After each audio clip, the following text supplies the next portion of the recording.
great. We were having a good conversation amongst ourselves. You, me, and I. Well, ladies and gentlemen, we're live now. I went live 10 minutes ago in my head. We've been having good conversations, folks. Everybody let us know that you could hear me and Steele. Listen up, y'all. Steele literally thought he had started the show. I did. We were talking to you, chat. What was? This whole time. Like y'all were engaging with me too. Like I was like, oh man, that's awesome. There's more stuff to talk about right here.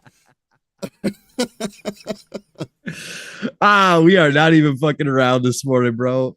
Oh my god, that was fucking hilarious. Yeah, no, because I hadn't pulled up. I had the chat up, but I wasn't even paying attention. That I just thought I had YouTube on pause, so I just thought I was on. I didn't realize that we hadn't gone live yet. Well, ladies and gentlemen, we're not backstage anymore. We just had 10 minutes. Live. We just had 10 minutes of pure gold. People, you just missed the best 10 minutes of podcasting ever. You guys, I'm sorry, y'all.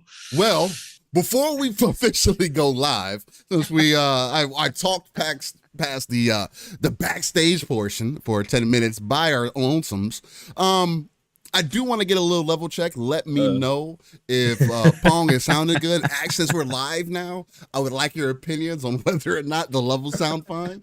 Because I tried to ask you guys this while we weren't live, apparently, and nobody answered. So I was wondering why. I figured everything was fine. Steele, let them know what's playing in the background, Brody.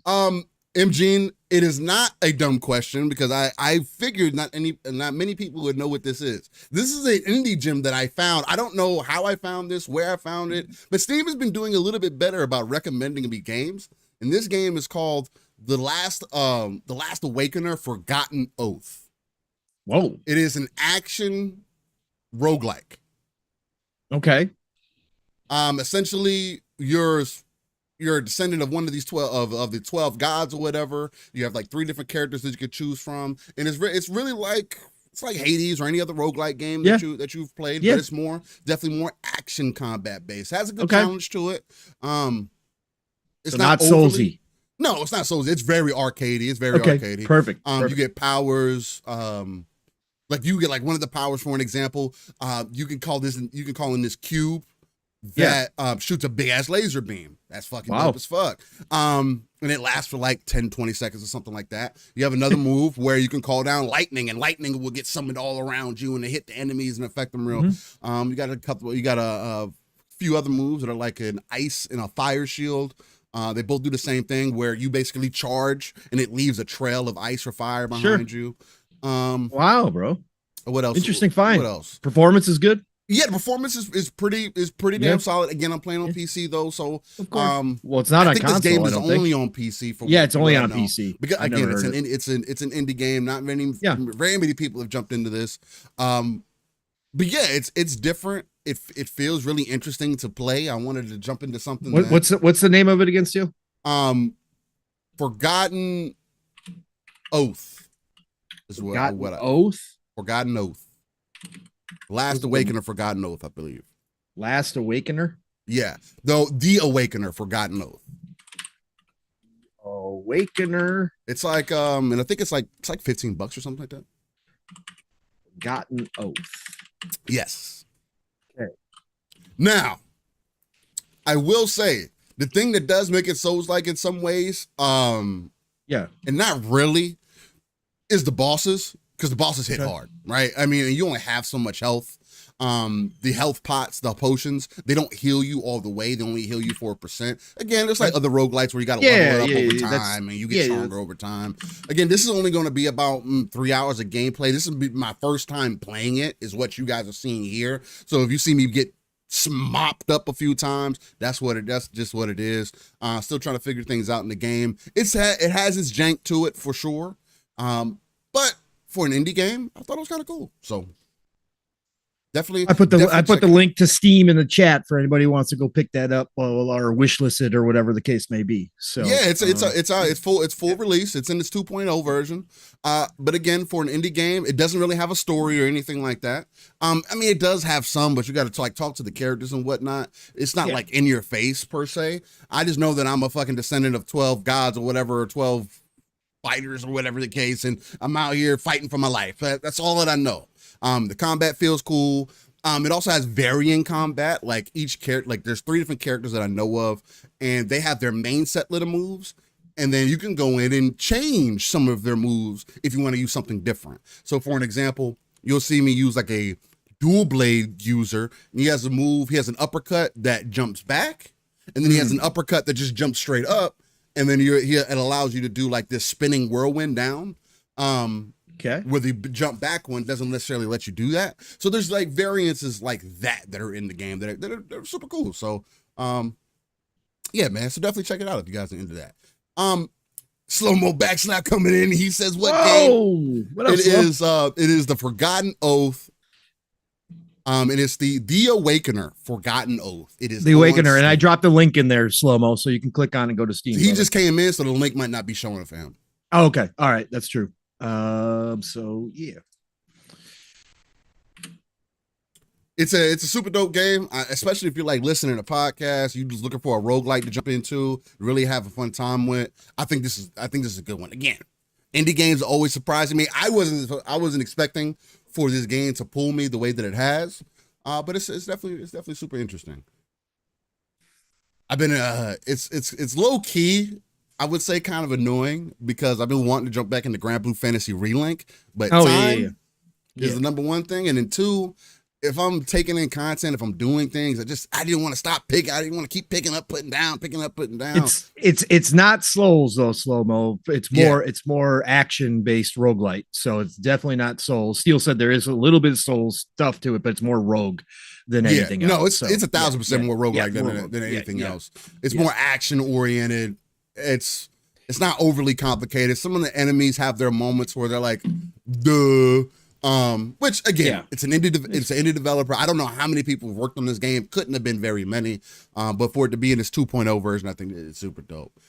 Before we put the start trailer in there, Dragonheart, legendary Yobi. Attention, everybody. That's right. Attention. Doing my cog right now. Jesus. Hey, everybody. We got a special announcement for the Splitters Hype Train. We just added another car. So welcome aboard, all you new Splitters. That's right. We started the show at a Mach 2.0, but we are now at a Mach 2.5 thanks to the legendary Yobi coming on through with the easy 5 layup, dropping off that bag of coal early. We got the furnace burning, coming through to a town near you. The Splitters Hype Train is rolling, so everybody buckle up.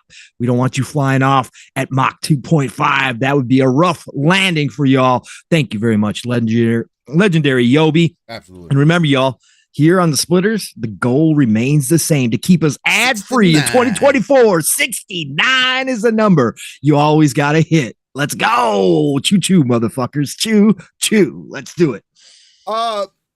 So yeah, let's get this thing started so we can talk about some of the games that we've been playing and whatnot. I mean, honestly, I guess we can just get started now. Frick it, we're live. Ladies and gentlemen, boys and girls, welcome to episode 140 of Living Split Screen, a non-console-centric platform talking about everything going on within the gaming industry. We're not console-centric, so keep that in mind. I don't know if people want to coin some terms out there. Maybe you want to use fake neutral. I care about the gaming industry, so I care about games in totality. Sure, I do have a preference, but we can always talk about that some other time. Enough of that, because I'm one of your hosts, Steel Rain. That's I, Steel Rain I. That T is a 7 everywhere. And matter of fact, if you want to follow something else additionally that I've been kind of working on and building up, mainly because I want to clear up some space on my PC, check out I Still Rain I, the T is a 7 on YouTube especially. I've been posting shorts on there of my gameplay. mainly clips and stuff because I have a bunch of clips that I need to clear out. So I just been uploading on TikTok, Instagram, and YouTube with those clips. Again, got to make space. I want to put them somewhere where I know I have access to them in the future. Hopefully, as long as YouTube doesn't screw me up and I don't do anything evil, I guess, which I don't plan on doing any of those things. So it's a good way to offload some things. So definitely check that out. I've just started. One thing that I will say before I pass it off to Pong and we start talking about some of the other things that we've been playing, Tekken is right back to where it used to be. Toxic as hell. Boy. The toxicity in Tekken, I have never seen in any other fucking game, fighters especially, the amount of toxicity that I have seen in Tekken again, bro. Oh my God. Like once you get into it, like you're working on trying to get better and everything. And mind you, I'm not playing it like it's my only game. And I'm not the world's greatest, but I throw some hands, right? And I'm just watching some people, bro, and the way that people are like talking to each other. You would think it's the gaming community playing one game, right? Like they're talking smack about each other. They're talking about each other's moms. They're talking like all kinds of shit, just up the wall, calling each other complete garbage. You're trash. Put this game down. Put it away. Why are you playing this? But again, you're talking about players that are playing at a high level, right? These aren't just average players fighting each other, but people are doing to the average people as well. So keep that in mind. No, hey, nobody gives a fuck. Once you're a sweat, that's the negative side of that whole sweat mantra and why I typically don't like running with that or like being put under that, because I never had that mentality. I don't, just because I'm beating you, I'm not going to all of a sudden start talking the most shit. That just doesn't make sense. Now, if you start talking smack to me, then we got to talk some smack back. And some people, again, it's the mind games as well. You get in people's heads. There's a lot that's going on with it, but man, it's entertaining. I'll tell you that. Go on YouTube. There are people who are literally watching people who are stream sniping people just to clip them and put them on their own YouTube channel. To say, look at this person getting washed up. But they're prominent people. There's this one dude on TikTok who is super, super toxic. Like, he be playing like little kids a lot. And I'm like, what the fuck? But he be wanting these kids to like call him daddy and shit like that. I'm like, hey yo, bro. Whoa. So, and he got called out for that. He had some other people from the fighting game community be like, why will you play people you want them to call you daddy? Like, what is up with that? Like, what do you have going on? He was like, oh, don't worry. The dude was like, oh, don't worry about that. You wouldn't understand what a real man hates. I was like, what? Yo, no. Whole character. He's a whole character, bro. It is absolutely hilarious in a lot of ways, but it's toxic, man. And again, that's why every time I got to remind myself when I play Tekken, I take my L's or whatever the case, I have to just say, hey, this isn't my main game. This is not what I'm here for. I'm not going to argue with anybody. I'm just here to throw some hands. If you juggle me the entire match, hey, you juggle me the entire match. I'm trying to do a little bit of that, but anyway, it is what it is. Like Bull said, it's not that bad really, but the pros do talk shit amongst each other. I don't know, man. This reminds me of like back in the day. Like again, that's why I'm prefacing it with these are people of high level play. One person still uses special style. They don't consider that high level play. I mean, because it's not. I mean, the character. I mean, again, but he's getting wins, so it is what it is. He's just not beating the people that don't use special style because, again, there's that skill gap there. It's just funny to see. I love competitive gaming. I've never been the one to be like the biggest smack talker. But I love seeing it. The engagement. Gears used to be like that all the time. Catching bodies is a reason why even in my bio or in my summary, I've been wall bouncing on these pussies since 06. That's what it is. I mean, people who know what that means knows what it means. It's a thing that pissed a lot of people off back in the day. But it took talent to learn it and adjust to it and get better with it over time. So, but nonetheless, Black John said, LOL, people be running in ranked, run the set. That is a fact. And John, I don't get people running from me. I don't know if it's just me Maybe it's because I perfect them one round, and then it's like, you perfected me one. Now I got to be like the utmost serious, and then I'm fighting like the same annoying ass characters as Reina. Then it's Brian. Then it's Kuma. The fucking bear is annoying. I fucking cannot stand. He's fucking annoying. But yeah, anyway, enough of that. So Tekken is continues to be in the rotation for me. Call of Duty, Warzone continues to be rotation as well. I'm in gold 2 or 3 in ranked in Warzone Resurgence. It's not. I don't think it's too high, but I mean it is what it is. For me not to play it consistently, I'm doing pretty well. I'm coming out with about. I don't typically leave a game with less than 7 kills, and that's me running in with randoms. You know what I mean? So. Not playing frequently, running in with randoms. I feel like catching some bodies in there. So that's been a fun time just jumping in there and listening to some podcasts or whatever the case and catching some bodies. Then I've definitely been jumping into the game that you guys see on screen. This is Forgotten Oath. The Awakener. Forgotten Oath. Yes. I call it Forgotten Oath first because that's the biggest name that you see first. Yeah. But, and again, this is it's a roguelike action-based game. Definitely more heavy on the action than anything else. It's a super fun game to play. I definitely would recommend anybody to jump into it who's into action-based combat. It's, I believe it's like $15. It's not bad for the game at all, for it to be an indie game especially. And it's super fun to play, and that's the main thing, right? What else have I been into? Gaming wise, I feel like there was something else that I've been playing gaming wise. I probably would have to pull up Steam to look. There was another game called 9 Days. It's supposed to be like a godlike game, where you kind of put you in a position of a human-like, you look like a human, but you're supposed to have godlike powers, like imagine, i.e., like Dragon Ball or something like that, Dragon Ball Z more so, where you could power up, you can siphon energy from planets, you can blow stuff up and stuff like that. There was a lot of videos and stuff that were made about this game, and it came out yesterday. It was also $15. I jumped into there, and I refunded it because I got to the tutorial part. It tells you to move your stick. It tells you to traverse with one of its mechanics. Great, does that. And then it tells you to melee, and then you're in the middle of space looking at this planet in front of you, and it doesn't do anything else. Now, the game is made by one person. Yeah. It's been in development for some time, but I refunded it because it was completely broken. I restarted the game 5 times. Neither 5 times was I able to get past that part, and I'm not about to go look at Reddit or anywhere else to find out how I need to access this part, because it's your game. You're supposed to make sure that people understand and know how to progress forward in your game.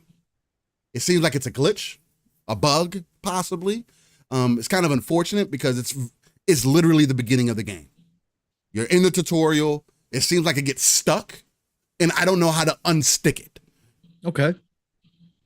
That's me. I refunded the game. Unfortunately, that's not worth $15 to me.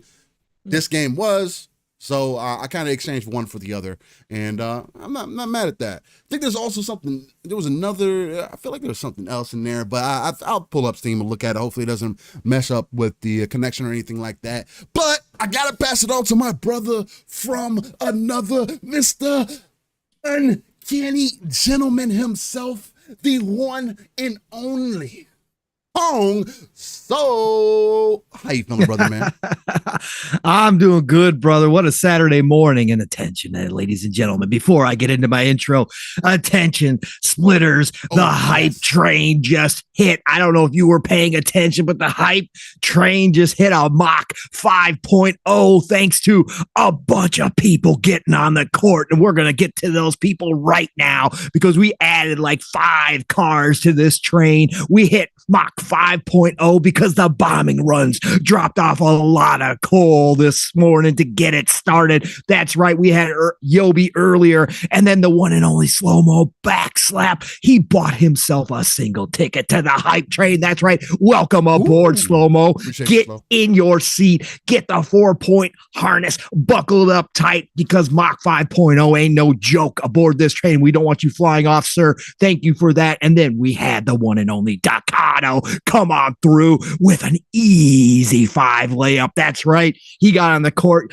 and showed everybody how to do it. That's right. And then, not to be outdone, the legendary Yobi. He came back. He got on the court with the easy one-handed jam. That's right, the dunk. He came through with 10 more. That's right, a 10 spot, a 10 bomb for us early this morning. And then, of course, the one and only Bold Alpha Wolf Pack said, you know what? I got a bag of coal for y'all. I got an easy 5 layup for y'all. And he came through with another 5 bomb. Thank you, Bold Alpha Wolfpack. And of course, his buddy Dakato said, you know what, Bold Alpha, I see you. I found a little extra in my pocket as well. And I got another 5 for y'all. We're going to get this hype train rolling. So thank you very much for that, Dakato, with the easy 5 layup. Choo-choo, motherfuckers.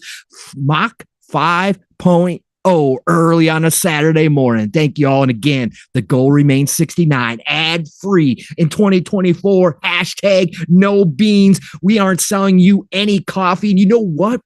Got a little extra for something, a little extra. I saw this week that somebody decided that gifted members can go ahead and ban somebody from the chat that's annoying them.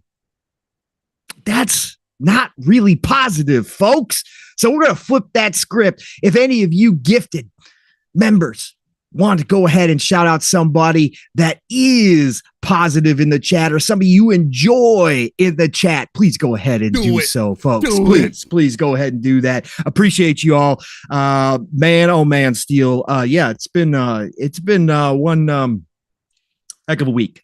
So I had to take off Xbox Ultimate last night. I couldn't I just mentally couldn't do it, but I am ready for this show. Happy to be back in the chair with my brother from another, Steel Rain, the one and only. And man, this week, gaming wise, holy cow, man. I mean, again, I'll skip over the generals. Like Brotato continues to be in the rotation. Love that game. And then for the most part this week, I actually did hop into a little bit more Tekken, doing the arcade, and getting some fighting in, getting a little frustration out, man, on the AI, because I ain't entering that toxic community, sir. I'm never going to enter that time. Anyways, so having some fun with Tekken 8 again. I love Tekken 8. It's such a great game, man. Even as a single player game like me, single player fighter, still so much that it offers. And I absolutely love that game.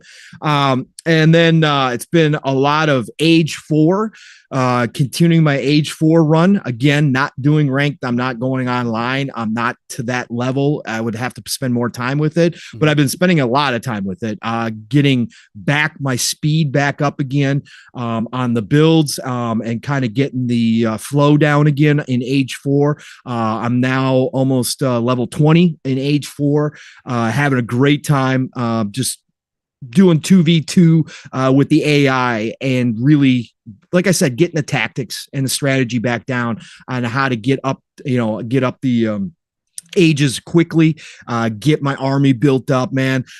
Just an awesome game. Age 4 is so well done on controller. Love firing up my Series X and be able to hop in RTSs that play this well. Age 4 is immaculate. So I bought the expansion for it, the Sultan's expansion. So I've been fooling around with the new empires and just having a great time. And then a whole lot of Unicorn Overlord. And you guys all know, talking about it.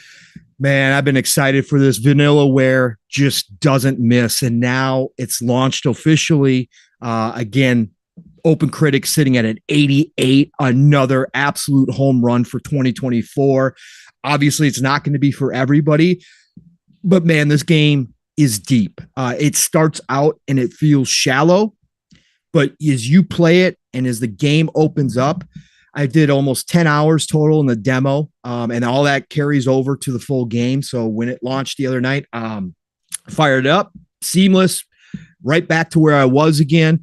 But there is so much to this game. Yes, it's an auto battler when you get into the battle system, and some people are turned off by that. But let me tell you something. The tactics that you start to open up.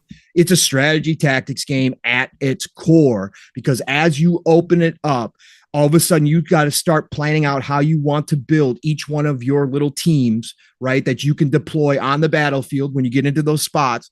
You got to figure out what mix of different classes you want, because they play off of each other. And then on top of that, you can go into each individual character and you open up tactics as you level them up, and you can adjust where those tactics start to be employed on the battlefield. So then it goes into the battle, and then it's basically, you got a checklist, and it follows that checklist. So your characters, while they're auto battling, will follow that checklist. So you got to balance those things out, and then also consider what other characters are with that team so that they play off of each other. So when they heal, right, or when they cast certain spells, or when they do a certain attack, or when they go into defense mode and block for another character, right? That is all something that you kind of control before the battle starts, because you can go, you don't have to, but you can go in and you can adjust all of that stuff. Plus there's equipment that you buy, you upgrade all your equipment, all that stuff comes into play. And then the open world is like an RPG. It's like a classic style JRPG where you got your cute little characters on the map. You move them around freely as you want to. You can sneak by enemies, just like you would in a JRPG, right? You sneak by, you can go pick up, you go find all different types of sorts of random stuff within the world.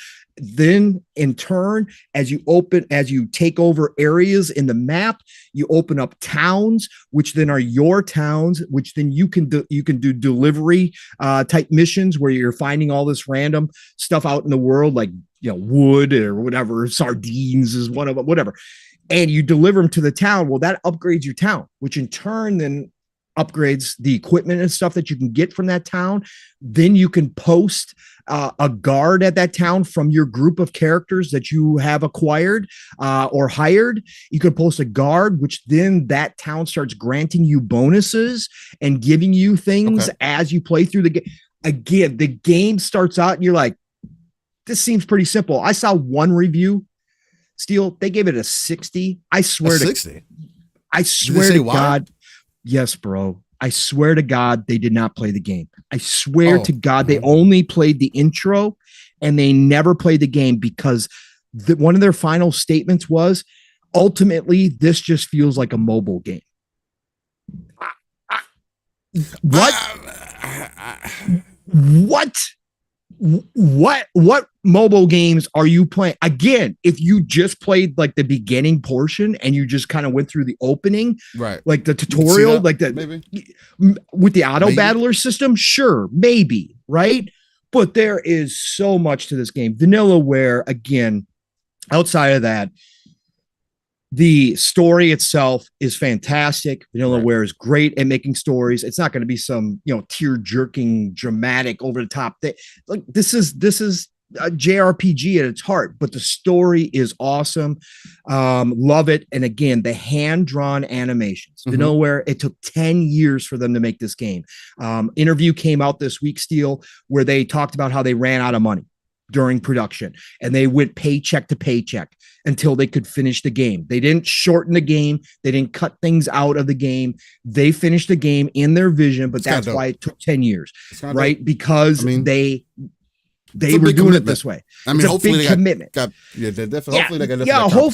Hopefully, but this is a special team, man. This is one of those small teams that has remained small for all these decades and continues to produce what they want to produce. In fact, there was another article this week that confirmed that they told Atlas they didn't want to put this game on PC. Atlas wanted to put this game on PC. Now, personally, I think it's a mistake. I think Vanillaware should put their games on PC. They never have. They've been a console-only group, but they should put their games, because I want them to get a bigger audience. I want them to get the money that they deserve, the resources, so they can continue to make these types of games and maybe not take 10 years between games, right? I want them to grow, right? I wish they would, but this is their specialty. This is what they do, and it shows. It's a handcrafted game. Not many people still do hand-drawn animation in video games. This is one of the groups that they do, and it's absolutely gorgeous. This game is awesome, man. If you guys have any interest, go check out the demo. Again, it's a full open demo. You're not limited. Like, it's basically the whole game. Okay. They just limit the time to 10 hours. So whatever you can do in the 10 hours, you can do. Okay. I didn't come across any limitations in the demo whatsoever in my 10 hours of gameplay. So go check it out. Well worth your time and money if you have any sort of inkling that this might be a game for you. This is a great game. Another 2024 hit, home run. I hope a lot of people pick this up. I've seen a lot of people playing it, posting about it on X. So hopefully that continues. And because this is something that a lot of people should get into. So that's been pretty much my week for gaming. That's pretty much what I've been focused on this week. Age and Unicorn Overlord were the two games that pretty much dominated my week as far as what I was playing. So a couple other things a little sprinkled in there, but nothing over the top, nothing that really took up my time. Okay. First of all, we got Jacob Nova coming in here. 5 months says, hi, the Fallout theme design controller looks dope. Yes, it does, sir. I did see that. For all you Fallout fans, they do have a customized. You can go order it through the design controller program with Xbox. I always forget what it is. Design Lab. Thank you. Yeah, my brain's still not working, so just bear with me today, folks. But yeah, it looks great. You can go get that. That's awesome. They should do more of that. They should offer more custom to stuff. I don't know why. They've got all this IP that people would love to buy. Again, if they make them one at a time as people design them, what's the big deal? Offer all these different designs, but it does look great, Jacob. I agree with you wholeheartedly. So Steele, real quick too. I know you might have some more to get into, but before, go ahead. You know, I want you to talk about Akira Toriyama. I think that I know it's been tough for me. Yeah. I'm an old school anime fan. You guys know that. Now, Dragon Ball was never like a massive part of me, right? I watched some of the early Dragon Ball. I don't know what season or when I was watching it, but I did watch a good amount. But there's so much out there. And again, I never got attached to Dragon Ball like that. But as an old school anime fan, obviously I was aware of Toriyama's art. I was, as an art fan as well, I was aware of who he was. I was aware of his place amongst the greats, obviously, and what he did for anime all these years. But I know for you, Steele, it's a little bit different. It's a lot deeper, and there's a lot of people in this community. And I know this is video games, but obviously he worked on video games. He had tons of influence. I played Tobal 1 back in the day, which a lot of people never played. Tobal 1 was a great game. Never played Tobal 2, but Tobal 1 was fun as hell. Me and my buddies used to play it. Obviously been aware of his Dragon Quest stuff like that. I'm an old Dragon Quest fan. Obviously knew that he had his art in there as well, amongst Blue Dragon, another one that he worked on for Xbox 360 as an exclusive. So just for you, Steele, what did the passing of Akira Toriyama really do to you, and what is it? What has he done for your life? Because we've seen the people talking about, but I want you to talk about, sir. Well, first, for those who are going to be listening on the audio side of things, I had to take my glasses off because, you say there's people who don't have any direct line to your life, right? I never met Toriyama. I don't know the dude in real life. But seemingly, out of all the pop cultural icons that have existed, this one definitely hit me harder than I was expecting. I definitely think I try to stay away from saying that, he left too soon or whichever the case, because people are called home when whoever is above us all deems it's necessary for them to come home. Whether you believe that or not, I leave that completely up to you guys. But I do believe in at least his own universe that he created, and hopefully he can rest easy with King Kai and with the dragons and in the other world. I've been watching Dragon Ball since the very beginning. It literally, I literally grew up with it. Not just Dragon Ball Z. That's not where my interest started. It was literally Dragon Ball. And reruns, of course. I'm not watching the sub version. It was a really young kid. Dragon Ball came out in the 80s, anime wise, and I think the manga came out before that. But for me, I think I get a little emotional about Toriyama himself, excuse me, more so because of that impact that he had. The way that he made us feel, those who are fans of Dragon Ball, who are fans of just Toriyama himself, because again, like Paul mentioned, it does go beyond just the anime. It goes beyond Dragon Ball, it goes beyond Chrono Trigger, it goes beyond so many different things. He's had an impact. He's made, I personally believe, out of all anime, out of all the content that was able to penetrate the Western market and get people to understand why that stuff was special, I definitely think that he was the main proponent for making it popular. And there were just so many lessons that Dragon Ball taught you, especially early on, whether it be friendship, whether it be mental toughness, whether it be learning how to work through things. There's just so many different aspects that have been extremely impactful to my life, and things that I want to kind of carry forward in his name for sure. And again, it's one of those things where it's like, oh, well, you weren't doing these things before or whatever, and you felt this way. And I definitely can hear people saying that, but there's just certain people out there in the universe that you don't anticipate to affect you that much, or when you have grown up with their work, their arts, that again, how people felt about Prince, Michael Jackson, a lot of the greats that have passed, especially here recently. Prince hit me hard too, because he was somebody else that I grew up with, that, right? Purple Rain. My mom made sure to make me understand who Prince was, the talent, the effort, there's just nobody else that's like that.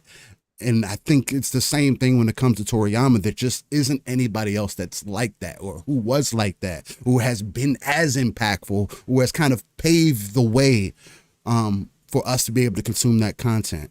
And it's just been so many happy moments, good times, memories with friends, even people that I don't even chop it up with no more.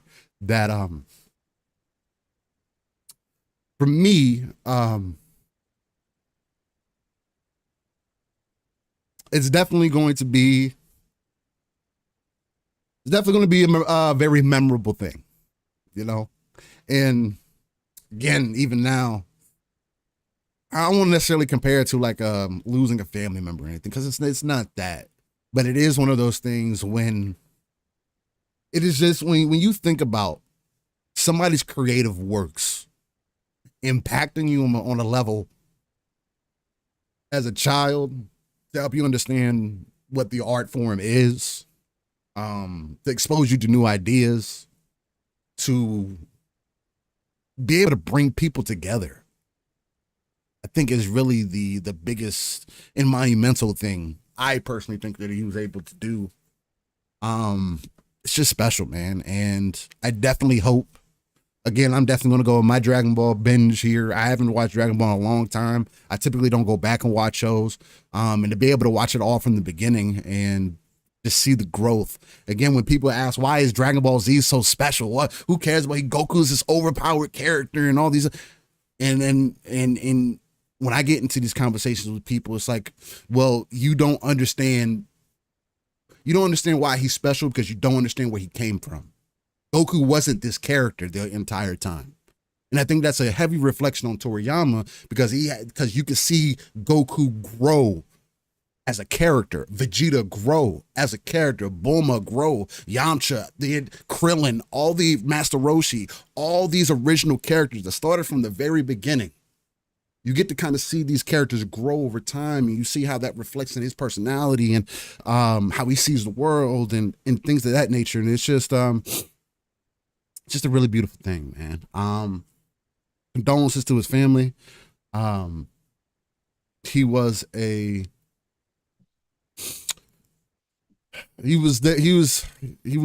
god in the making, man, especially in his art, as for a lack of a better way to put it. And hopefully people who are maybe not familiar with his works,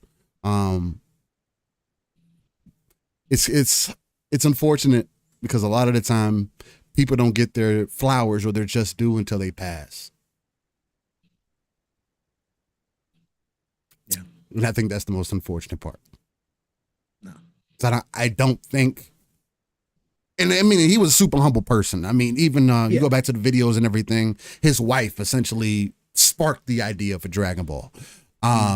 So it like just bringing him and his buddy some tea one day when they were brainstorming, and just the thought of that, it was just so organic. To know that he also didn't have the easiest career. He grew up in an era where he was extremely demanding, and because of the popularity, because he had popularity even before Dragon Ball. It's just special, man. Definitely one to keep in memory. There definitely is going to be a attack coming, just because, I mean, it's something I've been planning on for some time. I mean, it's still going to take a little bit, but it's definitely higher on my list than it was previously, for sure. Very special man to me, as far as just being an influential person. The way that I care about character development and the over the top nature of the supernatural things. It's just showing me that things, what things could be possible, and showing us that you could break past your limits, right?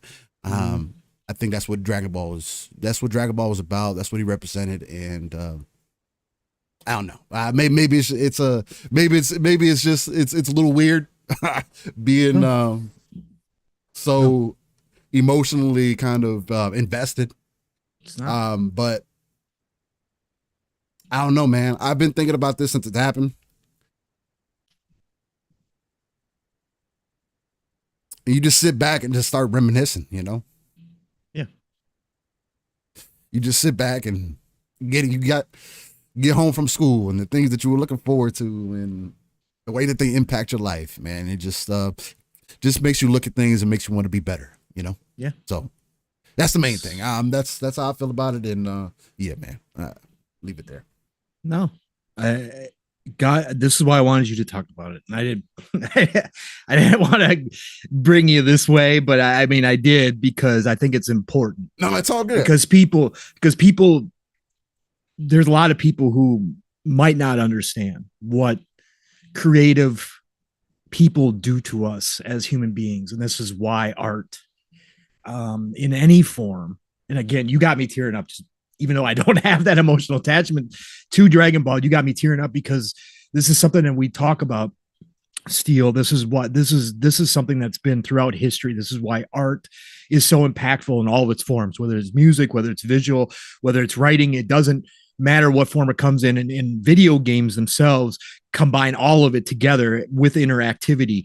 But this is why it's so important to us, and this is why we're so passionate about it, is because it can have this. It doesn't always, not every piece of art has impact, but there are those that can impact people's life in a positive way, in an impactful way that you don't get many other places in the world. And this is why I wanted you to speak on it, because as we get older, and I know a lot of our audience is older, 30s and 40s and beyond. As we get older, this is what happens. The people that we grew up with that created a lot of things in our life that mean something to us do get to that point where they start passing. Some of them pass away younger than they ever should, but some of them, live full lives and then pass away. But at the same time, what's left for us is eternal. What's left for us here while we're still here in this life is something that means a lot to a lot of different people. And I think it's always important to bring this into the conversation because people can go, oh, it's just video games. Whatever. It's just sports. It's just music. It doesn't matter, man. To a lot of us, it's deeper than that. To a lot of us, it has hopefully made that impression upon us that has given us something, whether it's a simple smile, a simple laugh, or a memory, or if it's something that actually gave us goals in life or set us up to be better in life. These types of people, like Toriyama can make that impression, and it's something that is deserved to be talked about and be respected and to live on even beyond their life. And I think that his will be. And I think the biggest thing for me was the amount of people in the community who came out and said something publicly, including yourself, about this man. And crazy. Then all those, and then also it goes to his peers and those that were influenced by him to go and create themselves the stories, about what he did.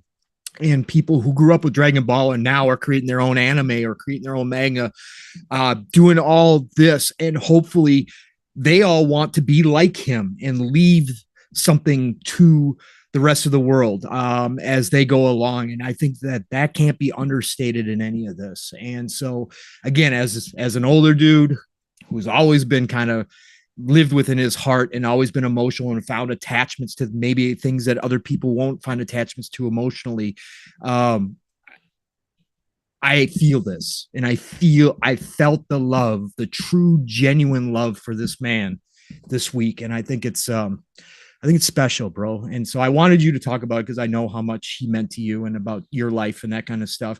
But just overall, everybody, this is why we do this. Yeah. At the end of the day, man, beyond all the nonsense, beyond all the BS that surrounds this shit and the toxicity of community, there is an underlying love and passion that shines through every time. And that's why Steele and I got together and did this show. Yeah. That's why a lot of us podcast. And again, it's not going to be everything. Not everything means this, right. But there are a lot of people out there who are giving of themselves when they go out and make this entertainment for us. And it goes beyond just, that hour or that 10 hours or that 100 hours that we spent with it. It means more. And it settles in you, and it becomes a part of you. So just appreciate you, Steele, digging deep there, man, and really talking about your feelings about what he had, how he impacted your life, man, and what it meant. It's been tough for sure overall. Just thinking about it, and again, I know people could completely disconnect from themselves from it, but I just feel like it's disingenuous for you not to have. And again, I can also say, as I've gotten older, as I have kids, I got 2 girls, I definitely have become much softer than I was before. And I don't necessarily mean that and I don't mean that in a negative way or anything like that. I am more connected with that child side of me, I guess, because of those things, memories, and you could just start thinking about things and the joy that it brought you. And I mean, again, I think about all the people that I used to prevent from getting bullied, right? And it stemmed off of Dragon Ball, right? It was cool.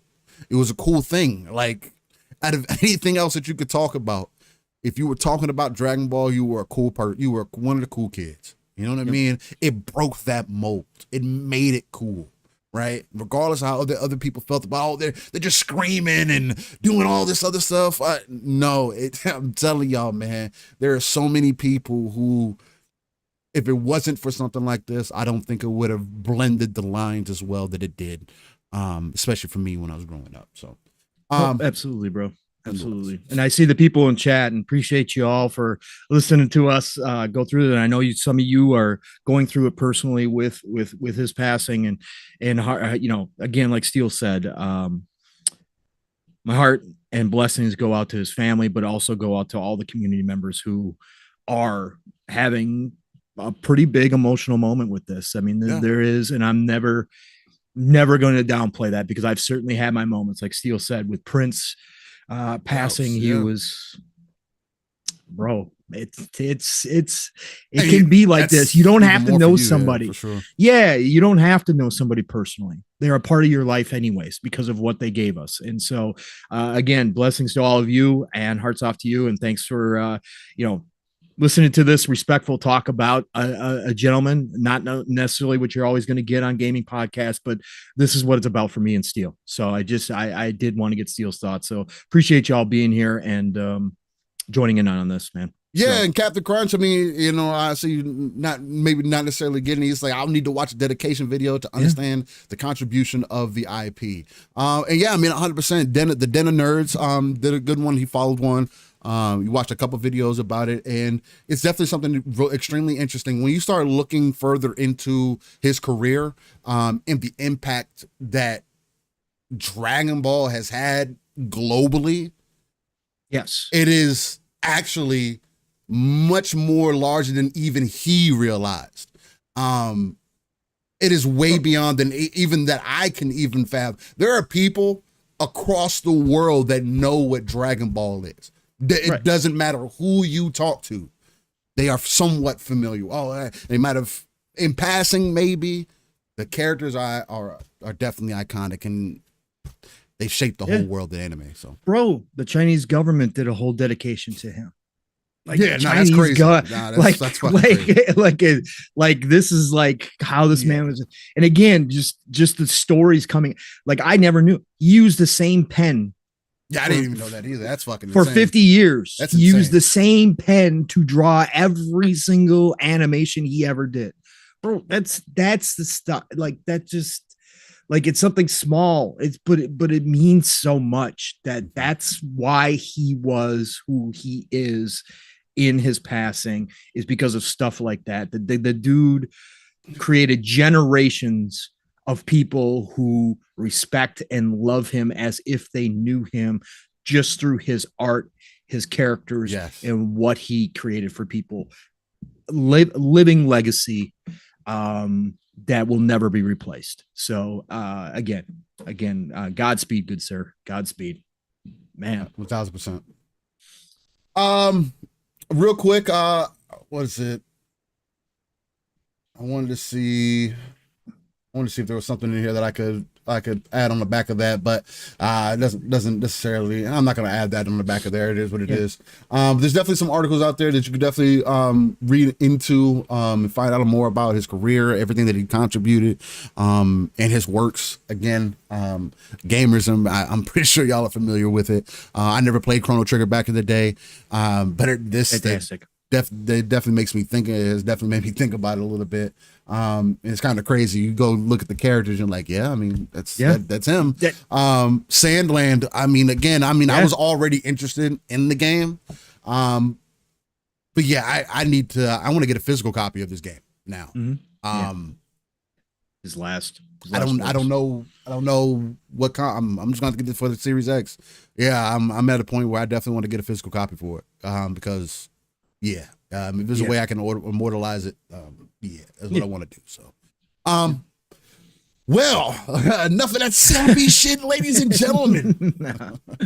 But no, for real. The human element is the main part. Again, if there was anywhere else you could find this energy, let me know, and I'd tell you.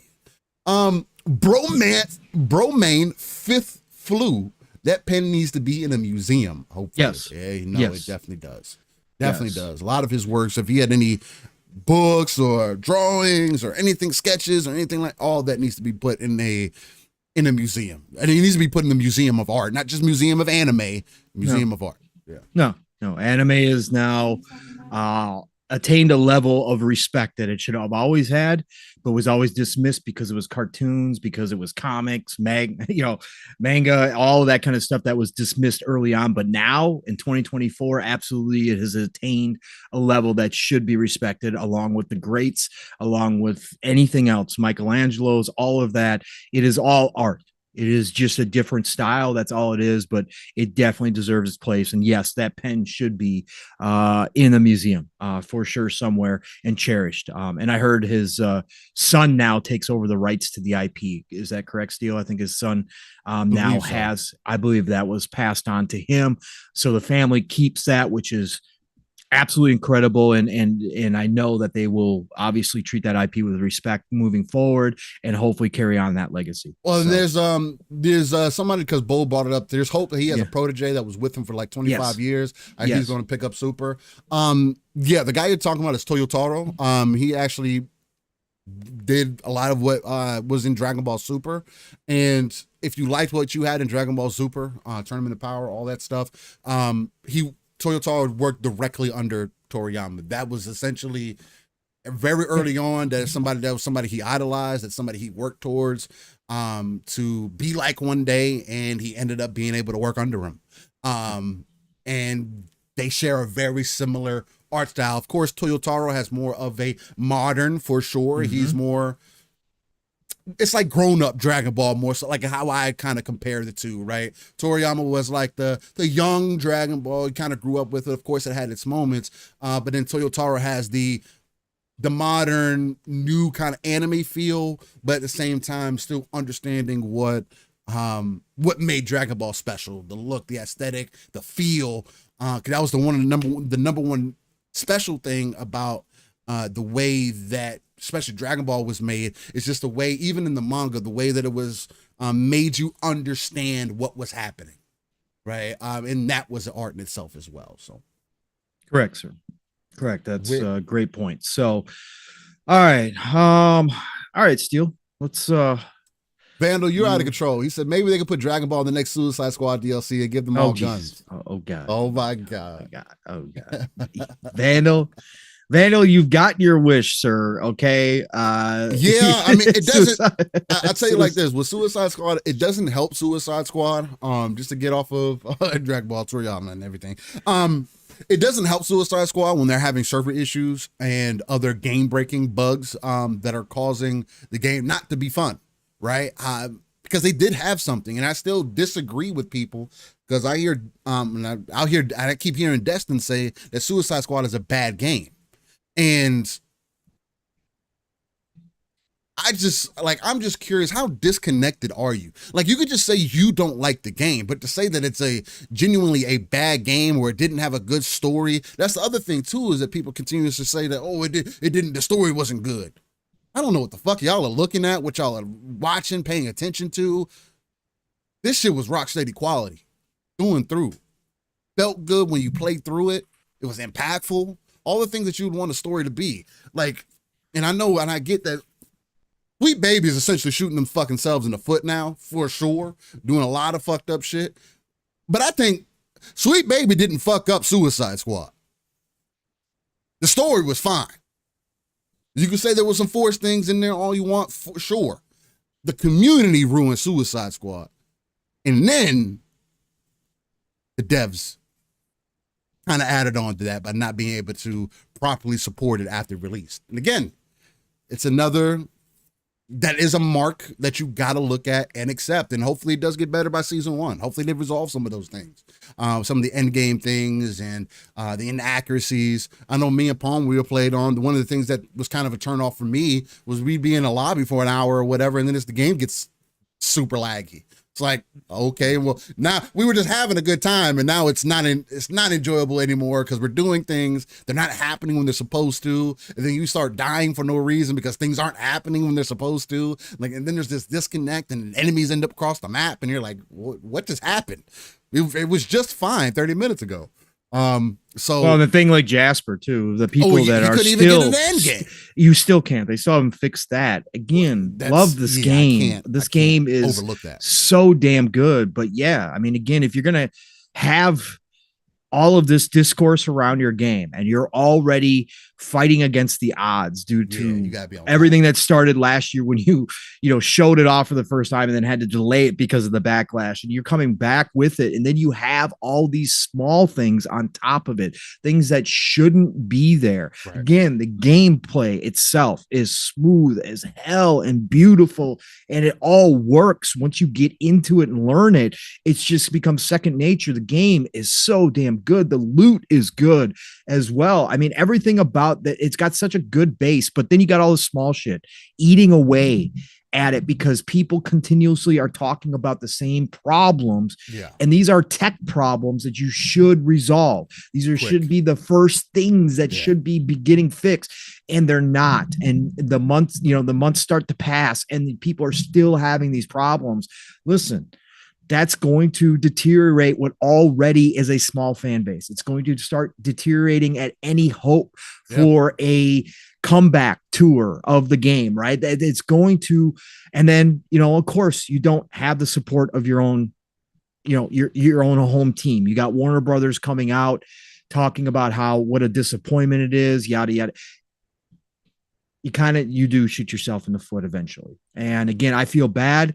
Again, I didn't like the discourse up front. I thought it was disingenuous. No, it was. Again, 1,000%. people like I still think it's disingenuous. Right. People like Eastside, I don't have a problem with you if it's just a game that did not appeal to you, and they ruined the characters for you, and it just was so. I get it. Again, Last of Us 2 is that way for me. I don't want to play it because he ruined the story. Druckmann decided to take a story in a direction I have zero interest. I don't care how great the gameplay is. I have zero interest after watching people play through that game and actually experiencing that game myself, right? I don't continuously harp on it. I'll just make mention of it when I talk about The Last of Us. But again, I get that feeling. So I'm not coming at any of you that had that legitimate feeling about the game. I'm talking about a lot of discourse up front, talking about what the game wasn't instead about what the game was. Let the game stand on its own merits. And if people determine that game play loop or whatever the case may be, the story isn't good, then so be it. But at the end of the day, I didn't take the game for that. I took the game for what it was. And me and Steele and Jasper had a fantastic time in it. Again, I think we were all over 60 hours, whatever we are. Easy. So enjoyed the story. The story was freaking phenomenal. Loved the characters. I loved how they portrayed Harley, the acting, all that is great. But again, the game's not for you. The game's not for you. I totally get it. But the devs did not help themselves through this process by not fixing some of the small stuff that Steele was just talking about for sure. So, anything else, Steele, before we shout out the chat and get into upcoming week of games? You got anything else for us? Anything to add on? I did want to add on the additional couple games that I was playing. If you are looking for something, again, this is on Steam. It's it's in prologue right now. But I believe it's going to release at some point in the next few months or so. If you're looking for something that's along the lines of Vampire Survivors, or I think because they literally say in the description, it's a mix between Crimson Land and Vampire Survivors, very heavily influenced by both of those. It is a mech-based Vampire Survivors, essentially. It's called Heavy Storm Shadow. Okay. It's in its prologue right now. It is free to play. If you want to jump into it, you only get the access to one character, but it's literally very similar to Vampire Survivors, outside of like you moving across the map to get like additional unlocks and stuff like that. It's more so just you focusing on eliminating the enemies. Yeah, you get stuff that drops down, but it plays very heavily into the mech side of things. It's a very fast God's perspective roguelike shooter. The player will pilot a mech, explore an alien frontier, and enjoy the Crimson Land plus Vampire Survivors endless killing. So Heavy Storm Shadow Prologue.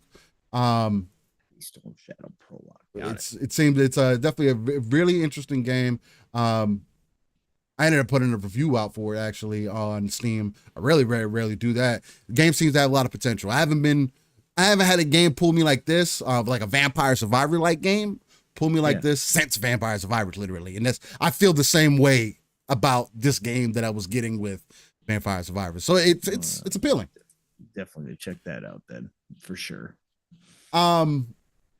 So there is that. There's some additional things in there too, because I think it starts off in Japanese, I believe. So you have to go into the settings and change it to English. But the reviews talk about that. The review that I did for it too, I put that in there just so people know. And then Helldiver's been off and off. So there's that. I want to see if there's anything else. I got Banishers. I haven't started it up yet. I definitely want to jump into there. I've been hearing really good things. The Dragon's Dogma 2 character creator. Oh yeah, we should, because I did touch that. I did do that. Did you make a character? As well. Yes, I did. Nice. I actually did. Did you end up making a female? Yeah. Did you make both? No. I only made one character because it took. I spent like an hour in there. You know, that's what I should have recorded mine. It took me like 3 hours to do fucking 3 hours to do mine. Stupid. Yeah. It's just fucking just stupid. I know. But I ended up making my main and my pawn. I modeled the main, of course, after myself. But since they have like the Khajiit, which in this game, are like one of the better looking lion human characters that I've seen. I saw that. Yeah, I was like, this is kind of fucking impressive. So, and me being a Leo, I'm obsessed with lions anyway. Of course, I made a lion male character. That's gonna be my main. He's a thief, and bro, that dual blade gameplay that I was watching, it's very satisfying, just like that. Just like the gameplay for the Mystic Spear Hand. That's when I'm gonna start off as a thief and then move into Mystic Spear Hand. Okay. But I don't know, man, because that thief was looking, the way you can run around and move and attack. I was like, hey, yo, like this is what I'm looking for. You know what I mean? So that looked that was looking super dope. And then I'm out of the chick after the wife, and that's gonna be my main pawn. And I'm debating on whether I want to keep her as an archer or a mage, because I do want a good healer, but I do want a good archer as well. Yeah. And I think if I had with me being a thief, if I have a good art, see, I'm just trying to think about it the right way, because Dragon's Dogma is a game, especially playing the first one. I'm going into the second one a little bit more informed, because in the first one, my biggest mistake was thinking that this is just another open world game. No, it's fucking not. You better treat this shit like you have a purpose every time that you fucking play and save. Because they talked about that too. But those save scumming thing. There's going to be one save file. But just like the first one. Yeah, 1,000%. But the character creator, it's definitely one of the better character creators that I have experienced outside of Black Desert Online. 1,000% in Naraka. Naraka has a good character creator too, as far as you being able to input like custom faces and stuff like that. But just like from jump to not be able to import anything, just standard character creator, this is pretty fucking legit. You can make thick characters, you can make small characters, you can make ugly ass characters. It's just got a gamut, and it's the devs were talking about it, and they were like, I think the main dev was like, you know, at one point I felt like we were putting too much in the game customization, and everybody else on the team was like, no, we need more. Yep. We always talk about Steel. If you're gonna let us customize because it's good. It's really good. This is probably the most satisfied that I've been, like, creating a character in some time, and I can't wait to get into Dragon's Dogma 2, bro. It's the more and more I'm seeing about it, the more and more the adventure, the more and more I'm regretting. The more and more I dislike the fact that it doesn't have co-op, because my God, is Dragon's Dogma literally the perfect game for co-op, especially 4-player. Oh my God, it would be intoxicating. But what this does do, because Dragon's Dogma 2 is getting much more attention than the original Dragon's Dogma did, I do think that there's a much higher chance for a Dragon's Dogma Online to be revisited, because they did try to do that previously. And because Dragon's Dogma didn't do as great, or it didn't have the attention, it only had its niche audience, and that wasn't enough for them to continue development on the game. So they stopped Dragon's Dogma Online. There was a passionate team that worked on it behind the scenes and kind of did create something out of it. So it is an actual thing. Like, you can watch YouTube videos of Dragon's Dogma Online, and people get together. It's just like Dragon's Dogma. Like, they get together, they can fight, you can do all these things. So hopefully Dragon's Dogma 2 kind of revitalizes that and makes Capcom realize, hey, I think this could be our multiplayer niche, right? This can be our multiplayer game. This could be our MMO that we're looking for. This could be our Fortnite, possibly. This could, because there is so many creative things that you also do with Dragon's Dogma, because you don't take it overly serious either. It's not like any of your other open world kind of action games in that way. But how do you feel about the character creator and just Dragon's Dogma 2 kind of overall? Loving it, bro. Again, it's I hopped onto it on Series X because it was just easy for me to download last night. I'm gonna play. I'm buying the game on PC, so in fact I just started the install on PC, so I'll fool around with it on PC as well, and get into it. But like I said, I spent about an hour creating a character last night, a female fighter character, because I am seriously considering the spear mage hand or whatever the hell it is. I am Mystic Spear, I think. Mystic Spear hand. Thank you. Whatever.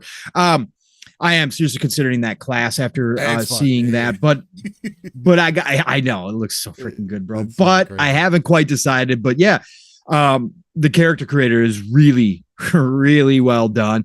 You know, there's definitely character creation tools out there, like Steele said, like Black Desert Online and stuff, where you can do more, for sure. But this one has got a very good amount of adjustments that you can make, and you can really hone in on the look that you're going for. There's still some things that lack a little bit. I guess maybe I didn't, there could be more. I was having, again, when I'm creating my character, like, yeah, there's a good selection. It just faces, man. You got to give me the faces so I can hone in the face. Like, there's still some things where I'm like, man, I wish I could do this a little bit. There's certain things, like when I was making the wife, you could tell there's more Easter than it is anything else, because there's certain details on, like, especially for people of color that I have or that my wife has, like when you go to adjust her nose, because she has a smaller nose, and the smallest that you can make the nose on there, it makes the nose look like it's more like super flat right here. It just makes it look weird. Like, why couldn't I have additional adjustment past this? Like, you already gave me all these options. Why can't I just have a larger meter? I don't know. But again, that's little things that I'm picking out of something that's pretty robust overall. Yeah, no, it is. And it's awesome. So like you, Steele, I'm definitely going to be, it's not a one and done for me. Just create one character. I'm going to go in and I'm going to create a main pawn as well. And yes, I will be. I heard that the dev team has put some commentary in Dragon's Dogma 2 that if you run with all women, the pawns themselves actually question why you're running with all women. Oh, really? Oh yeah. They get it, bro. They get it. It's freaking awesome, bro. I mean, that's what I'm gonna do. Yeah. Let's find a good tank. Let's find a dope tank. Then that might be different. That'll be a different story. Yeah. But and like you, Steele, playing first Dragon's Dogma and having a better idea going into this, I'm already thinking about what I want my mix of pawns to run with is going to be, because you do need that good mix. Got to cover. And obviously, if I'm not going to be a mage, a full-fledged mage, I always got to have a mage in there for sure. Like you said, an archer is a must. If I'm not going to run an archer class, a bow class, got to have that long range stuff. Something, and you got to have a healer, and you got to have it. Healer's guaranteed. Have a healer. Yeah, got to have a healer, bro. This is one of those games. They will save your butt. If you do not have a healer, there will not be enough heals for you to find for you to be okay. I'm telling you. And they save your butt. Again, the pawns are so good in the first one, and I can only imagine how. I was reading through some of the previews, which were all glowing this week for Dragon's Dogma 2, and they all talked about the AI for the pawns is even better than the first one by a long shot. So, man, they saved my butt so many times. So I'm definitely gonna have a healer in there. But yeah, no, I love this. I love that they released this. Of course, I would love to have a small demo that I could fool around with, but if they're not going to give that to us, give me this character creation system. I love doing this, especially when you can import them into your game, have your character already made. Again, that'll save me a couple hours up front. So get straight into the gameplay. Exactly, get straight into the game. So shout out to the dev team. Shout out to Dragon's Dogma 2 dev team. And that RE engine is definitely it's impressive. Damn good. It's looking so good, bro. It's damn impressive. And real quick, I mean, since we're talking about Dragon's Dogma right now, shout out to Solid White 731 for joining the RTS view. Let's go. Appreciate you. Real quick too, Steele, I want to shout this out because it's not thing that we have to have a topic on. But since we are in kind of games we've played and we're kind of just doing this, this week, EA put out a classic games list onto Steam. If you guys didn't hear about this, it's on sale. So classic games, the Command and Conquer Ultimate Edition, which includes every Command and Conquer game except for the remaster, right? Except for the remaster, which is available in Game Pass on PC. So if you got Game Pass PC, but this is a big deal. Every single Command and Conquer game, $10 right now on sale. So $10 right now, you get the whole package, the DLC, you get everything. Also includes games like Populous, if you guys were Populous fans back in the day. But the other one I wanted to mention is the Saboteur. The Saboteur is one of the most underrated games of the 360, underplayed games of the 360. This is set in World War II, France. The game is one of those games where the game itself starts out in the areas that you have not, captured. It's black and white, except with bright colors like reds. Reds show up. But as you capture, the colors start to come into play. Now, it is a 360 game. So does it still hold up? Yes, I believe it still holds up. The Game Pass, the PC Game Pass version is broken. It will not launch on PC. EA and Xbox have never fixed it. It's got issues. I saw Cont putting out tweets yesterday about this as well. So go pick this up. Play the Saboteur if you got the opportunity. 4K 60 through Steam. Yeah. Beautiful. Runs perfect. Controller supported. You're good. But if you never touched the Saboteur, if you've got the opportunity, I know there's a billion games to play. I highly recommend going back and playing the Saboteur. The Saboteur is a freaking fantastic stealth action type game where you are hunting Nazis, obviously, in World War II. It is an awesome game. Go play it. That's all I want to say about that. So yeah, and Sin says Pong is still, instead of a demo, how about a time trial or even a cloud-based time trial where you don't even have to worry about storage? But I really think that that's the future that we need to be working more so towards, and we're seeing some signs of that. I would love for them to use the cloud as a way for you to just, again, to try games. You don't need to always give me the full game. I'm not asking for that, but at least bare minimum, let me try it through cloud or however I want to try it, even if it's just an hour, so I can get a basis of if I'm interested in this. I think if they start doing that, if these companies start embracing that ideology, I think sales would balloon a lot because people would be able to get an idea of what they're buying before they buy it. I think that's a lot of the consumer problem today, is that you don't know what you're purchasing. Like an example, like the game that I was talking about, 9 Days, if I had to buy the game to see what it's like, if I wouldn't have had an hour with the game, I would have never bought it. Now, is that bad for the developer? Sure, because you get people, you're tricking people.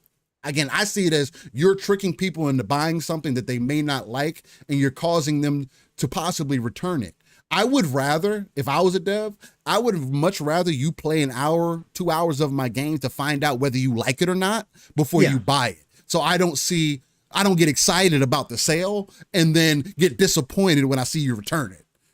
You know what I mean? Like I would rather you have as much information as the consumer, as the player, as the whoever to make the best decision possible. So I definitely agree with you. Yeah, and it's not going to work for every game. There are certain games like I don't think Bethesda could have put out a Starfield demo. Like, it probably wouldn't have worked because you could never probably get enough. I mean, but at least it gives you a baseline, it gives you an idea.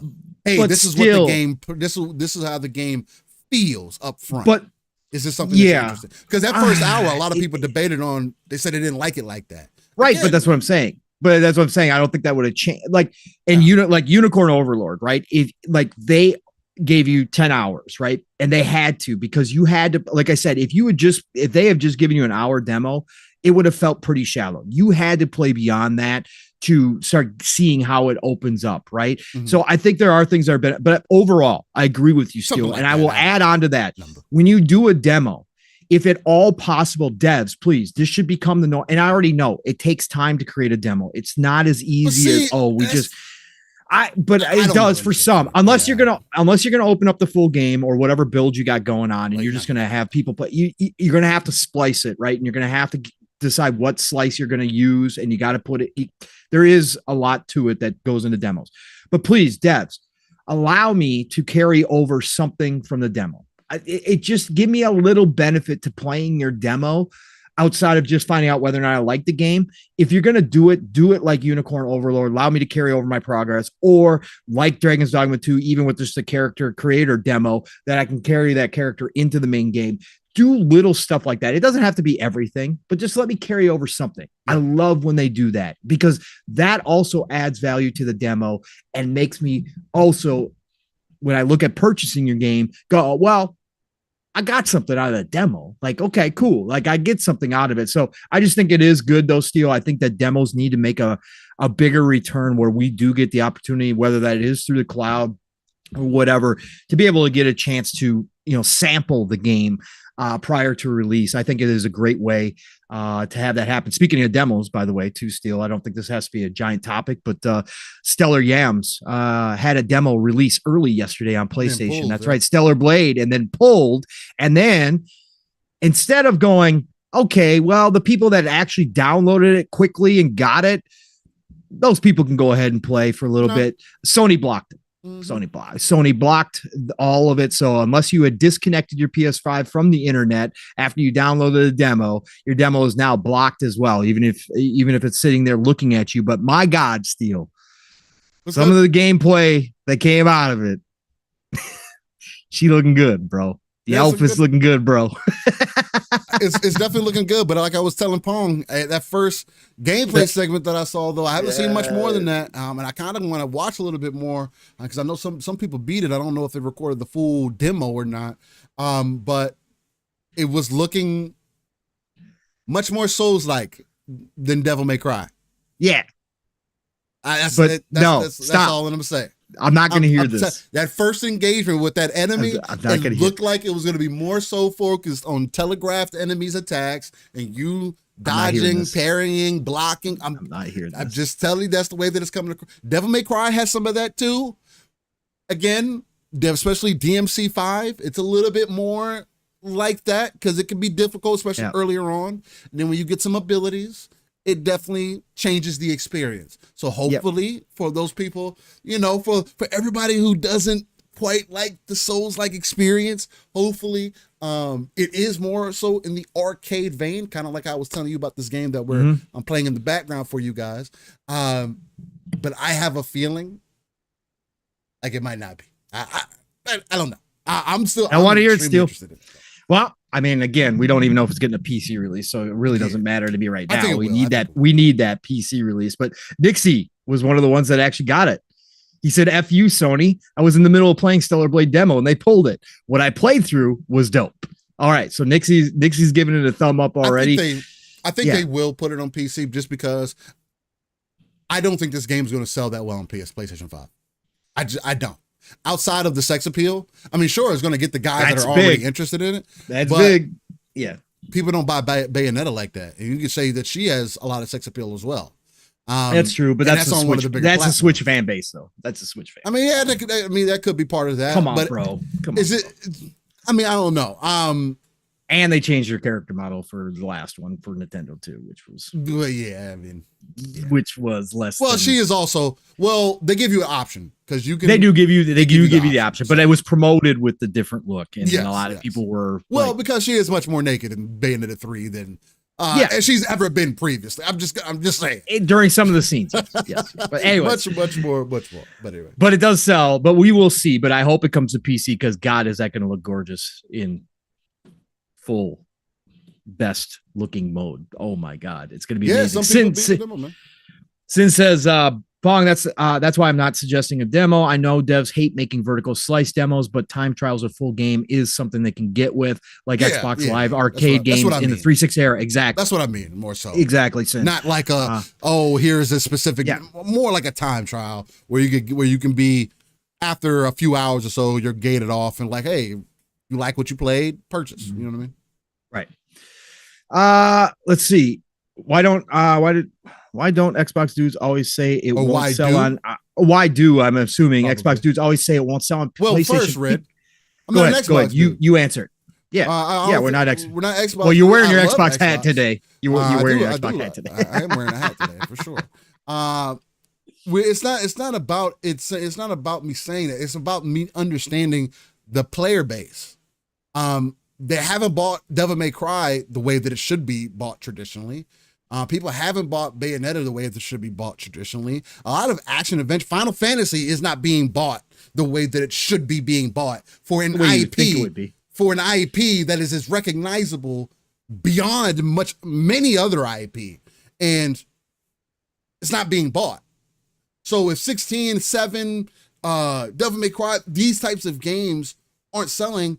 I mean, sure, sex appeal sells, but that's Baldur's Gate. Yeah. I don't think, again, when it comes to games like this, I can see people playing it for the sex appeal, but as far as the game itself, I just don't see this. Is not a game that everybody's going to play. That's why I'm saying it's not. I don't think it's going to sell that well. I would be surprised if the game sells 2 million copies. Here, well, no, and I mean, we'd have That's to look what I at mean. something.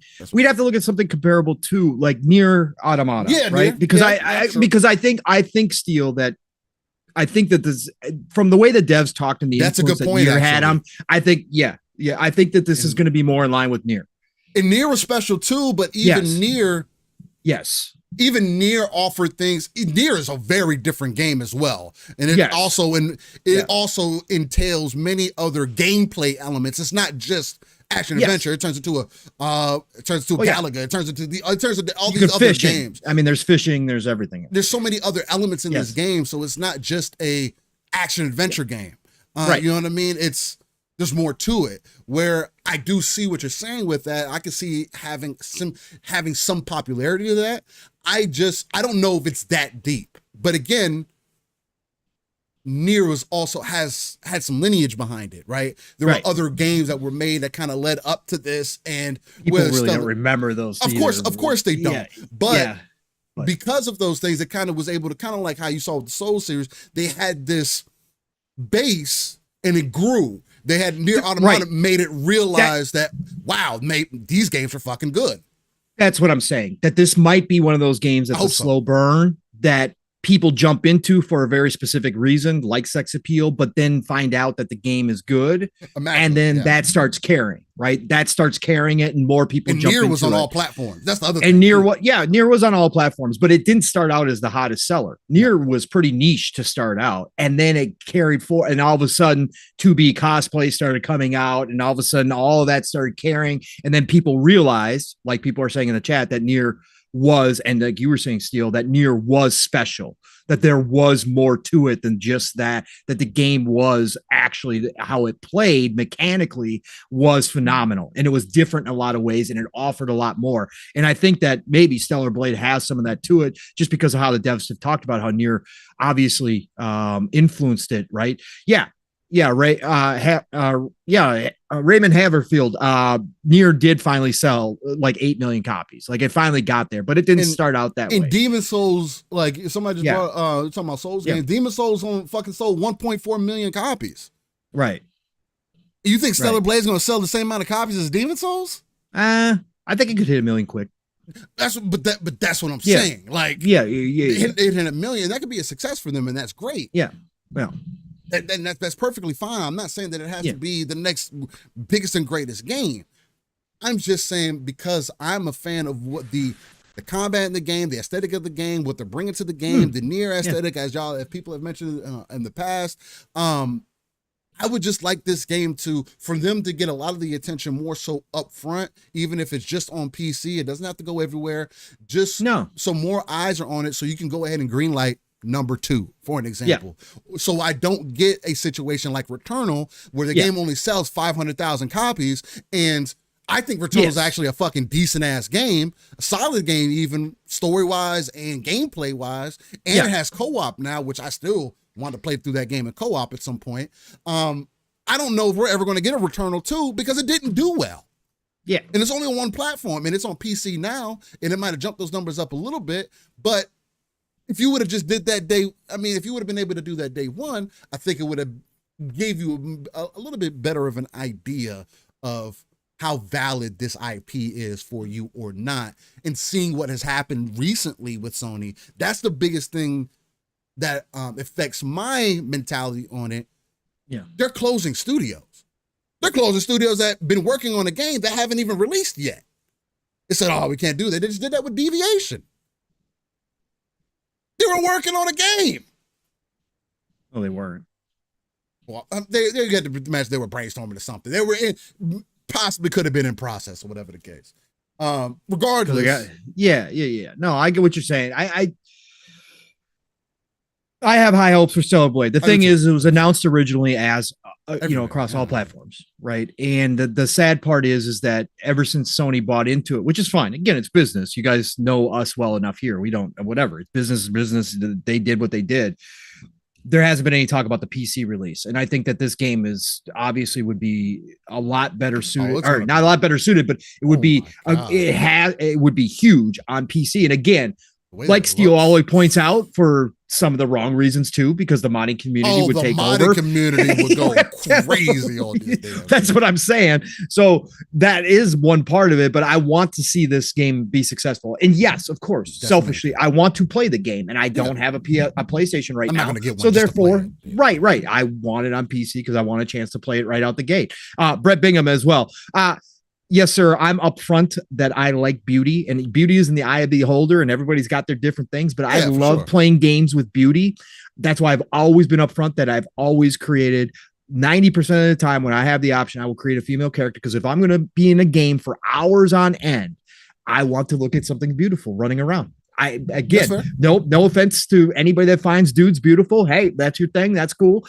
I just don't necessarily like to look at dudes. If I have the choice, I will look at something beautiful instead. That's just who I am. Love gears, big steroid dudes, like that's cool. It fits the whole thing. Just if you give me a choice, I'm gonna pick the female side of things. That's all. So anyways, I just want good things for Stellar Blade, because I do think that obviously they're leaning into the sex appeal, but I do think that there might be something great here in the game itself as well. Yeah. What they were talking about, I think they said that it's going to have side missions. I think they were talking about like 40 hours or something like that total game time. That's a bigger game. That's a bigger game, man. So I think there could be more here. The devs are leaning into what's obviously going to sell a lot of upfront copies, what everybody's talking about. They make no qualms about it. That's part of marketing. You find something that hits with people, you're going to lean into that shit, just like Baldur's Gate 3 did. Baldur's Gate 3 leaned right into the whole bear thing. When everybody found out there was bestiality and thought that was cool, they leaned into it. It helps. It's part of marketing. You got to do that shit. But I think that at its core, I think this has a chance of being a cool game. And that's really the reason why I want to play it, right? There's plenty of games I could go buy if I just wanted sex appeal. Right. It's everywhere. But this game, I think it does have some specialness. It's doing it better than... We're going to find out. It's doing it better than I've seen recent games do. And that's what it's about, man. It's... You make good looking characters, make good games along with those good looking characters.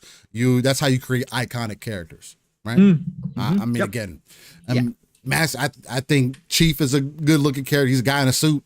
I mean, hey, you guys know how I feel about guys in suits. You know what I mean? You put a good armored suit on. I'm all about it. Anyway, all right, and I do feel you. I saw some people saying in chat talking about I typically go with a dude for immersion. That's what I typically do too. For immersion speak, I'll typically try to make the guy look like myself. But I mean, recently it just depends. It depends on the game. I also like to try to create characters that model after my wife, because I think that's kind of dope too. So just whatever your personal preference is. Yeah, no, and you know what? The other part of that too is I've found this, and maybe you all disagree with me, but I have found, especially over the past couple generations, that the female characters are better acted as well.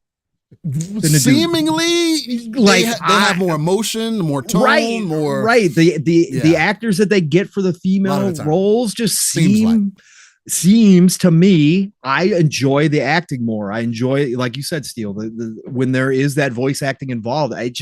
It's always appealed to me more. I don't know why. Yeah, don't talk to me about sex appeal and people are fucking over the moon about Sephiroth and Cloud fucking each other. Yeah, well, that too. All the shipping of male characters nowadays. Come on. Like how all the male characters look in these games. Come on. Don't all be a girl can't be sexy, but guys can, huh? And the majority of the time, everybody wants the male characters to be homosexual. I don't know why. I don't know why that's a thing, but it is. So hey, there's plenty of on the opposite side as well. I don't care. I just want the game to be fucking good. That's all I care about at the end of the day is the game good. Make me care about the character. That's all that matters. Exactly. All right, ladies and gentlemen, let's get into these upcoming games so we can get started with some of these other topics that we got on hand. I appreciate you rocking with us so far. Yes. We had over 90 minutes in of us actually being live, because we're backstage, or we were pretending to be live. Sergeant Sentinel. Sorry, Steel. Cassandra Cassandra in Assassin's Creed was the perfect example of what I was talking about. Yeah, in Odyssey, the acting compared to the male, I don't even remember the male character's name. Her acting was beyond.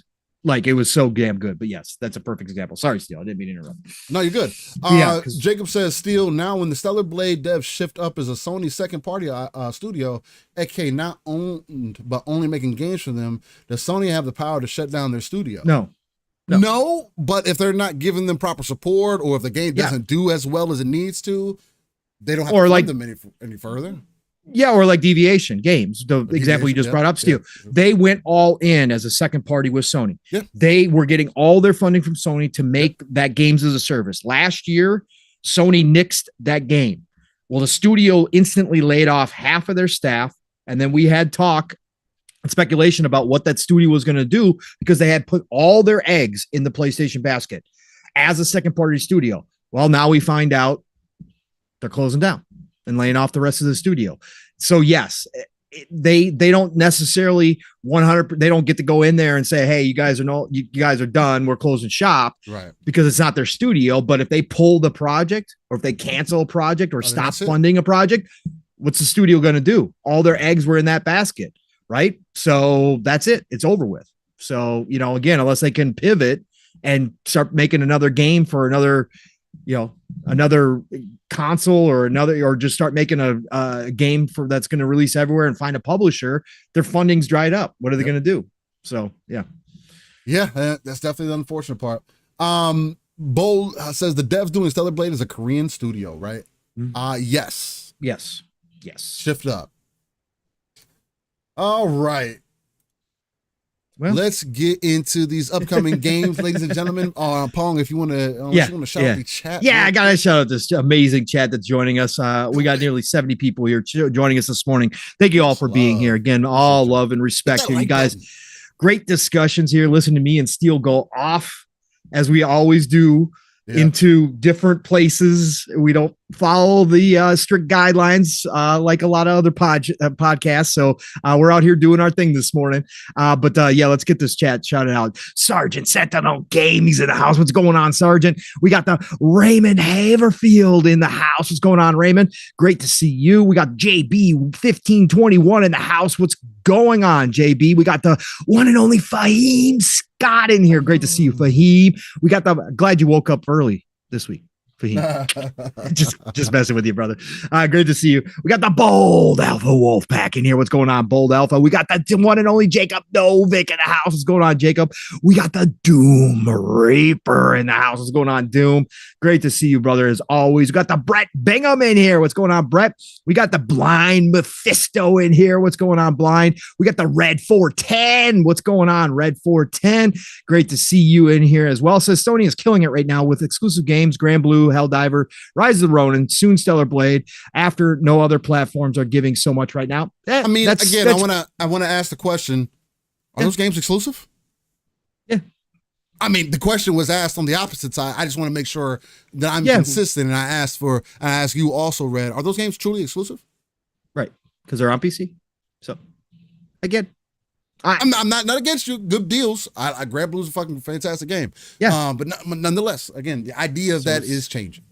Yeah, it is. It is changing. Again, it's going to be all about perspective. So again, I'm more interested in what Xbox is going to be putting out from a first party studio, but I got so many games to play, including Helldivers 2, including Grand Blue Fantasy Relink. I'm playing them both on PC. There's so many games right now, man. It's just personal taste, what you think, but I don't think necessarily Sony's first party is doing anything, which again was asked of Xbox, and second party and third party deals when Xbox was having a dry year did not count. So these games should not count for Sony either. So the criticism should still be there. First party, they ain't putting out anything. There's nothing. So, but again, it's all just even across the board. Because again, we criticized Xbox when they were having issues. So Nixie, of course, is in the house. What's going on, Nixie? We got Live Supremacy in here. What's going on live? We got the Captain Crunch, one of my favorite cereals, is showing up. Thank you so much, Captain, for being here. Appreciate you. Who else we got in here? We got Solid White 731. What is going on, Solid White? Always awesome to have you here. Great to see you. Who else we got in here? We got the MG Gene in the house. Is going on, M. Gene? Thank you for joining us this morning, sir. Appreciate you. Who else we got in here? We got the Back from the Dead. What's going on, Back from the Dead? It says Returnal got a bad rep from save file issues early on. Yes, they had some issues early on. I still want to play that game. Steel does enjoy the game. I will pick it up on PC at some point. Would love to play Returnal. Oh, yes. Yeah, Returnal. Absolutely. I do want to play that at some point because that is kind of a game that I think I would probably enjoy despite the difficulty. The Sly Crow is in the house. What's going on, Sly? Always great to see you. We got the Dark Zone 2525. What's going on, Dark Zone? Great to have you a part of the show this morning. We got the Black John in here. What's going on, Black John? Great to have you in here. We got the Boss in here. Just simply Boss. What's going on, Boss? Great to see you. It says, I just bought DMC 5 a couple days ago for $17.99 on my Xbox. Yeah, I've got all the Devil May Cries now. I bought them all. They were on sale a couple of months ago, and I made sure to complete them all. Again, I don't finish those games, but man, do I love to jump into them and play them. Even the older ones, they still play great. I love those games, man. Really well. Yeah, they do, for sure. Who else we got in here? God, you guys just talk so much damn in the morning. We got the Sin in here, of course. Sin, great to see you. Thank you for joining the chat this morning. We got the Dan the Man Cunningham, one of the OGs, again, one of the people that got me into podcasting. He lurks a lot, but he's always in here. Love Dan the Man Cunningham. Great to see you, brother. Thank you for being here. We got the Decado, of course, in the house. What's going on, Decado? We got the East Side Vandal in here. What's going on, East Side? Who else we got in here? Scrolling. I don't know how far back. Of course, the legendary Yobi once again in the house. What's going on, legendary? We got Goat Status in the house. Great to see you. Thank you for being in here. We got the Grumpy Shaman in here. What's going on, Grumpy? Grumpy asked again, what is the name of the game playing in the video? Grumpy, if you weren't here earlier, I did post the links, but this is the Forgotten Oath, right, Steel? The Awakened, the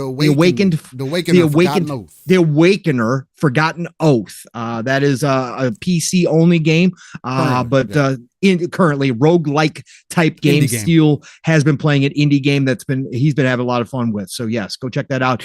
It's Timmy's in here. What's going on? It's Timmy. I love to see you, brother. Great to have you a part of our show. As always, who else? Retro Nerds in the house. What's going on, Retro? We had the brother from Another Fun Speculation, aka Mav, in the house. Mav, thanks for the night off, brother. Again, sorry I needed that night off, brother. I appreciate you though, man. I heard you guys had a heck of a show, Steel was telling me, so I will have to go back and catch it, man. But everybody, I think that's as far back as I can go. Let me go back down because a lot of people like to jump in when we start this stuff and say hi. So let's see if I missed anybody down below. Come on, work with me, computer. There we go. We got Nam Omar in here. What's going on, Nam? We got the Froggy T White in the house. Go on, Froggy T. I see you. We've got, of course, Sanchez MTZ Gaming jumping in here. What's going on, Sanchez? Great to see you as always, sir. We got the Ghost Fixter in the house. What's going on, Ghost? We got the Jesse Darby in here. What's going on, Jesse Darby? Great to see you. He says, all I got to say is let's support the devs. Let's go buy the Stalker collection. I already did. It is on my list, sir. I'm not buying it right now because I don't have time to play it. But it is on my list. I will be playing through that prior to Stalker 2 coming out. So I will be picking up that later. But yes, everybody go check out the Stalker collection. It's awesome. It's finally on console. You guys can go back and play the originals if you never got a chance on the PC. First time it's ever been there. MF Great is in here. What's going on, MF Great? Awesome to see you joining us. Thank you so much for being here. And I think I'm caught up there now, Steel, so we can get into this upcoming week of games. Let's do it. Let me get the time here real quick. We are at 1:43. We are good there. But no, thank you all for joining us. And if you're lurking, if you're listening to us, I know a lot of people listen to at work that have to work on the weekends. We carry you through the morning and afternoon, wherever. If you're listening to us in the future, listen, love you all. Nothing but respect for coming out and supporting us and supporting out all the different podcasts that you all do jump into. Again, you guys are all a part of the show as much as we are. I will never stop saying that because that's exactly the truth. Without you guys, it's just me and Steel chatting away in a party chat or on Discord or wherever. That's all it is. So thank you all for being here and making the show what it is. Appreciate every single one of you. All the time. So let's get into this upcoming week of games where we pull the games from the Game Informer 2024 release schedule. And again, this isn't perfect. So if there is something that is missing on this list, please go ahead and shout it out in the chat. Still will keep an eye out and catch it if there is something that we need to know about that is coming. And I think, let me see here. We are in the week of March the 11th. Monday, March the 11th is when we start. And I do believe this is still missing. Let's take a look here. Yeah, this is going to be missing a couple real quick. Let me double check again. Hold on for just a second, folks. Normally we don't do this, but I do want to make sure. I think there is a couple in this list that aren't on there. See here. Solid White says much love for the gaming community for real. Hey, well, everybody. I mean, right now, as you've depending on how long you've been in the community, while we're getting some things set up, what? It's because we brought up. We might get into a little community conversation at some point too, because there are some heartfelt things that I like to say. Well, some things that touch me, and I just want to put it out there. But what are you guys enjoying or not enjoying for the community? I know some people were talking about there's a civil war going on of some sorts. I maybe I've completely missed it. I haven't seen it. Maybe it's just because I don't care enough to pay attention to it. But let me know. I mean, let me know what you guys have seen through the community. I'll probably see if I can write some of those things down, and we might talk about some of those things later. What you've been into, and just kind of what you've seen. So, yeah, absolutely. Yes. Okay. So I've got the two. Okay. So I did confirm the two. Okay, good. All right. So we're good. So we're going to start off again, March the 11th, Monday. And we are going to start with, let's see here. Well, I should mention this one because it's March 10th. That's a Sunday release. DC's Justice League Cosmic Chaos coming to PlayStation 5, Xbox Series, PlayStation 4, Xbox One, Switch, and PC on March 10th. What is this, Steel? It's a kid's game. I think we did mention this last week, but I didn't realize that it was a Sunday. Anyway, so that is coming out tomorrow. So enjoy that. We got High Water on iOS and Android on March the 14th. This is a adventure game coming from Demagogue Studio and published by Rogue Games. This has already been out since last year, March 4th. Oh no, wait, what am I reading here? Never mind. Why is that? Hold on for a second here. What happened? What are we doing here? You want to know why? You went back a year? Yeah, I'm back a year. Redo, restart. Here we go. Okay. Man, weird. Okay. Anyways, yeah, we were in 2023. We were in 2024. So let's do this. Take two. Here we go. Upcoming week of games starting March 11th, Monday. Contra, Operation Galuga coming March the 12th to PlayStation 5, Xbox Series, PlayStation 4, Xbox One, Switch, and PC. Again, Contra fans, you are getting a new one. Shout out to Wheezy Tekken, who is normally in our chat. He always hits me and Steel up in the DMs. He is always on the X, formerly known as Twitter. He is pre-ordered the collector's edition of Contra Operation Galuga, so I can't wait to hear his thoughts. Hopefully he'll post some stuff on X so we can see it. But Contra fans, you got a new Contra coming out March the 12th. Then on PlayStation 5, we got Melatonin from Half Sleep, published and developed by a rhythm music game. You already know I'm out whenever you say rhythm. This came out in PC back in 2022 and Switch also in 2022. So it's coming to PlayStation 5 this year, this week. So go check out Melatonin if you're into rhythm music games. It looks like it's going to make you want to go to bed. And obviously the name says it all. So maybe it's a nice relaxing one. Then we got Passing By a Tailwind Journey. That is also coming out this week. This is coming to Switch and PC. Studio Windsock, published by Dear Villagers. This is another adventure game coming out this week. Nice little indie game. Then what else we got? Got Llama Soft, the Jeff Minter story, coming to PC March 13th. This is Digital Eclipse's new series. That has really been doing well. They go back and they pull some games from the history of video games, and they obviously republish the game, right? And this one is Llamasoft. But then they also do the entire history. They have interviews that is also included with the game. They go behind the scenes. They show you the dev work that went into these games. So they pull some of the big games out. People have been loving this, especially the history buffs, the video game history buffs. So go check out Llamasoft this week if you're into it. Digital Eclipse is a great developer and publisher, by the way. Go check that out. And then we've got this one. Steel, I've got this on my wish list. I didn't know this was coming out. I love, you know me. I like these sim type games, right? But Cartel Tycoon. You get to be a drug cartel tycoon, Steel. So yeah, this looks pretty freaking dope. Actually, I looked into it. You got to worry about the cops. You got to build up your drug empire. Like, this looks fun, man. Cartel Tycoon coming to PlayStation 5, Xbox Series, March the 14th, coming from Moon Moose developer and published by Tiny Build. I watched a couple videos on this thing, man. I was like, you know what? Eventually, I'll probably pick this thing up and try to build up a drug cartel. Let's go. Looks kind of fun. And then we've got Guilt coming to Switch. Guilt is from Tequila Works, published by Tequila Works, an adventure game. This goes all the way back to Stadia. This was an original Stadia exclusive back in 2019. It is came out on PlayStation 5, Xbox Series, PlayStation 4, Xbox One, and PC last year in July. It is now coming to Switch this week, March the 14th.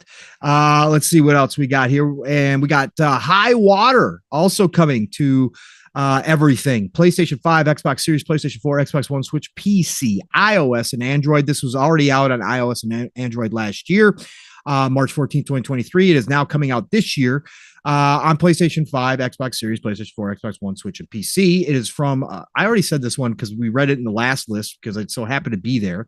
Demigod Studio, published by Rogue Games. All right, so then we got Lawn Mowing Simulator is finally showing up on the Switch. So obviously, you guys all know this came out a few years ago, 2021. Excuse me, I didn't want to cough in your ear. This came out in 2021 for Xbox Series and PC, and then came out in 2022 for PlayStation 5 and 4. Finally coming to Switch. So all you sim fans who happen to like the handheld version, Lawnmower Simulator coming. I like lawn. I actually like mowing the lawn in real life. It's relaxing. Not a video game, man. I just can't do it. But I know a lot of people do like to do it. Then we've got one that I have pre-ordered. I have it pre-installed, Steel. I did decide to pick it up. I decided I could not hold off. A rare FOMO moment for me. But Star Wars Battlefront Classic Collection drops this week. I've been looking at it. Bruh. Yes. The fact that they're going to have 64 players, they're going to have the servers up and running, Steel. It is time to get back to games that I put hundreds of hours into, that me and the kiddo played back in the day. Bro, the classic moments in this game have not been repeated.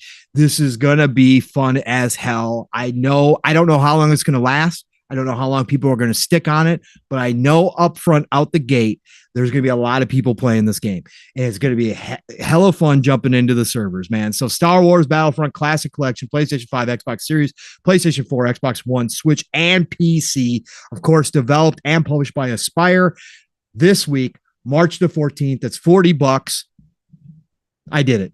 So I'm jumping in this week. So if anybody else is jumping in, I'll see you on the battlefield. But Battlefront is just so damn good. I couldn't pass it up. And then we've got What the Golf coming to PlayStation 5, PlayStation 4 on March the 14th. This is a obviously indie game developed and published by Triband. It is in the sport genre. It looks like a wacky kind of golf game. So go check that out if you're into it. Then we've got Kingdom Come Deliverance. This game is phenomenal. Okay, there's a reason why this is a cult game. There's a reason why there's a huge fan base still to this day playing Kingdom Come Deliverance. I will say this, the 30 frames on console is shite. The game still... it's not acceptable, bro. I don't give a fuck what anybody says. It's not acceptable. This is one of those games I can live through it because again, I played so many AA open world RPGs back in the day that had like literally 15 frames, 10 frames. Like I've played through those games because I still enjoyed them. I can play this game. I've got some hours into Kingdom Come Deliverance, but this game has sold extremely well. It is always on sale. Why the devs have not patched this game to 60 frames and had a current gen version, I don't know, because this game would be even bigger if they gave it 60 frames, because a lot of people would put this game on and turn it off because they could not handle it. It is that bad. This is not one of those, oh, we're nitpicking 30 frames. No, this game is not okay as far as what we expect these days. Okay. Again, I'll play it. I have played it, but man, oh man, could they have something bigger? And why the devs? It just makes zero sense. But anyways, it's coming to Switch. I'm not going to tell you to expect anything special. I don't know what to tell. It's a great game. If you can play through it, it's a great game. There's a lot to love in this game. But anyways, it's coming out finally on 2024 to Switch. Why not? Why not wait till Switch 2? Why not have a current gen patch for everybody else and just do it right? I don't know why. Warhorse Studios. Seriously, you guys have heard everybody clamoring for this for years. Why not just make it happen? Hey. I don't know what your situation is, but it's a comment. This is a no-brainer at this point. Published by Prime Matter. But yeah, if you want to check it out on Switch, go try it. I don't know what it's good. I don't know how it's going to perform on. I don't know how they're going to even get it running on Switch. I don't understand. But anyways, Outcast, A New Beginning. Yeah, no. Coming to PlayStation 5, Xbox Series, and oh no, wait, Outcast. No, I'm sorry. I was thinking Outlast. Not Outlast. Outcast. I actually played this demo, but I forgot to mention I played this demo. Yes. I played the demo, downloaded because I played the first Outcast. I played the remaster that they also brought out. Outcast was ahead of its time back in the day as an open world RPG. Way ahead of its time. I love sci-fi kind of blending fantasy worlds, right? This game has all of that. Outcast: A New Beginning. It's not perfect. I still put it in, obviously, the AA class. They have obviously beefed up their resources and their team. This is a much better game than the first one was, although the first one was really, really good, and it had its moments. There is something special in here, okay? As I was playing through it, I wanted to keep playing through it. The movement in this game with the jetpack and stuff and jumping abilities is fun as hell. The gunplay is really, really well done, and the different guns are great. Now, the demo didn't give me enough of an opportunity. This was a timed demo. Didn't give me enough opportunity to dive into the crafting, and the demo was split up into splices. So one was like on exploration, one was based on the combat, and one was on something else. I don't remember what it was. I just did the exploration mode because you still got to fight and do all that kind of stuff. But I wanted to see, obviously, the collecting in the world and all that kind of stuff, resource collecting, all that kind. It's all there. It's still AA, so it's not perfect by any stretch of imagination. But if you are looking for an open world game that is unique in the kind of story and setting with the sci-fi world, it's very colorful. It's a very beautiful world. Looks like it has some Mass Effect combat. And it does. It's got some of that to it, and it feels good, right? It feels good. Yeah. So that's Outcast, again, if you played the original, you probably already knew this one was coming out, but man, I got to say, playing the demo, it's worth a shot if you're really into Outcast. And again, it'll be on my list. I'll pick this one up on sale because this is one of those games that I'll probably sink 40 plus hours into without even really realizing it. Yeah. As a AA fan, right? So Outcast: New Beginning this week, PlayStation 5, Xbox Series, PC, from Appeal, the developer, published by THQ Nordic, March the 15th. I just want to add a little extra because I have been forgetting to mention that I did try this demo, and everything else that I was been doing, I did download this and try it. So I do have some context to it. So definitely go check it out. And again, the demo's available, so go try it out. Now, the game that's still not on this list, I talked about it last week a little bit because I thought it was releasing last week. Shout out to Tom from Toonami. Hopefully he's still picking this game up and will be talking about it on X or posting some screenshots or whatever the case may be. This this is the game that I would have purchased had Unicorn Overlord not come out this past week. And this is Crown Wars: The Black Prince. Releases on March the 14th, PC, Xbox, and PlayStation. Strategy tactics game set in a dark medieval universe, right? Lots to love about this game. Still have not heard any previews or anything about how performance is on console. I haven't heard anything, if the tactics is actually good, because that's always one of the things you have to look for in these games, because obviously it's probably going to be compared to XCOM, as every other strategy game is. But there are games that do it very well, and then there are games that don't do it so well when it comes to AI and when it comes to actually moving around on the battlefield and how your individual units actually perform, right? There can be balancing issues, all sorts of stuff. However, everything I'm seeing about this game, the world, the story behind it, kind of what the concept is from a tactics turn-based game, I'm all in on this game. This game will eventually be bought for me. It's from Artifact Studio, published by Nacon. Again, loving what Nacon's doing. Nacon's just pumping out games as a publisher. Love how much they're contributing right now. Go check out Crown Wars: The Black Prince this week, March the 14th. So I wanted to give that one a shout out to as well, Steele. Nice. Well, I guess that's all of our upcoming games there, ladies and gentlemen. Definitely check those out if you're into some of those. And yeah. Paul, where would you like to start this week? I mean, there's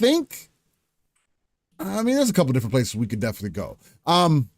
We could start off with Shawn Layden coming in to give some of his opinions on the industry. I feel like it's for somebody that was heavily involved and was an influential part of PlayStation at one point. I think it could be a good springboard for some additional conversation. We're gonna do him in a Peter Moore combo platter, because Peter Moore also contributed this week as well. I think two following up former heads, very influential heads of state for both PlayStation and Xbox back in the day. Two people who had massive impact on the industry as we know it. Sometimes you got to listen to what they have to say, Steele, and there was some interesting conversation, but you could certainly start with Layden if you want to, for sure. That's not a problem. Well, to start off, I'm just going to summarize it a bit, and then we're going to get into it, because they are extremely long interviews. The Shawn Layden one is much more longer than the Peter Moore one. So Kev, keep that in mind. But I'll summarize it starting with this, and then we'll get into the actual article itself. Shawn Layden, with his vast experience, not a problem, from leading Sony Interactive Entertainment worldwide studios to advising giants like Tencent, has quite a bit to say about the gaming's industry current state and future. He's seen it all, from the excitement of blockbuster game releases to the challenges of navigating an industry rocked by layoffs and escalating development costs. Now, as he advises companies navigating these turbulent waters, his insights are more valuable than ever. Layden's not just talking from a business standpoint. He's genuinely passionate about how blockchain technology can transform gaming, but don't get him wrong. He's not suggesting slapping blockchain on as a gimmick. Instead, he envisioned it as a way to solve age-old issues like the resale of digital games. Imagine selling your used digital games and the original creators still getting a slice of the pie. It's a win-win, according to Layden. He's also keen on the idea of games that not only entertain but engage communities in creation and trade, with blockchain playing a role in ensuring creators get their due. It's about enhancing the game experience, making it richer and more interactive, but at the core of it all, Layden stresses the game itself must be compelling. No amount of blockchain or fancy tech can save a game that is no fun to play. Again, this is me kind of just giving an overall summary of what he talked about with GamesBeat. Let me go ahead and, before I get a little bit further in the conversation there, I'm going to go ahead and pull this up here for you guys. See here, bada bang, bada boom. And then we'll go to our show stuff screen. And then we're going to do a little window capture. Out. There we go. All right. And get back in here. See if I can make that a little bit smaller. I'll pull this up a little bit. Boom. There we go.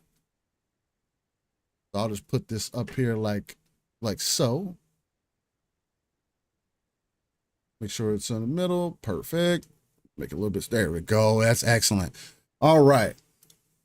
So he goes on to get into the industry's evolution. Layden points out that might mean a future where game development mirrors the films industry's project-based model. This can make a big studio cycles of hiring and firing less common. As outsourcing becomes the norm, it's an efficiency thing. Why keep a huge team on the payroll when you can assemble the best talent for each project? Layden's reflections are a call to the industry to innovate, not just technologically, but in how we think about creating and sharing games.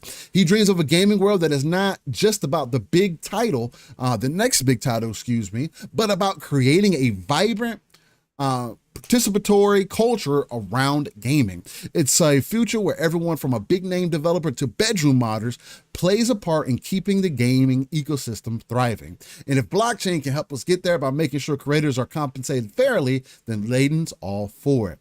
In essence, Layden's overall message is clear: embrace change, innovate responsibly, and always remember that at the heart of gaming is the joy of play. Whether it's through blockchain, smarter development models, or simply making games that people love, the path forward is building a more inclusive, sustainable industry. And with a lot of those points, he's 1,000% right. Now, for me, and now I'm not saying that he said any of these things or whichever the case. I do think that blockchain could be used potentially in gaming for our benefit, not to the way that people traditionally think about it, right? Because the way that it's been used thus far, you could definitely see the negatives in it. Now, is that the answer? I don't necessarily think so, but we do need to come up with something for digital ownership, because that is the number one thing, our number one problem, our number one issue that we're going to move further into as we go into the future.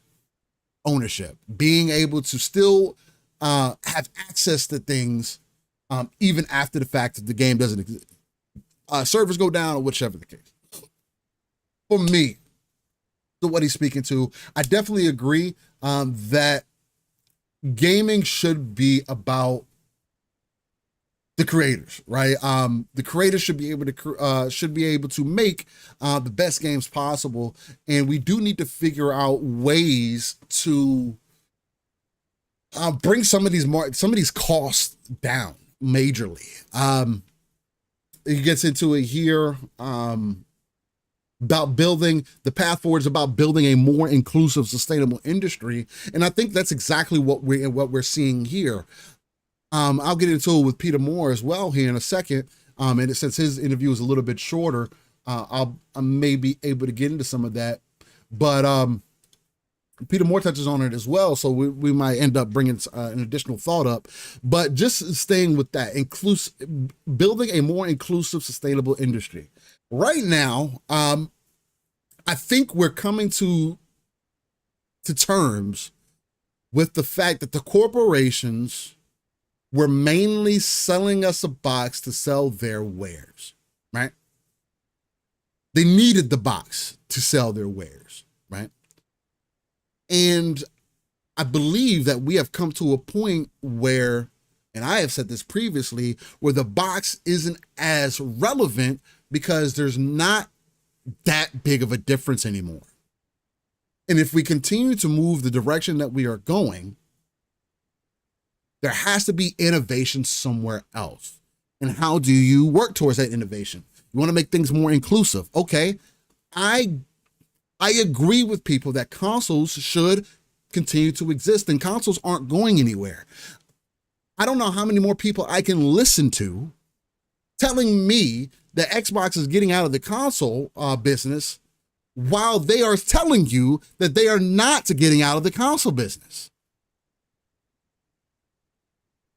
Like, people want Xbox to be completely, third party. They want Xbox to completely get out of the game. And that's part of the problem. That's the real truth to it all.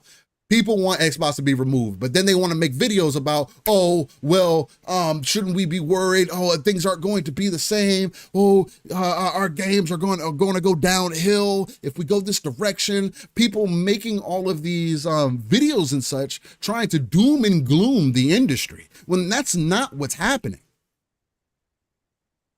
People are so fucking focused on, oh, but my box is going away. It's not going to be the same it was before. Oh man, I just wanted to give the corporation more money so they could dig deeper into my pockets for these games that I'm not going to play. Guys, the only people that give a fuck about the console hardware is the 250 to 300 million people that have been buying it for the last 30 years. We have not had a console generation outsell the PlayStation 2. The Switch is the closest, and the Switch is the closest for many other reasons than the PlayStation 2 was. PlayStation 2 is an icon in its era because it was the best DVD player that you could get. For the price especially. That's why it did so well. Of course they had games and such, but that's not the major reason why that platform was bought. Switch has extreme versatility. Because of that versatility, because of the nostalgia, because of how they've presented themselves, they have put themselves close enough to that number, but I still, even if they barely beat that number, who else do you think is going to who else do you think is going to do that? If PlayStation can't do it, and they're the number one most popular console brand, they're selling hardware, right? If they haven't been able to do it since the PlayStation 2, then who else is supposed to do it? So maybe we should all just go be Nintendo Switch players now, because that's what matters, right? Consoles. Oh, they're buying the software. Why is Nintendo's numbers lower than their competitors then, as far as year over year in gaming? Something's not adding up. So even Nintendo's looking at doing things a little bit differently. There's rumors. Again, if Nintendo releases the Switch 2 and it's backwards compatible, that tells me that Nintendo gets it. Now, will that be the case? No, but that's what the rumors are currently.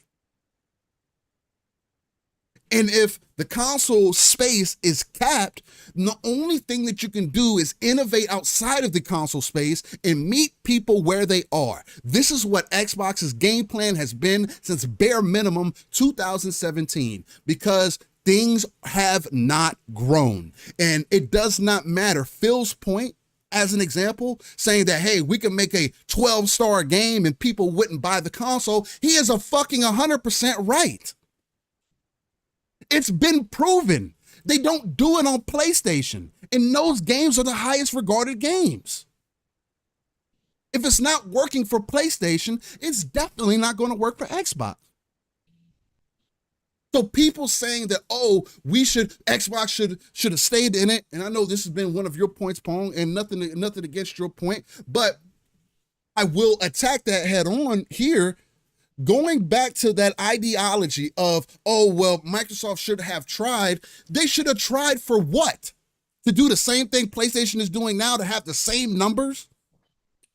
That doesn't work. You're going to have another decade of you being capped to the same place, to the same people, to the same audience, no growth.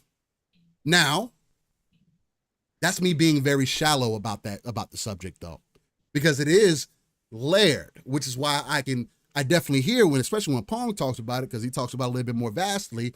I can definitely hear why it would be different in Xbox instead, because Xbox is doing many things in the face of, for the consumer, backlog, digital library, ecosystem, studios, games, Game Pass. There's just so many other things that are working in their favor that maybe this time around it would be different. But if it hasn't been different for 30 years, there's no guarantee that this is going to be different now. And the unfortunate thing about us moving further into a digital era is that nobody else has this strategy planned out. Literally, Microsoft is trying to figure things out as they go. Because who else can we look to say, hey, it needs to be done just like this. This is how we move into the digital era. This is how we look at our games moving forward. This is how we look at ownership moving forward. These questions are not being answered today. So how do we progress?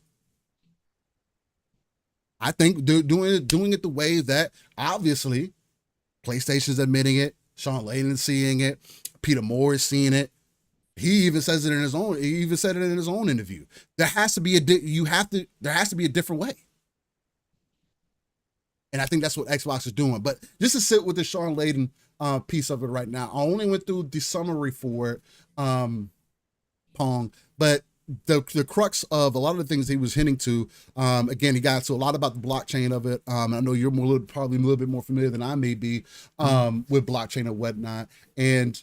Do you agree with his ideology about how blockchain technology can transform gaming? But don't get him wrong. He's not suggesting slapping blockchain on as a gimmick. Instead, envisioning it as a way to solve age-old issues like the resale of digital games. And so like imagine selling used digital games and the original creators still getting a slice of that pie, and it being a win-win situation. And then getting more into the inclusivity and sustainability of the industry. Yeah. As far as the blockchain stuff, he also mentions in there that he understands that blockchain as it stands right now is not the final form. It is not the form that it would work for any of this. He says that there has to be an evolution within blockchain. There has to be a lot more efficiency within blockchain to do it. Again, am I a blockchain fan? No. I mean, I wouldn't call myself a blockchain fan. Do I discredit tech?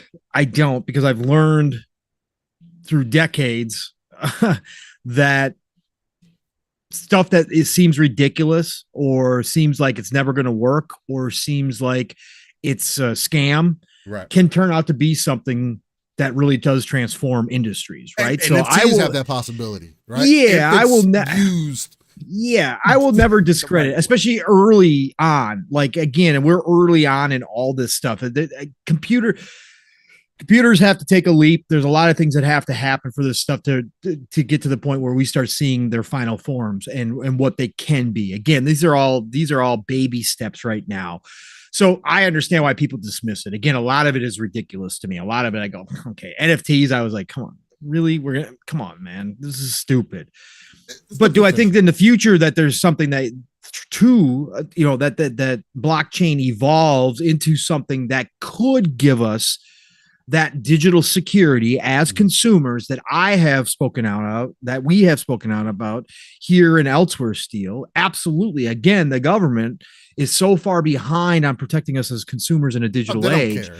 Right. That we have problems. We have issues again. And I think that there's some of that could come to fruition in whether a variation of what it currently is, or maybe somebody breaks away, takes some of the tech from blockchain and creates a whole new thing that actually does become something that's applicable to those scenarios. And I think that is why I won't dismiss it out the gate. And obviously Layden is heavily invested with companies that have to do with blockchain too. He's been on that train ever since he kind of left Sony. So again, that's fine. I know why he's talking about it, because he obviously believes in it. And he, some of his companies, that he works for or advises for, are going to make money and be, that's his investment. So I get it, right? But I do think that there is something there. So I appreciate the fact that he's still bringing it up and addressing some of the current day topics where he thinks that eventually that stuff could help with. And I think it is important that we as consumers do look at where we're at in a digital age and understand that we don't own anything right now, really, right? Nope. We don't.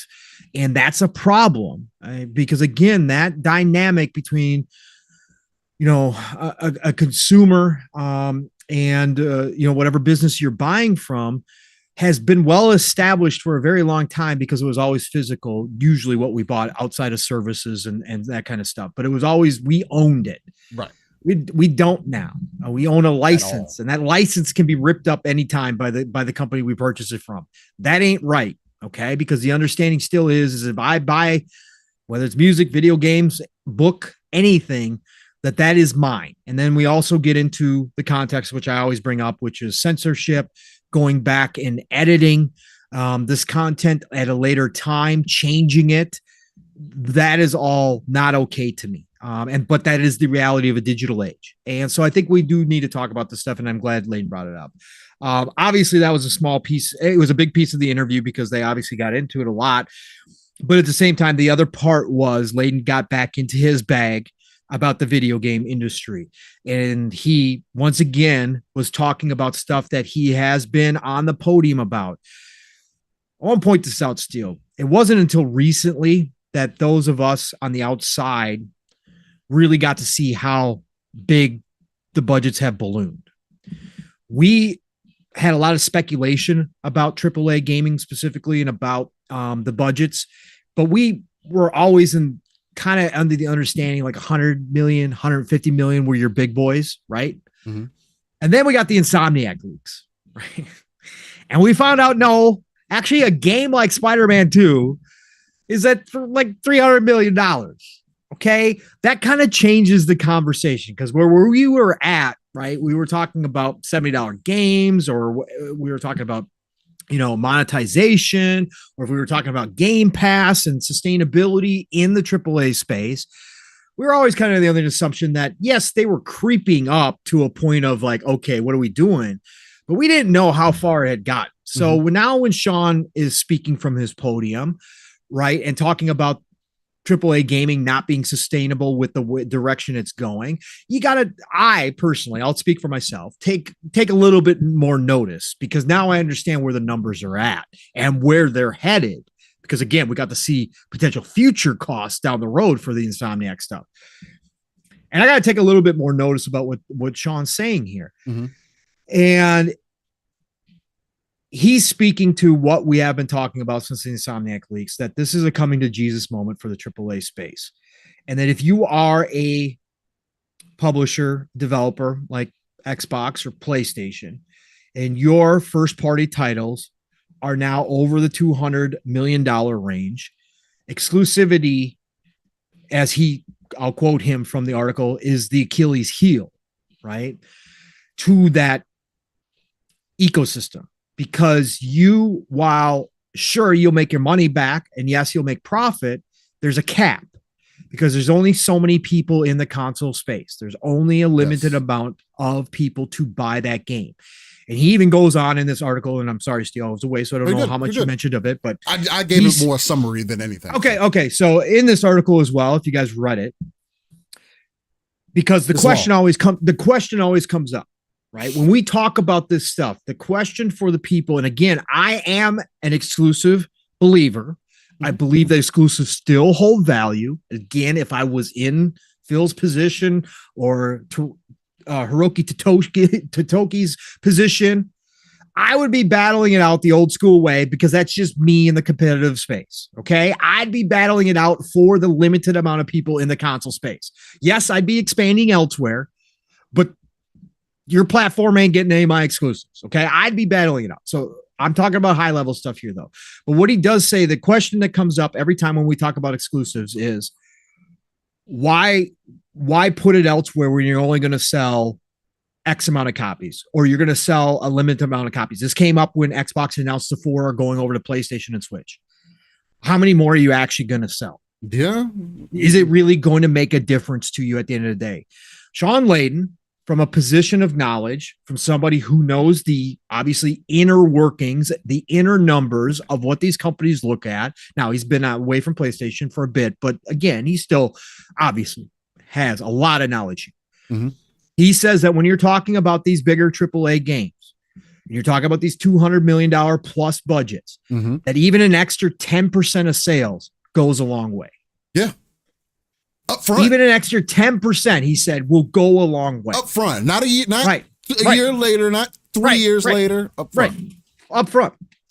So, again, in this article, he's a proponent of what Xbox is doing, is what he's saying here is that you have to, if you're going to have these types of budgets, and again, he mentions that, you got to do other things. That these budgets, you can't keep raising these budgets like this. But if you're going to have these types of budgets, that you do have to look at having your games on more places, in more places, right? As many places as possible, because that extra 10% can go a long way to sustainability.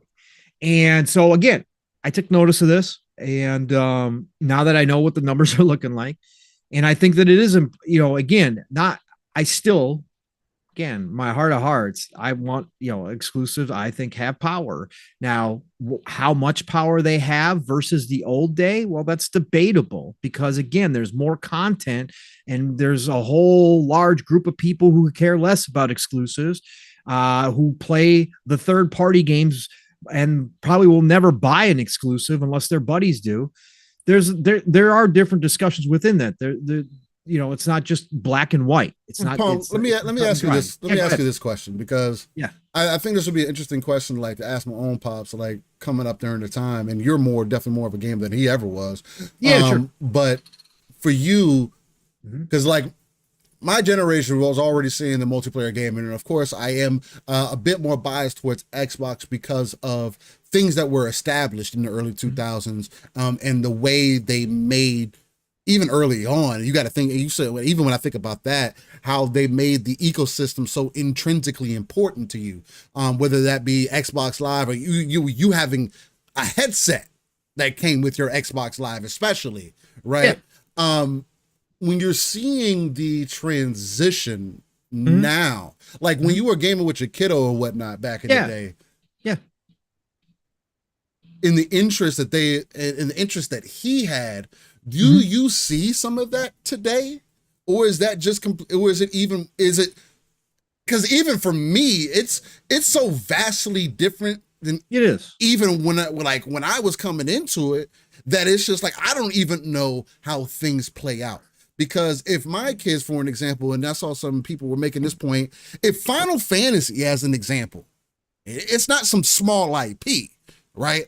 If Final Fantasy has not been able to get the attention of the younger audience, and that's the audience that seemingly they've been trying to pitch themselves to, because the older gamers, from what I've heard, from what you have said, and other people who like miss the older combat and stuff like that, the older gamers wanted something else, but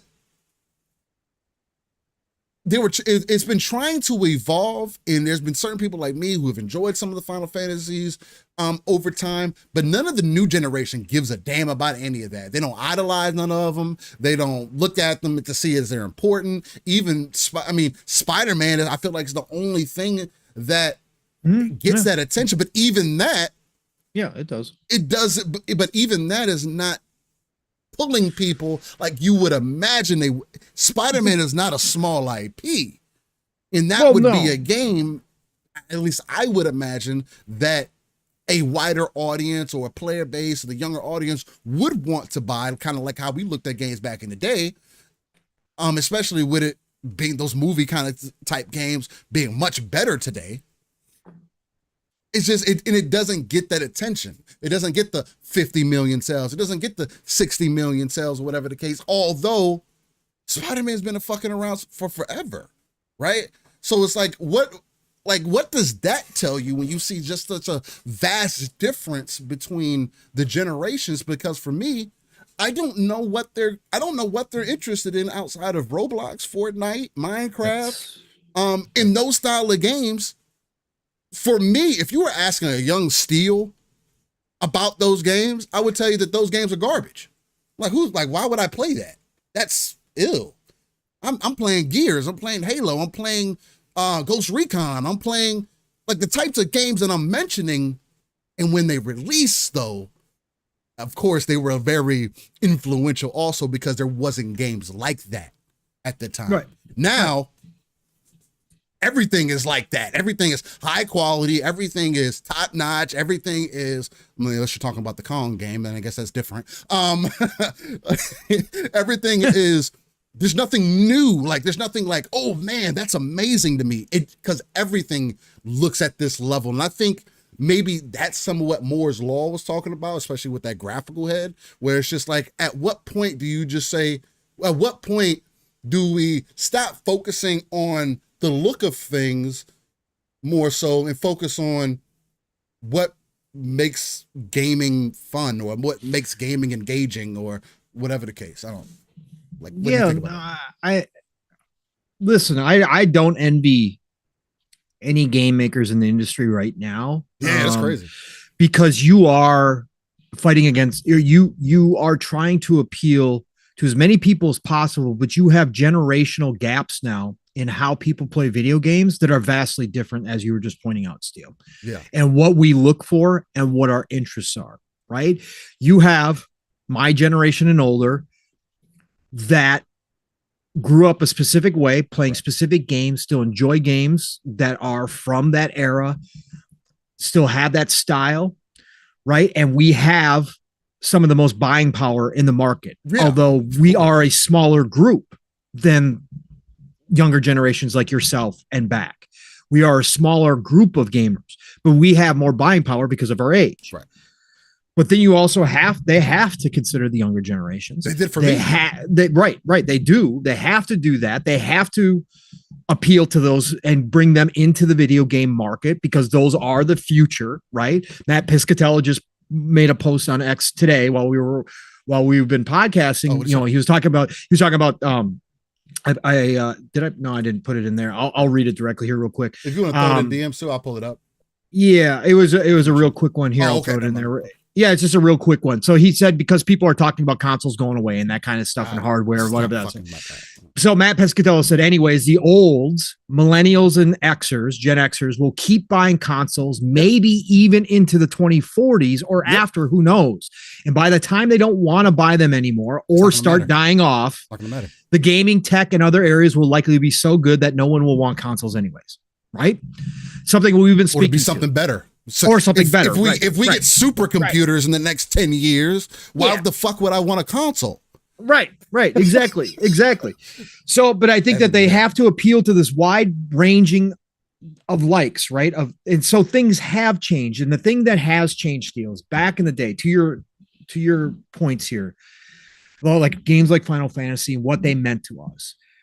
We didn't have access. Again, this is why I call this the golden age. There was never, as a kid or even as a teenager or young adult, had you asked me that I would have access to the library of games that I do now, the ease of access that I have to games where if I want a game, I don't have to get in a car and drive somewhere and hope a copy's available, whether it's to rent or to buy. I simply pull up my PC or my console to the digital store and hit buy and then download. And I have access to that game. The access and the amount of content that is now available makes it so that younger generations, and especially from the third party side, to kind of get to your point too about exclusives, right? Back in the day, a lot of the games were exclusives. They were being published by the first party. They had to be. There wasn't the amount of game studios out there. You didn't have all the EAs. Yeah, I mean, they were around, right? And they were publishing games and they were bringing different games, but it wasn't the way it is now where you've got hundreds, if not thousands of publishers of video games out there now, bringing content from big to small to as many devices as they do. That's not the way the game it used to be. You had your Nintendo and you had about 3 to 4 games that came out a year because of money, because you were a kid, because whatever time, because you didn't have, even when you walked into a KB Toys, yes, they had a wall of games, but it was a fraction of what we can go get now. It was a fraction. And then, Steele, you had the big third parties come along. And you had the big third parties who started making games, publishing them everywhere, which actually got better received by the masses, not by the enthusiasts, but by the masses, right? That grew beyond any one box, which we've heard Phil and Booty, Sarah Bond just talk about, right? Games now, some of these games are bigger than any console or any platform, right? They're platforms themselves as they describe them, like your Minecrafts, your Fortnites, etc. even your Call of Duty to some degree. We didn't have that back then, Steel. We didn't get that. First of all, we didn't have online play for a long time. So we were playing single player games or split screen with our buddies, but it was limited. So all the games were geared towards that. And then we moved into a whole new generation where online play grew, right? But exclusives still matter. Exclusives still were, the console itself first, Xbox 360, right? And then they had the exclusive games. But now these third-party games, Fortnite, etc., have become so big and take up so much of people's times and have reached such a wider audience that games like Final Fantasy, games like Halo don't have the impact they did back in the day. Nowhere close. Are they still important? Obviously they are. Again, any game that sells in the millions is obviously very, very important. Any game that has movies, multimedia, right? That has people creating lore around the game, cosplay nowadays, that's an important piece. But it's still a fraction of what these bigger games do by themselves. It's still not what the younger generation now sees as important. They see YouTubers and streamers streaming Fortnite, and that's what's important to them. They don't care where they play it. They don't care if it's on a tablet. They don't care if it's on a console. They don't care if it's on a PC. They just want to play the game, the access to the game, and be like their favorite streamers. That stuff has all changed the industry, to your point, Steel, from when I was gaming or you were gaming when you were younger to now. And I think that that's the idea that we have a hard time with, because we, as the older gamers who grew up in the other eras, right, we still enjoy those games that, exclusives, whatever you want to say, that are made for whatever console we have purchased, right? And they are specifically designed around that. We still enjoy those experiences. Not to say that the younger generation doesn't. There are, but it's just not a focal point. They didn't grow up with the nostalgia like we did. They're going to have nostalgia for Fortnite. Think about that, Steel. When they get in their 40s, they're going to be talking about, remember back in the day when we used to play Fortnite all the time? Remember all the skins we used to get? Bro, that's so weird to me. Like, that's going to be the thing they talk about. The only reason they're going to have any form of Minecraft. Reason they're going to have any form of brand loyalty is just dependent on what you had in the house at the time. Right, exactly. Yeah, exactly. But you don't even hear, like, back in another example was the arguments back in the day between the people who played Mortal Kombat on Nintendo and the people who played Mortal Kombat on Genesis, right? Amongst friends. Which version was better, right? Which version was the more arcade experience, right? Of course, most of us said that, but there were certainly fans, Nintendo fans back in the day, who denied it, who said that their version was better because of the colors. That was the key thing. The people thought the colors were better on Nintendo. But that was a key thing. Nowadays, you don't hear kids going, my Fortnite on my iPad plays better than on your TV. Like, no, bro, no. Does it play? Shit, doesn't play. And again, I know we're picking some of the big games, but I think that is the main difference. The third parties in the video game industry, there was nothing back then it wasn't like that. Yes, you had your games from third parties that obviously hit, but normally those games hit because they were promoted by the console that they were exclusive to, or they were published by the console maker itself, or whatever the case may be, but it wasn't anywhere near to what we have now. And again, then times that by 1,000 with the amount of games that are now coming out, and it gets diluted. The impact gets diluted because it's no longer, I've got to wait to play this game.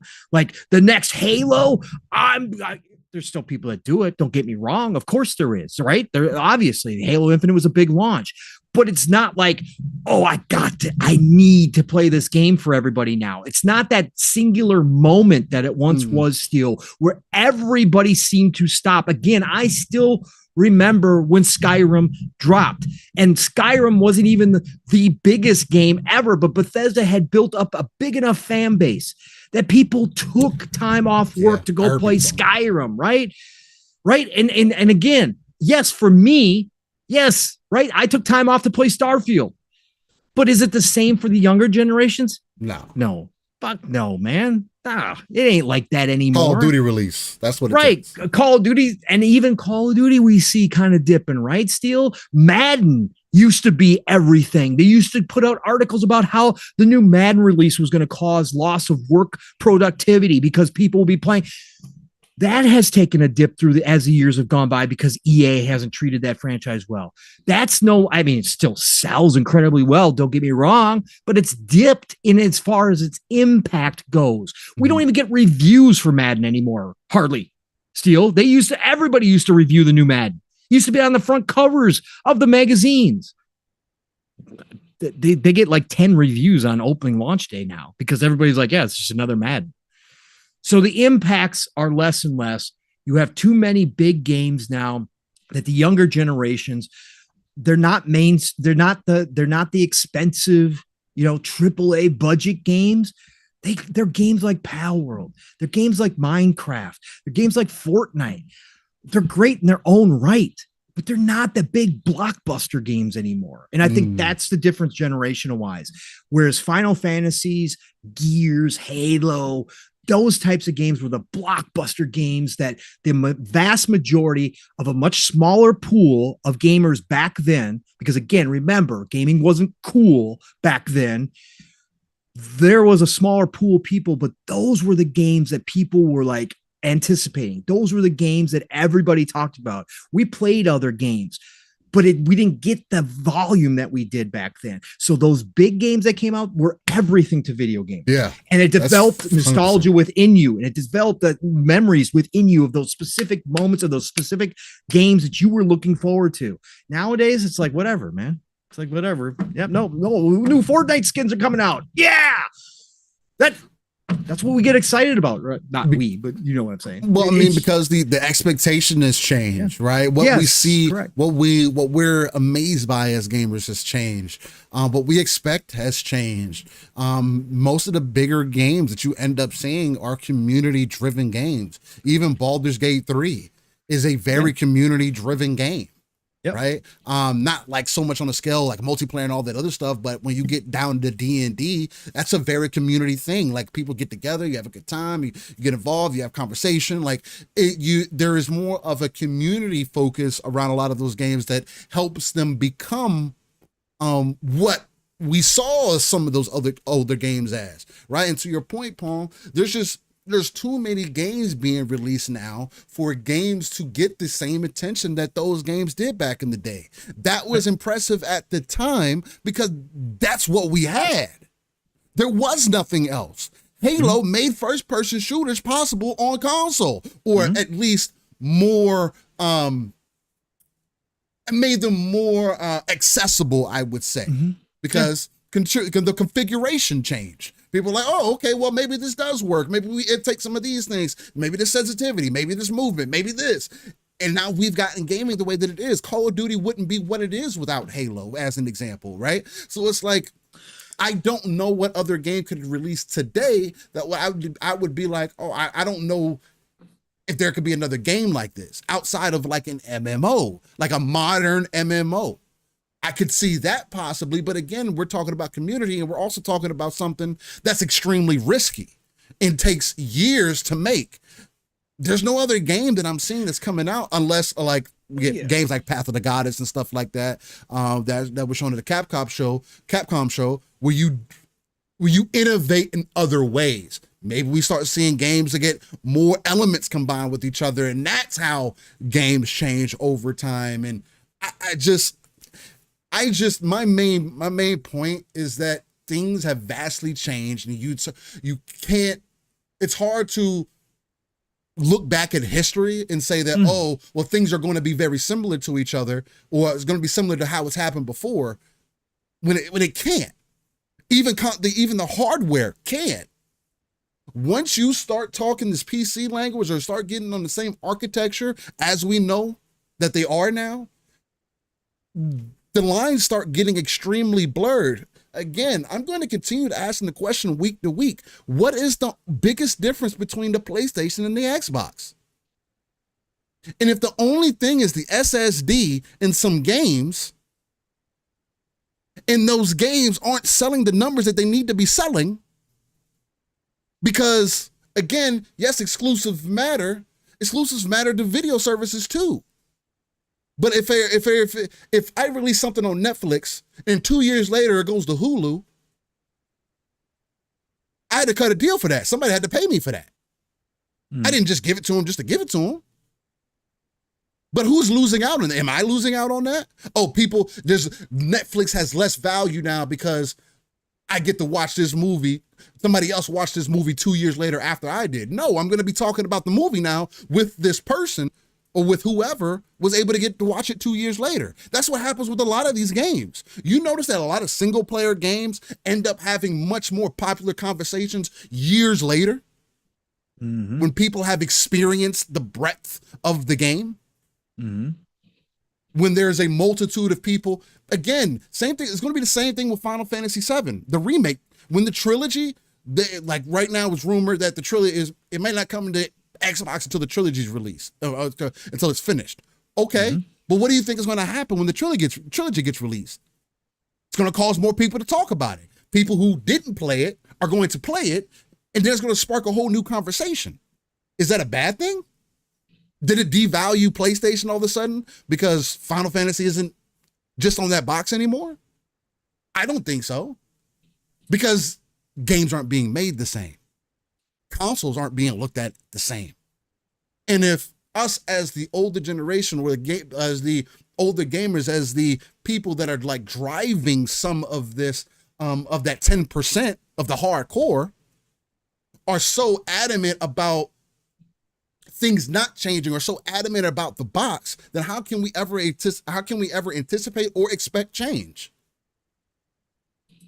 And they're not going to listen to us because we don't want change most of the time. Now, me, I admit I'm a bit different because I see where things could possibly go. I don't know how possible it is because I'm not an engineer. I don't make any of these things. I don't know how to. I've made smaller PCs before. I've made a PC the size of a Xbox Series X before. It's annoying. It can have its heat problems, and there's just a lot of other things that get into it, or at least of that size, a little bit bigger than that. But if that's a possibility, and there's already many PCs on the market. So if Xbox is able to figure that out, and like my point with the whole handheld PC market being now under $1,000 for you to step into that ecosystem, the possibilities are endless. And why would I cap myself off to, if this exclusive game releases somewhere else 2 years later, then I have lost the value of this piece of hardware that I bought. But if you have more access on this piece of hardware than you do anywhere else to your library, to your games, to the things that you care about, why would they get rid of the console? Why would PlayStation do it? Why would Nintendo do it? Why would Xbox do it? Xbox literally has no reason. Matter of fact, like I've stated before, if anything, Xbox now has more of a reason to make consoles because they're not dependent on it. You know how freeing that would be if I could make hardware and not be reliant on my hardware selling X amount of numbers of consoles? I could just make good hardware.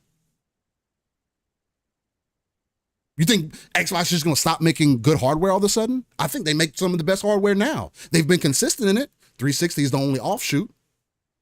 I thought Xbox One was a decent console. I mean, it wasn't the most powerful or whatever, but it was I think it was well designed. The slim models that came after, I thought they were well designed. So why would they stop? They've embraced this in totality. The only person that hasn't embraced it in totality is PlayStation, seemingly. But even they are coming out and saying that, hey, we need to reach people where computational power is, wherever that is. What does that mean? More places to release your games at. PC, day and date, whole slate. It's already coming. It's already there. Ghost of Tsushima on PC. Guess what? There's going to be more people playing the multiplayer on PC than there ever was on PlayStation. What does that tell you? But you want people to believe that keeping things exclusive matters to one platform? Again, exclusives matter, just not in the way that they did before. I can care less if Gears, Halo, Forza, whatever other game releases on Xbox first, and then 2 years later it goes to a different platform. Matter of fact, I'll be happy, I'll be more engaged with people who get a chance to play those games. The same thing again, but it shouldn't happen if it's not going to go both ways. To Pong's point, to Matt's point, to other people's point, if it's not going to happen both ways, if I can't trade you a Gears of War for a God of War, Gal for Gal, then we're not doing a trade. Because I know you don't buy games anyway. I know that the PlayStation ecosystem is not going to support this the way that the PC ecosystem does. So there's nothing, everything is literally in the air right now. Just a big smoke cloud. There's no direct way to tell where the industry is going to go from here. The one thing that I do know is that platforms are turning their attention to retention. How do we keep people engaged in our ecosystem? How do we keep delivering quality content? And how do we continue to make games better? Those are the questions that are being asked right now. And I'm telling you, if you guys want to continue to get single player games, some of these live service games, some of these multiplayer games, y'all are going to need to support. Yes, they need to be good. Shout out to Helldivers. But Helldivers and Power World are two games that in the last almost 4 years of me and Pong chopping it up with each other, 3 years me and Pong chopping it up with each other, that we haven't seen in this entire time, in the last decade, other than Fortnite, other than Roblox and some of these other games. There has been no other game comparable to Power World and Helldivers. Sure, PUBG, you want to throw that, but that's even further. It does not happen often, is my point. But you need something like that to help give you some sustainability. Do you want to be able to create games quicker, faster, more efficiently than you were ever able to before? Obviously, Sony, I saw some Nick's bringing some stuff in the chat about Microsoft management and some other things. Sony obviously has the same problems. Mm-hmm. They do. They're closing studios without them even creating games. They're closing studios. Bro, they literally canceled Factions after working on it for almost 5 years. That's sustainable? Yeah, no. So nobody in the first 2 years was able to see something that, no, this wasn't going to work. Where's the lack of scope?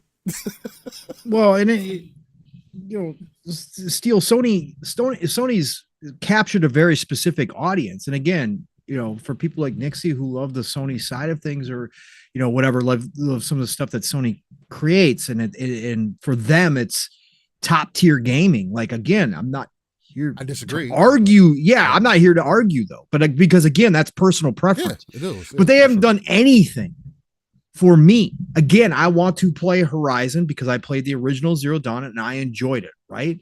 That's something I want to play. Exactly. And I will play Ghost of Tsushima.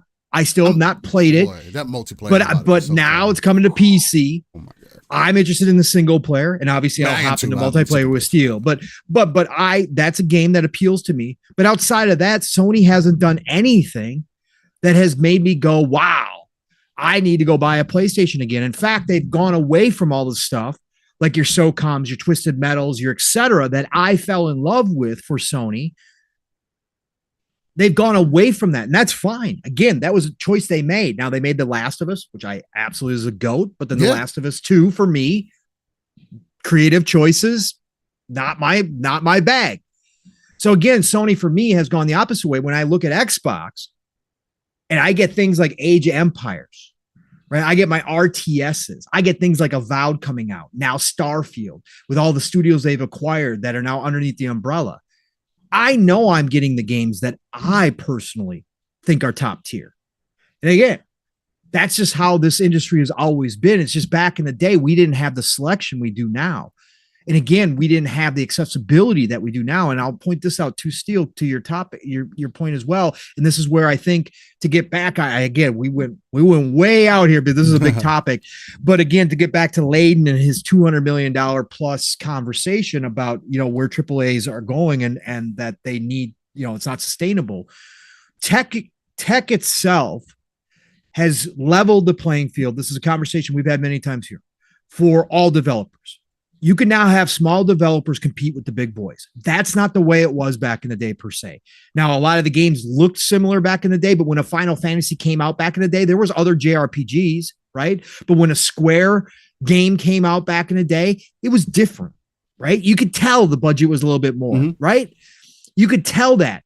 Now, Steel, we got a grandfather like Diablo that created a genre basically all by itself. That create a genre that is now got heavy competition from the last epoch, from Path of Exile. They didn't create the genre, right? And again, I know a lot of the Blizzard people aren't the same as they used to be, but that name alone has power, right? Like you were talking about, Final Fantasy's name alone has power. Bro, but now Diablo 4 comes out. It has great sales out the gate. We had a great time. I'm still having a great time with it, right? I haven't popped into it because I've been playing last epoch, but I was still currently playing and still downloaded Diablo 4. It had great sales. Same, yeah. But all of a sudden, the expectation, Steel, because of competition, because of how much is out there to play nowadays, people started questioning Diablo 4 immediately, started questioning the decisions. We even came on and criticized some of the choices they made. You more so than even me, but I had some real criticisms about what they were doing. So much so that they had to have an emergency fireside chat. Several times, actually. Yes. But the first one, they looked like they looked like they all had just gotten beat. Like it was bad. But that didn't necessarily happen back in the day, because when those types of games came out, those big franchises came out, people just loved them because it was in that franchise. Nowadays, people go, I don't care who you are. You're Diablo? Great. I'm going to play you. I'm going to buy you day one because I love Diablo. But if you screw up, I'm going to let you hear about it and then I'm moving on. Yeah. Because these other dev teams, these smaller dev teams, they might not be Blizzard. They get it. But they get it, and they can produce a game that is on par with your game nowadays. Which is why I always say that that's embarrassed. That should not be happening. There's no reason why a vet, and again, it happens in reality in professional sports, anything. There's no reason why somebody that is, it is something that we ask for, right? Hey, look at other games, take some things from them. Other people have made these mistakes. You don't have to make these same mistakes. Like with Destiny and Bungie, like when you come in, you should be able to tell people, hey, these are the mistakes that we made. Don't do these things. That doesn't seem to be happening. Nothing's going to be perfect. Nothing's going to be perfect. But again, you would think that a company with all the money behind it, all the lineage, all the heritage, all the knowledge that they've garnered over decades would be able to fix things quickly, or would know up front that was going to be a problem. Again, the inventory, not nitpicking Diablo again, because we've already done this, but the inventory system on Diablo, how did they not know in 2024 that wasn't going to fly? That wasn't an outdated inventory system, that they should have put focus on creating something new, but they seemingly didn't until the community blew up again about it. This has not been like a new issue either. This was an issue they had with Diablo 3, but then a smaller team could come along and create something infinite stash and solves everything, even though they use an inventory system that is relegated to size of items, which is not my favorite either. Right. Diablo 2, which is not my favorite thing either, but it's fine because I have an infinite stash that I don't have to worry about. Again, it's stuff like this, Steel, that the boardrooms at these big companies that are spending 100, 150, $300 million on these big AAA games from these big studios, these big publishers, the conversations they're having. How could you not, if you're a leader, how could you not sit them down and go, we gave you a budget of X $100 million And this little studio with a fraction of that budget created a game that is competing 1-for-1 with us. How is that possible? What are we doing? Where is the inefficiency coming from? Nixie, I saw you earlier pointed out that a lot of the budgets come down to inefficiency. It does. It's the thing we've been pointing out. This is the coming to Jesus moment. The industry is having one of those moments. Again, it's not a dying moment. It's not doom and gloom, right. But for the AAA space specifically, they now have small studios, fraction of a size, fraction of a budget, nowhere's near the experience talent-wise, competing 1-for-1 with some of the biggest titles out there. You know, these big companies that are all about money are going, what are we doing?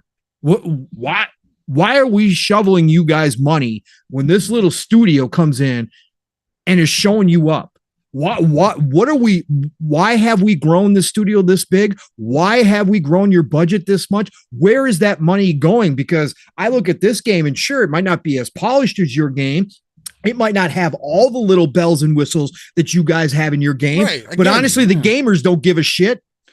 Right? The gamers don't give a shit. You guys forgot to make a fun game, or you had mechanics in there that don't make no sense, and your whole fan base is upset about it. Why are we investing this much into this when we could go probably hire this small? We could have gone and hired this smaller studio, given them the Diablo name, and they probably would have made a product that would have been better, well received than your own title, Blizzard.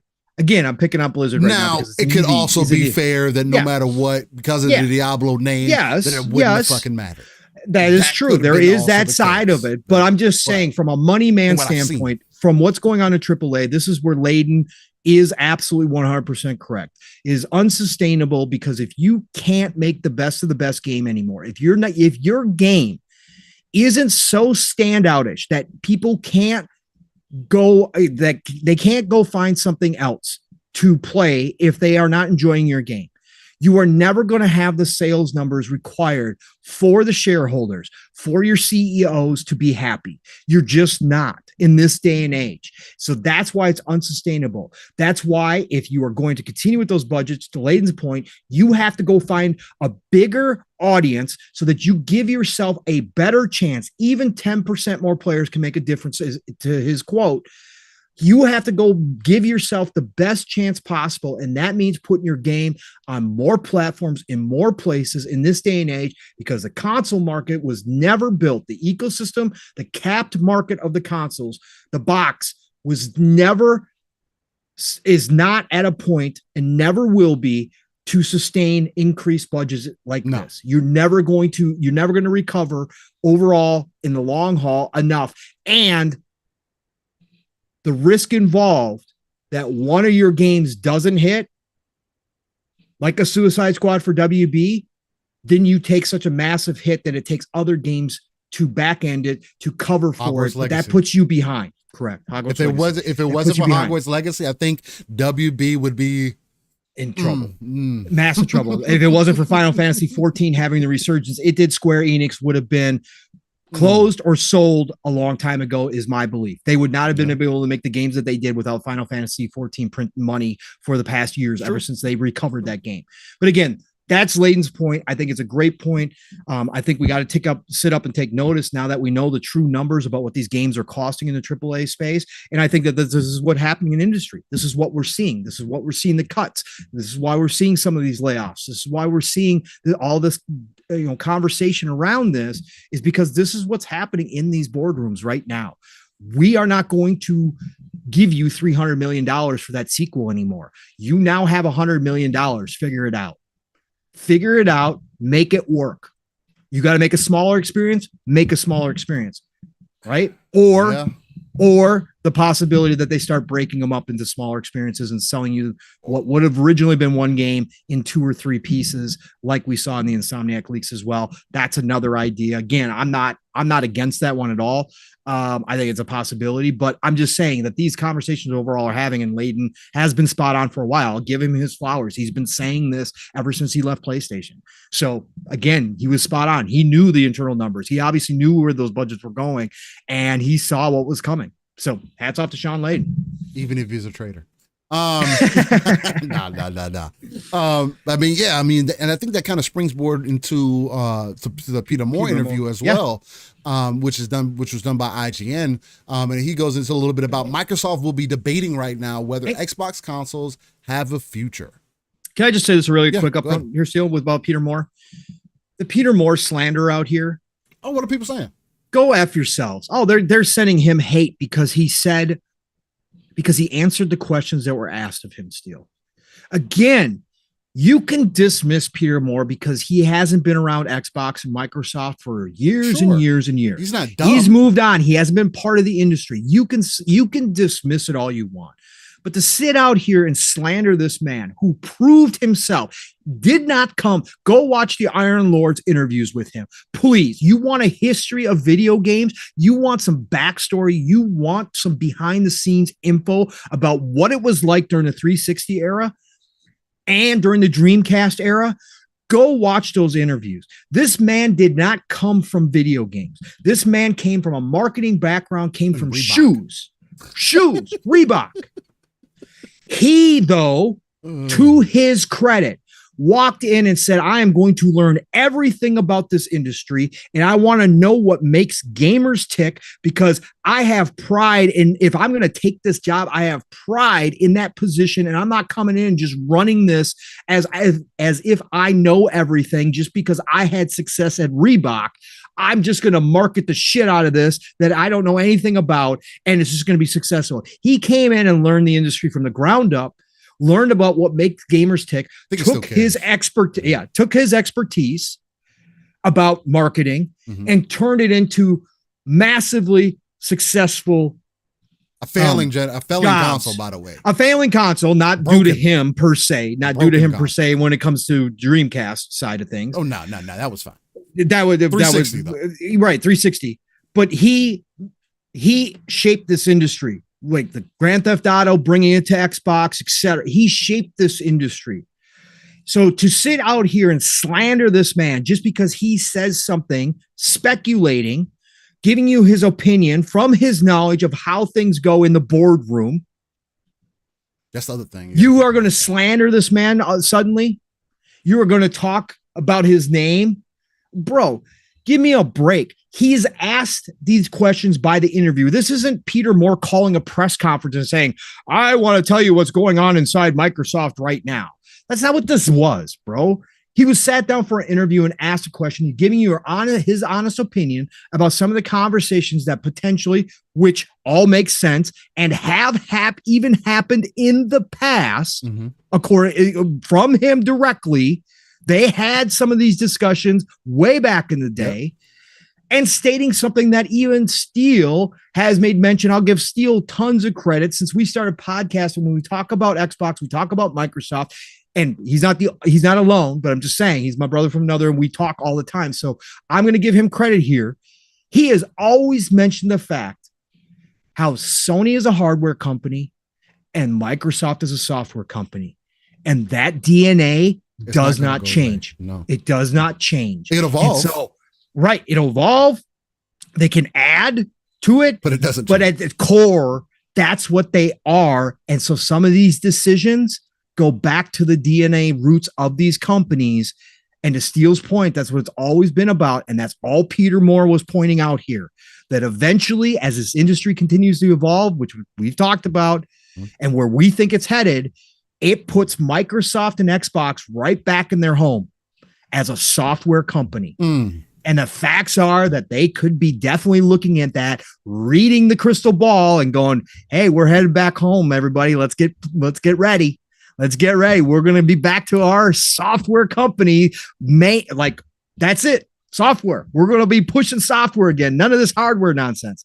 That's all Peter Moore was saying here. And that obviously makes sense. Anyway, Steele, sorry. I just wanted to say that because I hate how people in this community do that. When somebody big says something they don't like, you can disagree. You can have conversations why you think that they're wrong. They know more than you do. Right. At the end of the day, I will never think that I know more than Peter Moore. I will say I would have a different tact, just like I say with Phil Spencer. Right. I wouldn't be making decisions Phil's doing right now, right? I'd take different ones.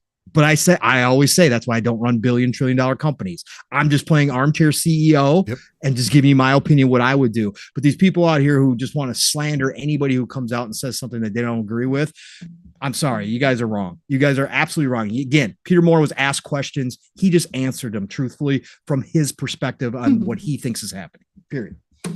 So Microsoft will be debating right now whether Xbox consoles have a future, says Peter Moore. So it seems like video game consoles are a bit of a crossroads. This is not coming directly from the article. I'm doing a little bit of my summary, trying to learn something new here, and then we're going to get into some of the articles. So let me actually make sure I pull the article up on my side for you guys. There we go. So you can see what we're talking about here. All right. Xbox Series X and S are kind of struggling in the console battle. Sony's hinting that the PS5 is entering into its twilight years after missing some sales goals. And there's a whole lot of uncertainty around when we'll see a Nintendo Switch 2. This has got some folks worried that the good old console business might be in for a rough ride. Why the concern? Well, for starters, the console market hasn't really grown much lately. It's got its loyal crowd, but that crowd tends to stick to a few mega hit games, leaving not much space for anything else. Post-pandemic, after a boom in some innovative money-making like battle passes, the big question is, what's the next big thing for consoles? Enter Peter Moore. A legend in the gaming world, he's been around from calling it a day on the Sega Dreamcast to steering the Xbox ship through its highs and lows. Moore knows the ins and outs of what makes or breaks the console game, so when he starts pondering the future of Xbox, it's worth sitting up and listening.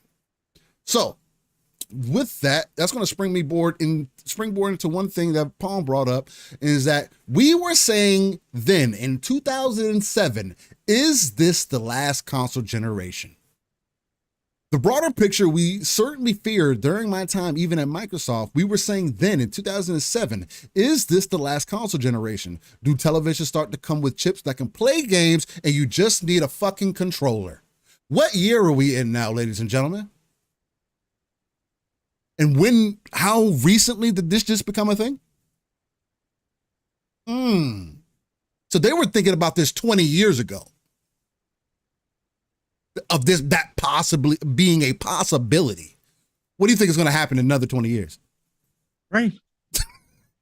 Reading the crystal balls, man. Again, they ain't always accurate. It's not end all to be all, but you can't say he's off base off of this statement alone. Is this the last console generation? Do televisions start to come with chips that can play games and you just need a controller? Is the PC, as it was then, a renaissance? And why do you need a bespoke piece of hardware that costs us, Microsoft, billions upon billions of dollars to install? And you hope to hell you get an attach rate of software and something out of your Xbox Live, your connected service, that would justify the losses, the hemorrhaging of cash the hardware cost you. Isn't this the crossroad that we're at right now? Justifying the losses that the hardware is costing you. And then you think back to now to music and gosh, Zune and iPod. And I go back to Discman and Walkman, bespoke devices that play music. Well, we don't have those anymore. And so now whatever's streaming out of my phone on Spotify, or I listen to a lot of music on SoundCloud, but I don't have anything that plays music. Somebody gave me a DVD the other day. I have nowhere to actually look at this. Now, the smartphone dominates. So gaming isn't immune to these changes in technology in viewing, listening, and playing habits. And what are we doing? Well, we're not in the living room anymore. We're back in the bedroom with our YouTube influencers, our TikTok creators. And it's about content on demand. We are not in the living room anymore. We are back in the bedroom with our YouTube influencers. What were they trying to pitch us back 20 years ago, Paul? 20 years ago, the living room was where everything happened. Yeah. That was the focus. How do we get people in the living room? So we got the Xbox One generation. TV. They honestly thought that was going to stay. Again, 10 years, took almost 10 years too early, but And we are going through the same thing in sports. So you're seeing all these different pressures, if you will, on this next generation that Phil's talking about. Gen Z is coming through and they're going, why do I need to spend $400 or $500 on a bespoke piece of gaming hardware when I've got my smartphone or I got a PC or my Mac and I can do things there with a pretty decent controller? When their phones are $1,000, you have parents that are paying, again, bro, give y'all perspective. I didn't get a fucking cell phone until I was out of high school. So that was 2011. I got my first cell phone. Think about that. Kids now? I had a pager in high school. I mean, of course, I had a computer and stuff like that. You always had something. Yeah, you got way. I still got way. I had a pager. I had a PSP, and I hacked that, and I made things happen. You know, you do get some texting going on there.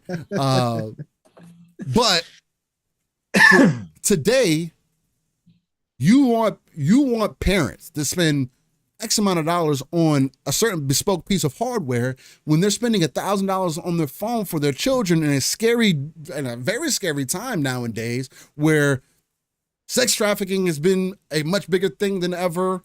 The things that are talked about in schools are very concerning. It's just a very strange time that we're living in currently. So you see kids by like the age of 8 with a cell phone. And the other thing, Steele, is all this has also taught the younger generations that they don't care necessarily about having the best performance, the best resolution. They don't care about, they're growing up on streaming. They don't care about what the physical box does for you to give you a better experience. They don't care about what the physical, they don't care what they don't care what a 4K Blu-ray is compared to what you see on Netflix or Amazon or whatever. They just don't care about that. We grew up where that was pushed, right? We were buying the best of our card decks, right? You could tell the difference in sound between an Alpine and a JVC deck. Absolutely. Right. Right. We were pushed on. Nowadays, kids just don't care. Even if there still is a difference, they don't care. It's not big enough. No, it's about the access point. It's about how easy can I jump into it. That's all I care about. If it doesn't look the best, so be it. That's fine. If it doesn't play the best, that's okay. I'm still having a great time with my friends. I don't care. I have an ease of access. I can pull it up on my phone. I can pull it up on my iPad in 2 seconds. That's all that matters to them. They don't have the same expectations or the same desires that we did growing up in a different generation. And I don't think that negatively impacts gaming. I think that you have to come up with a different way. You have to come up with a different way to make sure that they have access to that. So how do you do that? Continue to innovate on hardware. Continue to innovate. Phone innovation isn't going to stop. The most recent Resident Evil is playable on an iPhone. Right. Now, mind you, regardless if it's under 20 frames or not, at the end of the day, it's on there, running natively. So what is going to be possible in 10 years? I am not the phone dude. I'm not going to be sitting here like, oh yeah, Pong, let's get it. And to Peter's point, Steele, it changes the priorities, right? True. Because again, back in the day, you had to have the box to play a game. You had to. Those boxes were critiqued heavily about what kind of performance. Not that they still aren't to this day, but I'm talking about the gamers that were playing were reliant upon those boxes. So what was in the box was a priority because the game makers needed the best of the best. That's why we got $1,000 boxes like 3DO long before anybody ever thought they would spend $1,000 on a game machine. Right? Because they were trying to get the best of the best. But now what I'm saying is the younger generations growing up without the boxes, growing up on their phones, their tablets, TVs, or whatever the case may be, that priority is no longer there. And to Peter's point, when does the hardware, the cost of R&D, the losses you take on the hardware, when does that benefit end? And you say it costs us too much to do this anymore. It's good enough.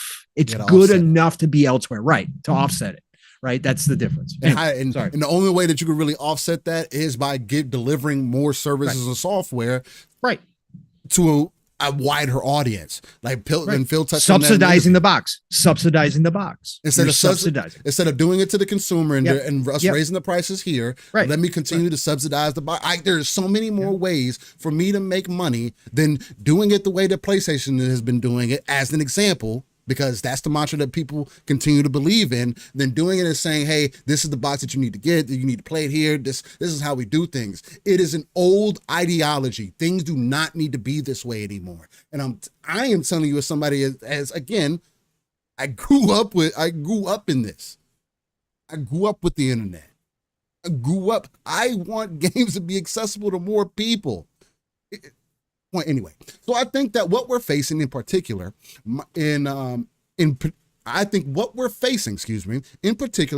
with Azure is thinking, are we now finally ready for cloud gaming? Are we finally ready to just crank on our 8K television, get in our gaming menu with 10,000 games available? Who's playing what right now? Click, go, play. It's a possibility. And again, I do not think that the cloud is the immediate answer either. But if things are going to continue to develop, if the internet infrastructure is going to continue to change, and it is more efficient for me to build towers in a country that traditionally does not buy consoles, or for tariff reasons, tax reasons, whatever the case, because these are also the realities of why these things don't happen. Things are more expensive, for example, for us to send things to Brazil. People, they get taxed on that shit heavily. And if there's ways for us to build towers or whatever we need to do, infrastructure, some small form infrastructure, versus us selling a console there and delivering a high quality internet access to give people an access point, why is it a bad thing? That doesn't stop what we're doing. Matter of fact, that just funds more of what we got going on. We get more games because of that. We get more deals because of that. That's at least the way that I see it. The interviewer goes on to say, you mentioned that even as early as 2007 internally, you were wondering, is this the last console generation? Yeah, the Xbox 360, during that back end of that, you have the concern. If you were thinking then of something that launched the mid-2000s, what does the end of the decade look like? And how long those cycles were? Usually 5-6 years. And what does it look like 5 or 6 years? Are we going to need another? Well, the answer ultimately was yes. But the questions were being asked then, and why? Because you've got faster, cheaper, broadband, more ubiquitous in just about everybody's home. I always remember this. You're looking at music and the lessons learned, and all of a sudden streaming of high definition movies was starting to happen. And as we had those capabilities at home, again, gaming wasn't immune to this. The thing that kept us going was games were 30 gigabytes then, or 40 gigabytes, and music was 4 megabytes. And in a movie you could stream, but it was linear and passive. Goes on to say, do you think this is the last console generation? Well, it's a great question already. PS5 saying, yeah, maybe we could sunset this thing, but no mention of a PS6. Now, look, Sony is very much a hardware company. So I would say that that's your barometer, company. Microsoft, not so much. Microsoft, I'm sure, would love if everything moved into the cloud. The only thing that Microsoft doesn't get to play in as well as anybody else is the smartphone business, right? Because that's where Apple, Google, the handset manufacturer will benefit from enormously, and they already are. They're making tens of billions of dollars without really trying in gaming with the 30% royalties, and he's talking about Apple. Ladies and gentlemen, I'll put this into perspective. If anything, if I've learned anything with the acquisition of ZeniMax, the acquisition of ABK, if Sony continues to make the moves that they are making and they do not evolve, who do you think is going to be knocking on their door when that stock drops too low? Apple. Why? At least that's what I would think. And why? Because one, it gives them direct access to compete with the person that they want to compete with. And two, that's the direction that they want to go. Apple's wants to get further in the hardware to help build out their ecosystem already. And PlayStation already has some of those same mentalities as far when it comes down to the ecosystem. Just seems like the most intrinsically possible, and they got the money to do it. But I think it's a real serious question that's being asked. I'm sure in Tokyo, in Redmond, Washington, and Kyoto, that's what everybody's working on right now. Because when you start off that next generation, you got to be ready to absorb billions of dollars in losses. And is the industry, given all the layoffs and everything we're going through right now, is the industry ready for that? Look at Sony laying off 900 people, a lot there in the UK. My two eldest daughters work at EA. They're all right, but they're always looking over their shoulder. You just never know. In tech broadly, Silicon Valley broadly, you just don't know what's going on anymore as everything evolves and inflation hasn't helped. A lot of companies, gaming companies in particular, did not exit COVID well, hired too aggressively, thinking that this thing was never going to wind down again. And of course it did. I always call it the Peloton theory of like, oh, we're forever going to be at home and we're forever going to be playing games and jumping on a bike. Well, no, we're not. And if you thought that, as did Peloton, and you geared up for that future, then that's why you're in such a financial mess right now. Who's in the red right now? So I think that the answer to your question, those are the questions that are being asked right now, and it'll be all tied around. Do we continue to develop silicon? The role of AI, what does that mean? You can't look away from that. Are these companies willing to go another round of multi-billion, and at the same time, you're gearing up for another cycle where gamers may not embrace the console and just say, you know what? I don't need this. Times are rough. I've got my phone. I'm enjoying what I got on my phone. There's plenty of games I can play.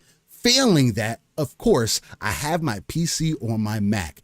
I can go do whatever I need to do there, and I do really need to be spending what could be 5, 6, and on a bespoke piece of hardware just to play games. So both companies and gamers themselves are asking themselves this question. So, Paul, what do you think about that so far? I mean, again, I think he's, using what he knows and formulating exactly what's happening within the industry and the changes that could potentially be happening before our eyes and the evolution. I think that, again, whether Peter's completely right or partially right or wrong, we'll find out. But I think that, he obviously is making a lot of sense. A lot of the same conversations that we've had plenty of times about what is happening and why the industry is seeing what it is right now and why some of these companies seem to be moving in head scratching directions to some people, but they're seeing this as well. And again, these are all things that have to be in consideration.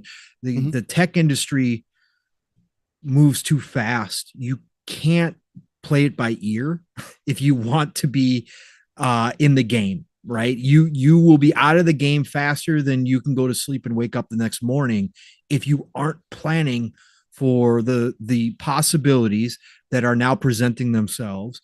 And Peter's speaking to all of that. Again, there is nothing new here. There's nothing groundbreaking or earth-shattering that he's saying.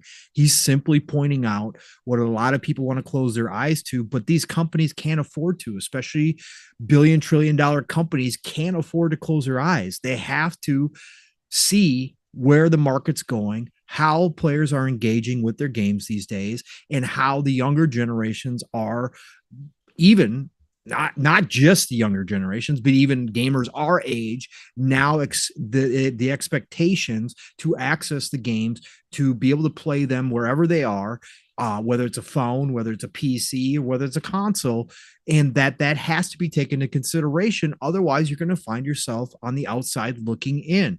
Now, Microsoft has been ahead of the curve a lot of times, way ahead of the curve, too far ahead of the curve. And they have failed because of it. So there is that risk that you can jump the gun. But if you're going to trailblaze, sometimes you have to move in these directions prior to everybody else. It's not going to be a one agreement where Nintendo, Sony, and Xbox all get together and say, yeah, this is where things are going. Let's all make our changes together. That's not how this works. It's competition. It's business. So you got to make the choice of when you're going to jump. And obviously, Xbox has decided to jump first. PlayStation is now jumping along with them differently, but they're starting that jump. And obviously, Nintendo has decided that their pond is still warm and fresh and fine. And we'll see if the Switch 2 introduces anything new. But they obviously saw the mobile side of things before everybody else and decided to position themselves in the mobile handheld market before it blew up. They've always had handhelds. They've had great success in handhelds, but they evolved that strategy into the Switch, and it's been a money printing machine for them. So, hey, that's how this works. But Peter Moore, I think, is speaking facts. And I think he's speaking from his knowledge that he gained from the decades he was in the industry. And even though he's outside of it now, he still sees these trends. He still has interest. He still pays attention to what's going on. He loves the gaming industry. And so I think that he is just answering the question as he feels. So I think it's great. I love it. I'm gonna go into this last part here, and then I may just leave it at that. They ask, while you were at Sega, you witnessed the company go from first party to third party after the failure of the Dreamcast. Can you comprehend Microsoft going third party in the same way? He says, I think the words first and third party may just disappear. It'll be, we make great games and we deliver a phenomenal service on which you can play our games. And first and third party, those are legacies of hardware. Where have we heard this, Steele? I'm sorry. I think I've heard both of us say this, that's eventual. Again, this is a know-it-all situation. I'm just saying that this is something that we've been talking about since we started podcasting. And eventually 5, 10, 20, 30 years, whatever the case may be, whatever that timeline is, all these companies will be third-party publishers, right? That's all they will be. They will have their services. The key is going to be the entry point. That's why it's been always my speculation that I think that Microsoft with their Azure servers wants to be the entry point. But you're going to walk into that one entry point. There's going to be your Sony ecosystem. There's going to be your Nintendo ecosystem. There's going to be your Xbox ecosystem. They're still going to have direct offerings through their ecosystem, but you're going to have access to all of them. And you're just going to buy what you want out of each one of those. And it's going to be a one button click to start playing that game eventually. He goes on to say, I think the question that would be asked from Nadella and the executive team to Phil is, all right, what we've just given you, whatever it was, $69 billion, but what does the next 5 to 10 years look like, Phil? What is the long-term strategy? Exactly what's going on right now. And yeah, they'll be like, all right, we're thinking about what the next generation of hardware could look like. But the challenge will be undoubtedly be coming from Nadella. What does it look like without hardware? And so that's going on right now. And what do we look like if we're more like EA than we are Sony? So that's what I'm sure is going on. And again, Peter Moore is removed from these companies, but it does not mean that his opinion does not hold some form of value. I think the points that he's been making in this article kind of prove that. What do things look like without hardware? Microsoft as a software company, I guarantee you, is thinking about that. But Microsoft is also not stupid, because who else is going to invest in that other than your hardcore market if you try to move further into the cloud right now? There is not enough cloud infrastructure, and Phil said that. They've talked about it. They've just recently seen an uptick in cloud for it to even be a main talking point. Yes, it is an option still. Yes, they have things in development, probably behind the scenes. We have still not seen Project Orion from ZeniMax that is supposedly on par or better than GeForce Now or Google Stadia ever was. Do you think that they just forgot about that? Maybe they either locked it behind a vault, threw away the key. I doubt it. As a software company, it would make more sense to me that they're looking at, okay, how do we implement these things? What makes this different versus what we have? Okay, what does the future entail? How do we want to move things forward? How many more console generations are we going to get? What is the future of the console? Because it's not what it used to be. There is not going to be the differences that we had previously. Guys, there's just not. It makes no sense to go even more expensive route than to all of a sudden, again, pull away from the current architecture that you're working on. If you're developing games on PC, doesn't PC have a minimum spec? Doesn't PC have a recommended spec? Don't they have a maximum spec? You don't think that we could create a console that could fit within that baseline? Will fit within that spectrum?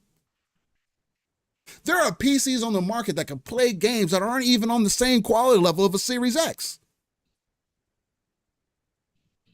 You know what's going to end up happening is that if the consoles are able to do more so and they are able to, don't you think it would cut down dev time if they were just able to be like, oh, this is the Xbox version, oh, this is the PlayStation version, oh, this is the hardware specs that we have to meet. It's very similar to each other. It's just branding. Okay, boom. Same version, send it out. Whoever's going to buy it, they're going to buy it. We just here to make games. They're there to offer you the ecosystem and give you a reason to be there. We're just here to make games.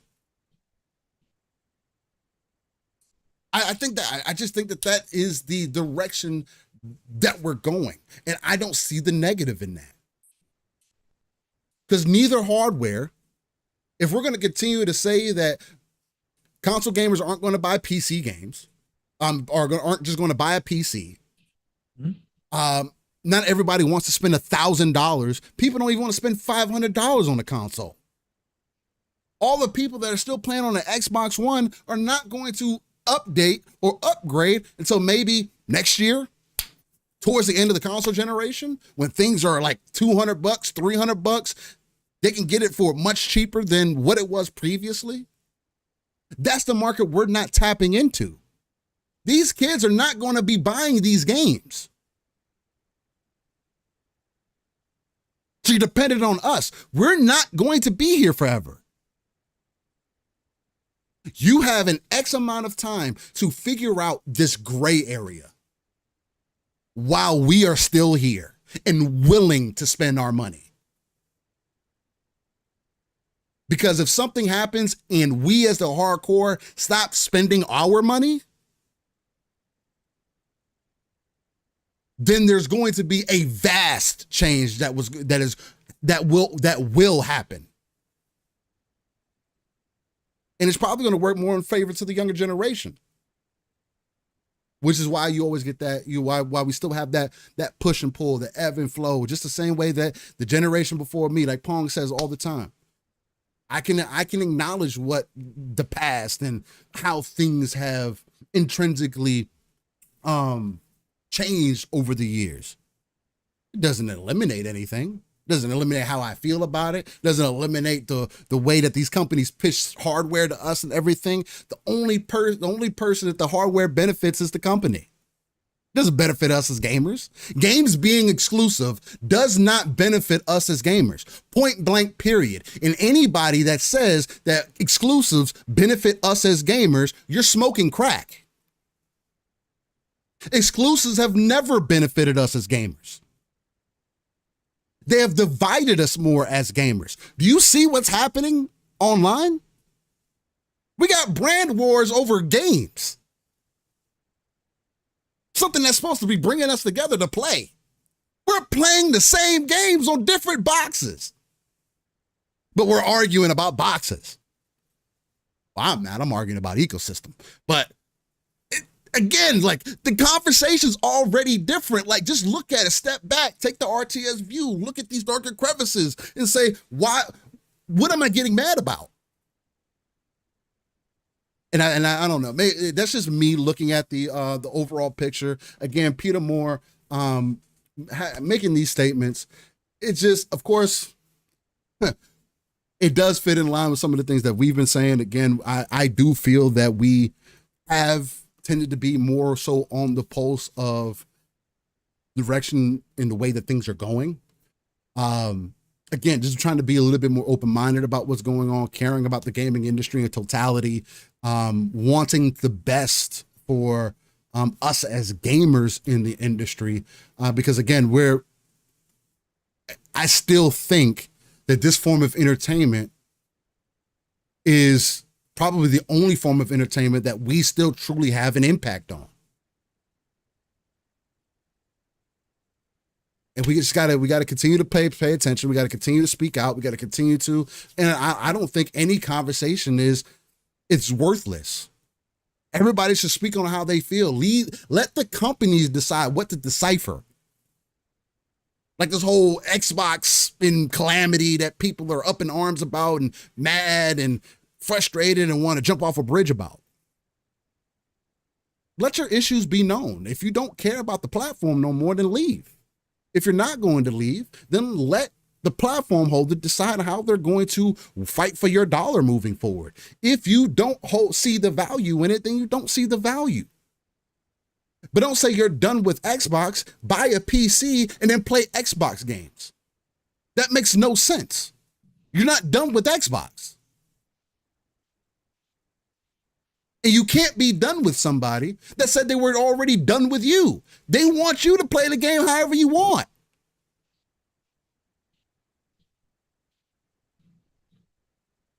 I don't know. And in this case, I don't think history is going to repeat itself. This gaming industry is where we're going, I think is going to be one of the few moments where we literally don't see history repeat itself. Because it can't. There is no path forward. There's no way to look back and say, oh, this is the way that things were done. Sure, history could repeat itself in a different way. Instead of consoles, again, shot in the guys' video, instead of consoles, we're going to be talking about platforms. That's what we've been talking about the entire time. It's going to be platform wars. I'm not buying a PlayStation. Now, if Gundam Breaker 4 was only coming to PlayStation 5, I'd consider it. But guess what? It's coming to Steam. But that's not even first party for them. Why would I get a PlayStation for what? Play what game? Nixie, maybe you're the guy that can help me determine whether or not I need one or not. maybe you're the one. But if I don't have my reasons, you don't have your reasons to invest in the Xbox ecosystem, then what do you care about? And I don't hear, and if that is the conversation, I don't hear enough people talking about what they actually care about. It's just box versus other box. I don't know. Any closing thoughts on the Peter Moore interview? Anything else that you want to add on to the loss of Xbox into further generation and console hardware going away and the gaming industry dying? Not really. I mean, again, we've talked about it at length, Steel. Ever since these discussions started coming, again, I don't think hardware is going anywhere anytime soon. I'm on record multiple times saying I think we got 2 more generations of boxes at least. I just don't think so. Now, if, like I said, I use the term generations, but what does that mean anymore? Does that change? Do we not really have generations anymore? Is it, like you said, Steel, are we headed towards a more PC-like experience? Whatever the case may be. At the end of the day, I think hardware is still a safe bet. I never had the doom and gloom for Xbox per se, that a lot of people did, going full third party, just out of the blue, or just ceasing production of hardware like Dreamcast. Again, that was a unique situation, and it wasn't just on the failure of Dreamcast, because Dreamcast actually sold very well. It was coming off the back of the utter failure of the Sega Saturn. That was what caused that situation more so than anything else, along with the continuing problems internally at Sega, and then of course PlayStation doing what they did at that moment in time to help speed up the process. But I just think that we're not going to see that again per se. I think Xbox, obviously, the way they're positioning themselves, if we move in a direction that we think it is, that obviously Xbox could be the first one to, be done with hardware overall eventually. But again, I still think we got 2 more generations, whatever you want to say that is. And obviously they've doubled down on the next gen. They're already working on it. Whatever that's going to look like. And I think, again, that's going to be an evolution in my eyes. It's going to be an evolution. It's going to be a combination of different hardware pieces and platforms and accessibility that is going to change how we look at the standard console box. But I think that ultimately it's still going to be here because hardware is still the best place to play the games on, and that's not changing natively. As of right now, natively. That's exactly. So, but I just think Peter Moore is looking ahead, and I think Peter Moore was just answering the questions. And again, I hear the people that criticize because it's IGN, and IGN, only asked Peter about Xbox and didn't follow up with, hasn't done an interview with Layden to talk about what he said about, what he thinks about PlayStation, again, the media shit, whatever, burn baby burn, whatever. But I just took this as an informative interview from somebody who is highly knowledgeable in the industry. Yes, he might be on the outside looking in, but that does not take away from his experience. That does not take away from what he did in the industry. And I think that, again, just like Layden, I got to sit up and take notice when these guys talk. And again, it's, he's saying a lot of the same stuff we speculated on, but he's coming from a different place of knowledge. So I'm going to listen to him. And I don't disagree with what he's saying here. I'm sure conversations are happening all the fucking time. Just like when everybody said, oh, it's only 4 games. Listen, they're having conversations. They're having conversations internally about what games they're going to put elsewhere and all that kind of stuff. It's happening. It's an evolution. So, but anyways, again, like you, Steel, not doom and gloom here.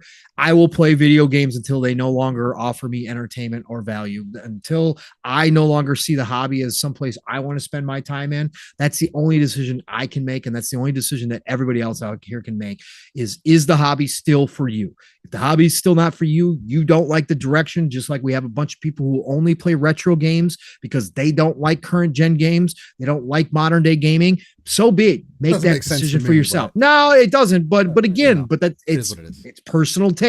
So until the hobby stops giving, I don't care if Nintendo's the last one.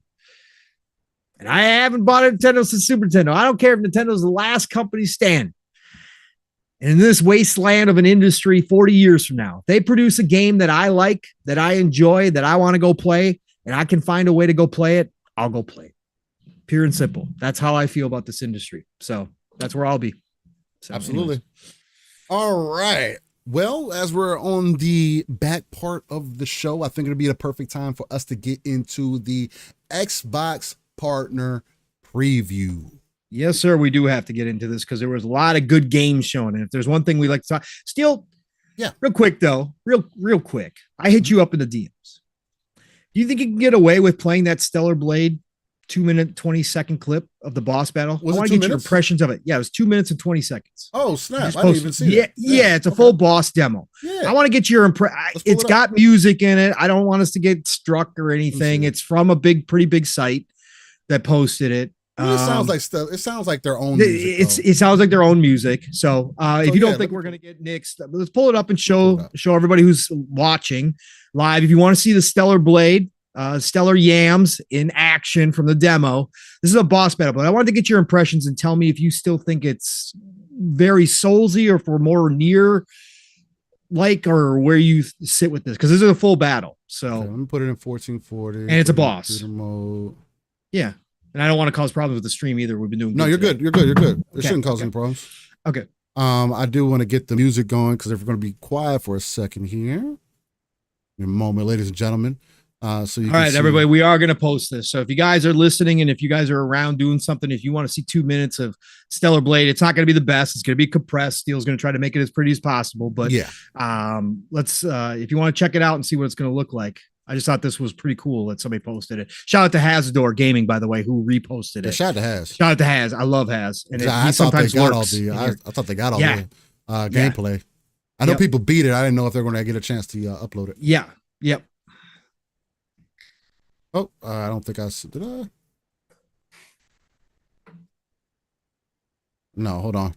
I want to make sure it's playing the audio, guys. Give me a second. Yeah. Yeah. That should be good right there. Oh, yeah, and it's with the great new outfit too.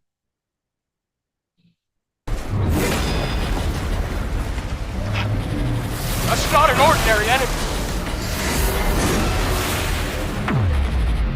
I really like that. Adam, get back.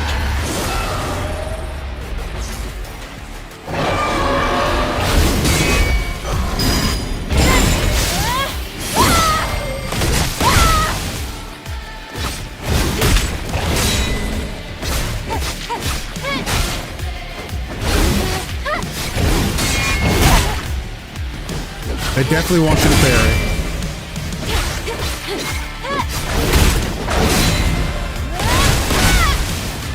Looks like they're playing on an easier difficulty, though. Those 2 hits didn't do a lot of damage. That'll be fine for me.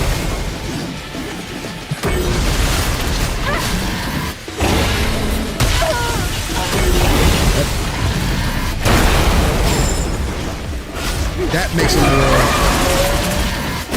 Have the QTEs in the middle of it.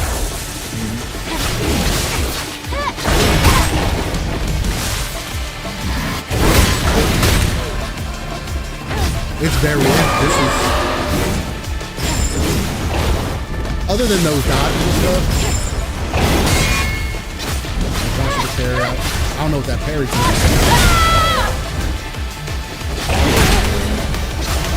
It's definitely not Devil May Cry at all.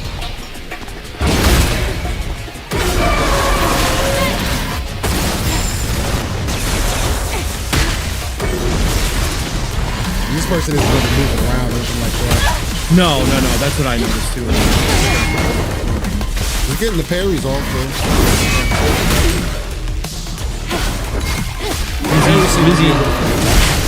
Wizzy said it's more like Nier or Metal Gear. I wouldn't even say it's like Nier. Nier is definitely more mobile than even this is. Yeah. Nier wants you to move around and kind of have this fluid. Do you think you could move? I mean, the combat zone is pretty big. Yeah. Only roped off. I mean, you could potentially move. For me, just looking at it at a first glance, it's definitely more action oriented. It's definitely much less Devil May Cry than anything for sure. Because Devil May Cry is like pulls you back from the camera a little bit, has you more focus on doing different combat elements, weakening enemies in certain ways, launching them, getting in the air, doing air combos, stuff like that. And those things may be available in this game, but looking with it being so also, it looks like parrying is a main mechanic in this game. So that is something to take in consideration. So maybe more so along the lines like a Wolong. Maybe I'd probably put it in more so in that vein. What's also going to help it is this. I can guarantee it's not going to be based on weight or anything like that. Right. That is going to inherently make it more action-esque for sure. Was there a stamina meter or no? Watching it back, no, I don't see a stamina meter. Yeah, okay. No, there's no stamina meter or anything like that I'm seeing. So like you can kind of attack endlessly. I'm trying to see if there's one for like when she parries. No, and I don't know what that timing is. What's causing that timing? Is it built-in QTEs or what is that? Knowing Sony and how they've done some of their previous games. And again, I know this is not directly Sony, but with them being involved, there could be some things, some QTE type combat in there, depending on the moves and stuff like that.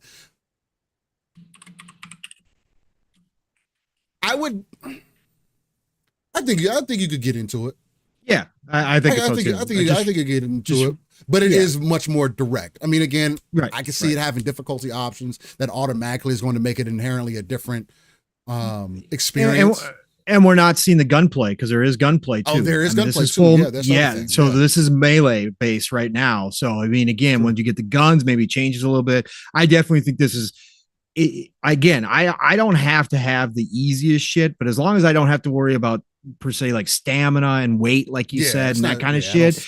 I think I probably can do this and figure. And again, if I have to eventually play it on easier mode, that's fine. I don't have a problem with it. But I thought it looked pretty damn good, man. And again, this is just one scene, so man, that's pretty damn excellent, actually. Yeah, I think somebody asked too if it was going to come to PC. We've talked about. We don't know. Nixie did. They haven't. We just don't know. Yeah, it was supposed to. It was supposed to come to everything. Sony bought in.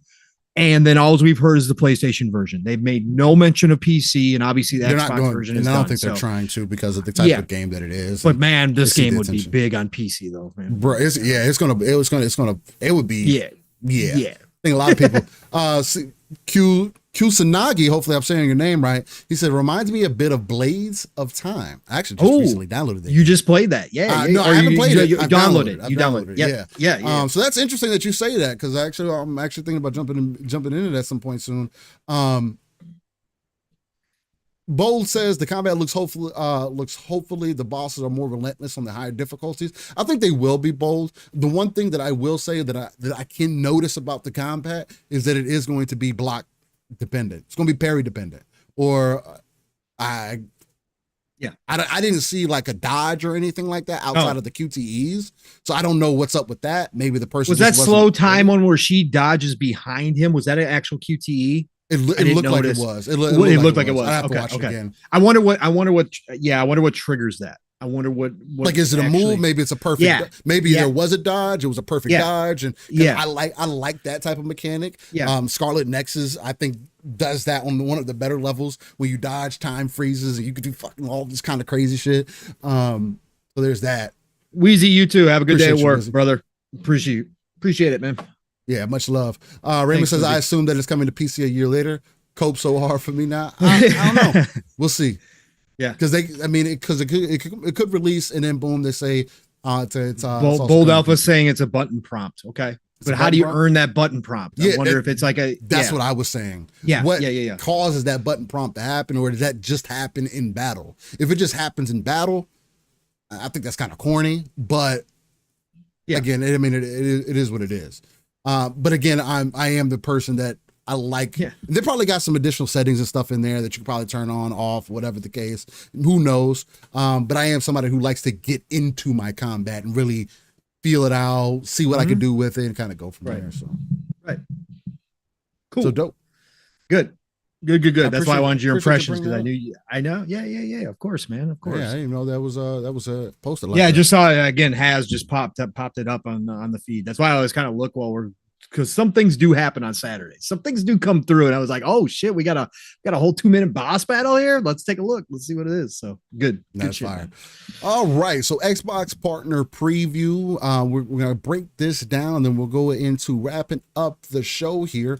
We don't necessarily have to get into everything, although there wasn't a whole lot shown. So take that. I say not a whole lot shown. I was gonna say games. Yeah. There was about 14 games shown here. I'm going to kind of go down the list on here. We can just kind of glance through them, what basis of what our interests are, and kind of go from there. It looks like we'll start off with Unknown 9 Awakening. The announcement trailer for that was shown. How'd you feel about the Unknown 9 when you first saw it? Freaking awesome. I remembered it slightly being shown. This was not one of the games that was a brand new showing. So I kind of remembered us seeing this last year at some point. I don't remember what show, but this was one of the ones that kind of tickled my brain. I'm like, oh yeah, I kind of think about this. Again, what a way to start off the show. A surprise game that I, obviously hadn't kept my eye on or was looking out for, but this is a game that I saw and I was like, oh, okay, now you're speaking my language right out the bat. Xbox, love to see this as a partner showing up in here, and I was very impressed. I can't wait to see more about this game. I did know that some people did actually get to watch. There was some people, outlets that got to watch somebody play it for about an hour. They didn't get hands-on preview, but they got to watch somebody play it for an hour. And there were some really good impressions coming out of there that this game, again, Steel, this is the one for people who don't remember that I was looking obviously while at work, so I was doing work, but I was also watching. But the same time you guys said it, when this first popped up, I was like, "Is this Assassin's Creed Red?" And I'm like, "No." I'm like, "Is this Is this an expansion for Mirage?" Because it kind of give that Middle Eastern flavor. I was like, what the, it looked like Assassin's Creed, and then all of a sudden started playing that, and you guys were all like, nah, this ain't Assassin's Creed. And I think you were ahead at that time. So you were like, no, this is Bandai Namco. And I'm like, what is this? And then I saw it and I'm like, oh, I kind of think I remember seeing this one. But I heard that from some of the people who did get to watch some gameplay for about an hour, that they were talking about how it's a tactics strategy game. Obviously, it turns into that as you get into the battle. Yeah, action strategy. Yep. But you get to possess enemies and you get to control the enemies and control their attacks. So you like possess an enemy behind the lines, and then you get to turn on the other enemies and actually use that character. So yeah, man, I was super excited about Unknown 9. Can't wait to see more coming summer of 2024. This year, not Game Pass, but it is coming summer. So I'll have my eyes on it now. Bandai Namco, again, hitting on all cylinders, man. I love Bandai. So let's go. Yeah, no, I like the idea behind Unknown 9, doing a lot of things. Again, talking to my to the action-based side of me. The ghosts, the phantom nature of things, the supernatural nature of things she had going on, being able to take control of somebody and then getting into this tactics like elements where you can set things up and whatnot. And it's just a super dope idea. And it might be another one of those that ends up being a interesting time sink for sure. So that was Unknown 9, The Awakening. Then we had Sleight of Hand. Everyone. Yes, sir. So by 11-Bit Studios. Another game coming in the form of a third-person stealth 'em up meets card battler. It boasts a gorgeous noir visual style. Stars Lady Luck, a detective maid witch on a quest for revenge in a dark crime swarm city. Players will have to use magical cards and their stealth skills to sneak through the city unnoticed and take out their targets. That is correct. And this comes in 2025. So we already got a preview of a 2025 game. This is coming into Game Pass.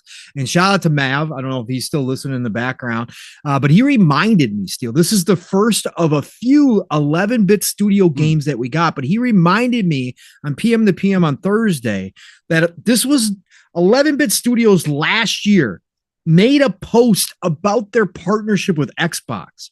Like, we normally don't see that from a studio, but they themselves put out a post on Twitter announcing that they had signed a deal with Xbox to publish games.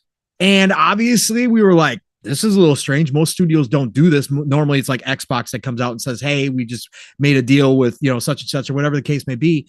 So that was a little bit crazy, but here's the fruits of that contract, obviously, because we got 4 games out of 11-bit in this showing, and all of them were very interesting, but Sleight of Hand specifically, Steel. Stealth-based, right? Stealth-based card battler. Now, I don't always like card battlers, but there are some that grab me. Again, Midnight Suns famously being the one that I was turned off by. I wanted more XCOM, but then I got back on the train, loved it. Been plenty of other ones in card-based systems that I've played before, but you give me stealth, you give me this noir flavored atmosphere, right? Yeah, I'm in, man. Game Pass next year. Let's go. I'm all about this. Look good. Yeah. Real quick. Apparently, Stellar Blade is definitely heavily parry dependent. Okay. From what I've looked at, we looked into a little bit further. People who played the demo in full said, yeah. There was one dude who said that if there's one thing Stellar Blade has taught me in this demo is that I need to work on my parrying. Okay. All right. Again, if I have to turn down the level, that's fine. We'll turn down the level so I don't take as much damage when I don't parry as much as I should. That's fine. We'll do it. Absolutely. Okay. Then next up on the list, we had a game called The Alters. This game was actually much more interesting than I was expecting for it to be. I mean, I first saw it and I was like, I don't know. It looks good though. but then the concept just kind of continued to unravel itself. It's a unique psychological narrative-driven social survival game that tasks players with surviving in a hostile environment. The Alters is another exciting game coming out of 11-bit. You'll play as Jan Dolsky, stranded on an abandoned planet with one goal: survive. Dan does not have the manpower to manage his mobile base, but the discovery of a unique resource gives him the ability to duplicate himself. Each version of Jan possesses different abilities and mindsets, leading to a complex interplay between multiple variants of the same person. There was a lot of Death Stranding vibes in here. There was some Fallout Shelter vibes in here. There was a lot of different elements that kind of people have been hinting at about this game.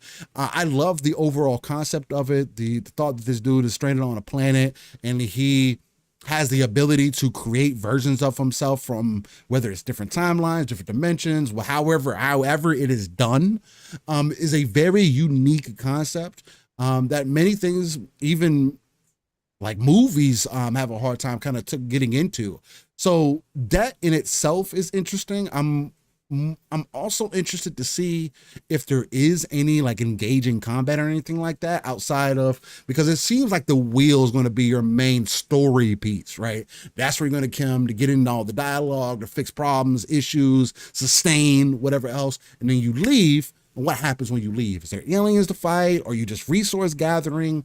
What is happening there? It'd be really dope if you had this other alien threat that was also out there. So you kind of have this push and pull. So maybe you don't want to go out one time because you're like, damn man, if I go out this time, I might waste some resources. I might die. What happens if you die? Kind of thing. I think that would be super dope to see. How did you feel about the Alters, Paul? I loved it, bro. Loved it. Again, this is another one that tickled the brain. I remember seeing a quick, I think it was at the Future Game Show last year, Steel, where we got to see the reveal of this game, but now seeing it in action again, all the descriptors that you guys used, again, you just brought them up, Death Stranding and Fallout Shelter, etc. It was like a blend of all of those things. But the more I saw this, and again, I love sci-fi, second only to high fantasy, but the sci-fi genre is getting, not that we've never had sci-fi, obviously we've had lots of sci-fi games, but I still think it's underutilized. And I think now that the tech is where it's at, I think that's why we're starting to see some people explore sci-fi elements. It's a lot more complex than high fantasy is a lot of the time. And I think that's why we're starting to see more games, especially from smaller devs. Love to see this, Steel. This game definitely, as it played and as I watched a little bit more, and then when I went back and rewatched the trailer again, right up my alley. Again, from 11-bit Studios. This was another one. Best part, Steel, coming later this year as part of the deal with 11-bit, coming into Game Pass, no risk, Steel. So even somebody like yourself who, obviously would like to see some of the combat and that kind of stuff, even if you don't get all your answers up front, you'll be able to download on Game Pass and try it out. No risk, right? Yeah. But there was a lot here that I loved. The multi-dimensional versions of himself, that this is going to also be narrative driven, because they showed off, Steel, that like the versions of himself could be getting into fights. And you kind of have to referee those fights on board your big wheel ship, whatever you want to call it. And you're going to have to like navigate those situations. And obviously there's going to be decisions that have to be made. Like you, Steel, I was also asking myself, what if I die? Do I take over another version of myself? Do I get like different stats at that point for like, is that an element in here? I can't wait to see how they pull this off. Like, I can't wait to see how this all goes down, but definitely a game in my grazing wheelhouse. I will have this downloaded when it drops in the Game Pass. Can't wait to see what they did with this. Super exciting to see this. Again, diverse start to the lineup right here. Still love this, man. This is already, the show was already, when I was watching it at work, going, oh, okay, Xbox. Yeah. I like the selection right here already. Let's go. So yeah, good stuff, man. Loved it. All right. Then we get into Creatures of Ava. A lot of people were saying, oh, it looks like Power World. Looks like could be a new comparison, bro. For sure. It looks like another monster, maybe capturing. I compared it to Kena Bridge of Spirits more so. Yes, the way that you were caring about the, of course, not quality wise with the way the game kind of looks or whatever. But But just the overall aesthetic, like caring about the environment, stuff like that. That's the kind of feels that I got. Some people said it was like Ghostbusters and Power World combined together. I don't know if I necessarily felt that. I see because of the beam and whatnot that she was shooting. Yeah, the capture. It seems like this could also be possibly an interesting game. It has some Pokemon Snap vibes to it. You can capture Pokemon. You can capture some of these monsters, excuse me. There also has some things to where you can control some of these animals for a bit. Yeah. So I don't know what's up with that. I know the other game, what is that? Chia did something similar to that as well. So this game is not for me per se, but that's me saying it now. It could be something that I end up getting into. I don't know if I need a Ghostbuster weapon to go fight. That's not the most entertaining thing for me. But how'd you feel about Creatures of Ava, Paul? Yeah, no, just another great addition to the lineup. And again, 11-bit studios, like I said before. So it's coming to Game Pass later this year. So no risk. I'll try it out. I'll download and try it out. Love the colors. The colors popped off the screen, right? It's one of those colorful games. And if you give me an alien type planet or alien type world that really pops, I love dark and I love serious and I love, bloody and I love all that stuff. But if you give me that color palette that just really on the OLED is like, oh my God, this thing's gorgeous. I'm going to jump in and try it out. Never know.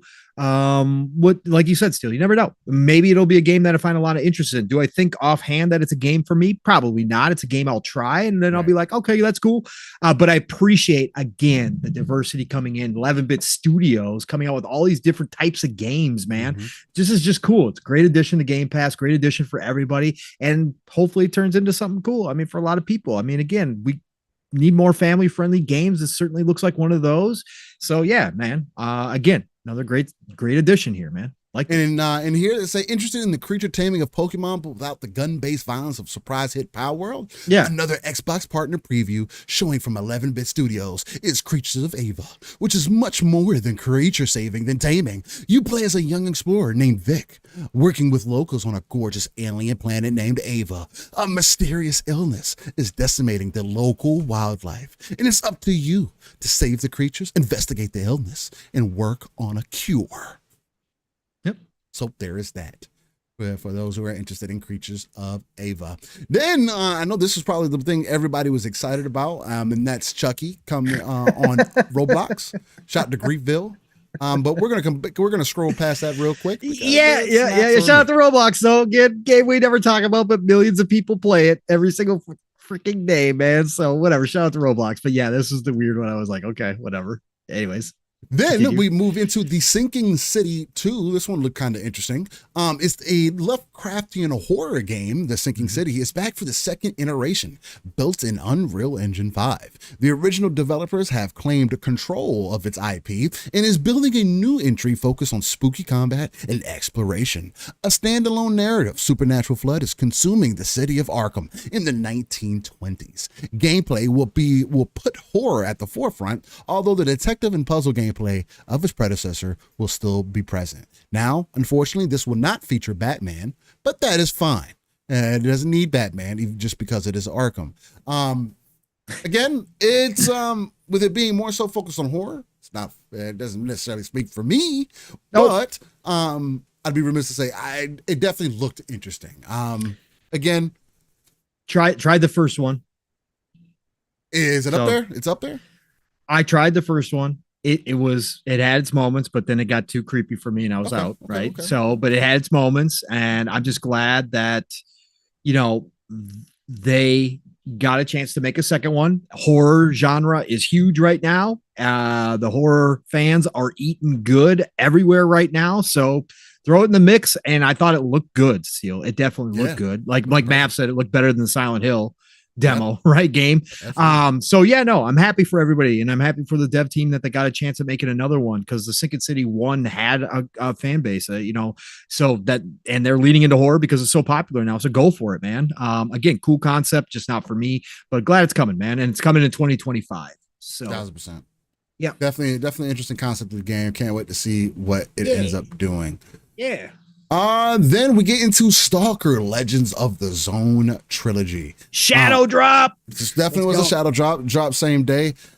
This had me interested just because I've never played Stalker. The gameplay did look like it could be possibly appealing.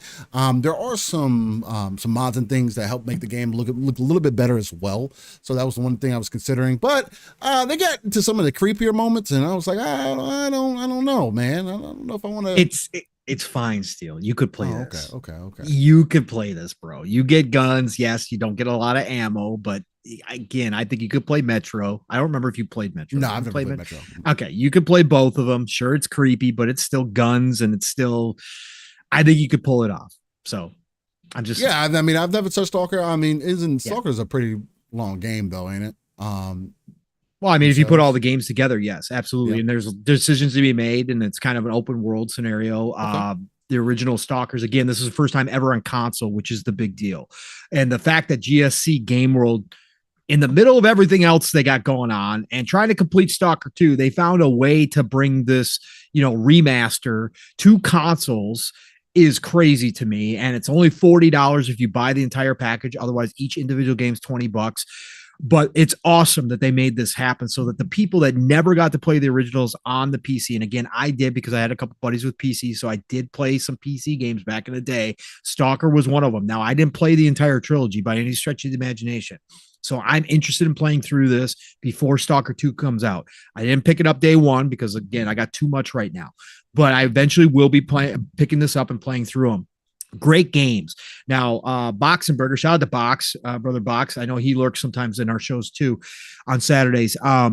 Box did put up a post today. He played the original Stalkers, I believe, on PC. He picked this up, and he said that it actually does hold up, but the gunplay is a little dated still. So he said the gunplay might not be up to par with what you think of nowadays, right? At all, or anywhere close. But so he said that's the only thing, but the game overall holds up. Again, these are great stories. If you like Metro, but you never got to play Stalker, again, that's a part of the original team that went off and played Metro. You'll feel right at home in these Stalker games. So go play them. If you haven't played them, if you're excited for Stalker 2 and you kind of want to get the back story of this, do it.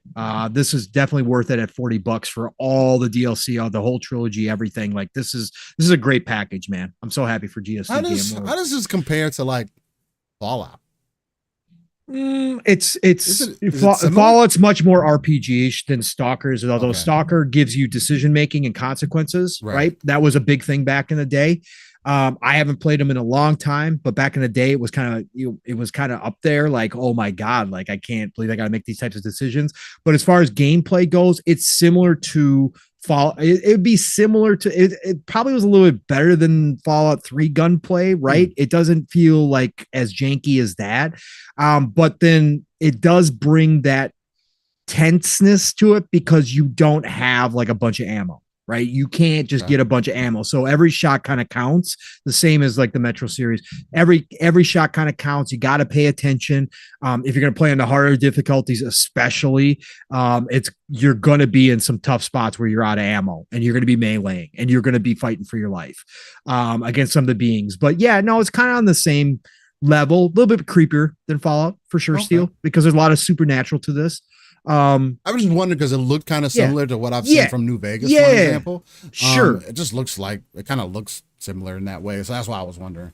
Yeah, for sure. I definitely think the gunplay on Quake is dated. So what? Right. No, Lydian, I don't have a problem with it. I'm just giving everybody expectations. Like this is like a rematch. This isn't a remake. This is a remaster. So that's why Boxenberger pointed out that, obviously the gunplay wasn't up to par, and felt dated. So it just, people have different expectations when they drop into these older games. Just want to make sure everybody's clear on it. I don't have an issue with it because, again, I played so much of that shit. It takes me a little bit to get used to it. But yeah, Steel, I think you would enjoy it. I think it's got a great story. Especially with the supernatural shit. Interesting. Yeah. Okay. Well, there's Stalker. Then there was Monster Jam Showdown. This game actually showed better than even I was anticipating. It had me interested. I was like, damn, this kind of looks like it drives pretty well, man. It looks like it could be some fun. Again, I probably won't get it ever, but it definitely, I'd be remiss to say it definitely was interesting. So, how'd you feel about Monster Jam showdown, Paul? Who knows? Maybe it's eventually dropping a Game Pass, or eventually it'll get down to like, again, I grew up on monster trucks. I was the monster truck starting era with Bigfoot and then eventually Gravedigger, etc. But Bigfoot, Mav and I talked about this on PM to PM. People don't talk about Bigfoot anymore, but I went to monster truck rallies and shows, right? So I grew up in this era, but have I continued to love monster trucks? No. Are they still cool to see highlights and shit? Yeah, they are. Game looked fun. It's not something I'm probably going to pick up, but hey, who knows? Maybe one day you'll see me talk about Monster Jam Showdown, but I just don't think so. But I'm happy for everybody who likes this kind of stuff. And it did look fun, like you said. Yeah, that's what I was thinking. But again, still, like you said, it looked better than I thought it was going to look. Much better. So, I was like, wow, but cool, again, diverse, part of the diverse lineup here. This is what I love, man. A game for somebody out there. I mean, that's what it's all about, man. That's what they were showing off here. So love to see it. Absolutely. Then there was Persona 3 Reload expansion pass that's coming. I thought it was kind of mediocre for what they were bringing in, but to each their own. Go ahead. Mediocre. Well, the things that they were bringing in, wasn't it just like music and some outfits? That's part of the first wave. Oh, there's 3 waves to this, and the big deal here, Steel, is, and again, we touched on this when Persona 3 Reload dropped. I informed everybody because there was some discourse around it that they were making a whole lot of content DLC instead of more of a complete package. And there was some people, Persona fans, that were upset about this because they are kind of monetizing the hell out of this game. I got to say, number one, that this is something we talked about originally, because this is coming to Xbox Game Pass Ultimate subscribers. So you get this expansion pass for free. This is something we said that they could eventually add to Ultimate to drive even more value with some of these games that have DLC. This is a great addition right here for all the Persona fans who are Game Pass Ultimate subscribers. You don't have to buy the expansion pass. So this is cool. So the expansion pass drops in 3 waves starting March 12th and will be obviously available on Xbox and everything. So the first expansion is March 12th. The first wave is March 12th. The second wave will be May. And the third wave, which is the eagerly anticipated episode Aegis, the answer. So this is going to be a full story expansion. Steel. Okay. Will drop in 2024 sometime, right? So so they're just doing it in waves. So yes, I think wave 1 and wave 2 is mostly going to be cosmetics, music, except that's what I was saying. I was like, but that's big for the Persona fans. Persona fans are into that stuff. That's always been a part of Persona, right? That is kind of the thing they do. But the expansion pass does include that story expansion, which is really anticipated. It's going to expand the story a lot. So that's dope that's included in this. And again, if you're a Game Pass Ultimate subscriber, you just get it for free. So this was the remake. This is Persona 3 Reload is a remake of the game, right? Or is it its own thing? It's its own thing because the PlayStation 3 Portable is what we got earlier, right? So that was only on the PSP, right? PS3 so this game was Reload. A PSP game. No, the PSP game that came out last year for Game Pass was the PSP game. Hold on, I'm gonna look it up because I always get confused amongst these two because again, so we got PSP Portable, and then you had Persona, not to be confused, right? And then you had Persona 3, which was it's considered the 4th main installment of the Persona series, even though it's Persona 3. So Reload is the 4th. Yes. Okay. So and it was released it was released in 2006 on its own. It was a mainline entry into the Persona series. So it is a remake. Yes, correct. So this is a remake, if you want to call it. Yes, this is a remake. I think it's a remake. If it came out that long ago, how it looks like they went in there and did some work to it. So correct. And I know there are a lot of Persona fans who can explain it better than me because obviously there's a lot of people who are heavy into. I love Persona, and again, I'll have my Persona moment where I go back and replay all these. And that's why I wanted them to come over and do this. This is awesome that they're all coming to Xbox because eventually I will be playing them. But there's obviously hardcore Persona fans who could explain much better than me. But it does get confusing because they've had all these different little iterations in between. And then you throw in the original Shin Megami Tensei and things get really confusing because that's actually the starting point of Persona. Persona was just supposed to be a spin-off, but Persona got so popular that it created its own mainline franchise. So, but Shin Megami Tensei is the actual original, the forefather of everything. And now we're starting to see those come back too, which is awesome. So anyway, it's dope the fact that we weren't getting these games. You weren't getting these games on Xbox previously. Then now you're getting the DLC. And Game Pass as well. As part of your Ultimate subscription. So that's super dope. I do hope that Xbox is able to cut more deals that way. I think that Xbox, its expansions, if you're part of Ultimate, should be also part of the game. Ubisoft does it. I think it's super dope. Once you subscribe to like Ubisoft Plus and you get that Assassin's Creed, you get the gold version for being part of Ubisoft Plus. You get in there, you get all that content. It's kind of overwhelming a little bit because you're like, wow, man, I have all this content to get through or to go through, and like cosmetics and all this other stuff. It just adds on to the experience. It just makes you feel like I got so much value for the subscription, right? So it's right. Dope. That's dope to see. Yeah, it is. Then next on the list is one that is high on my radar, and that is first Berserker Kazan.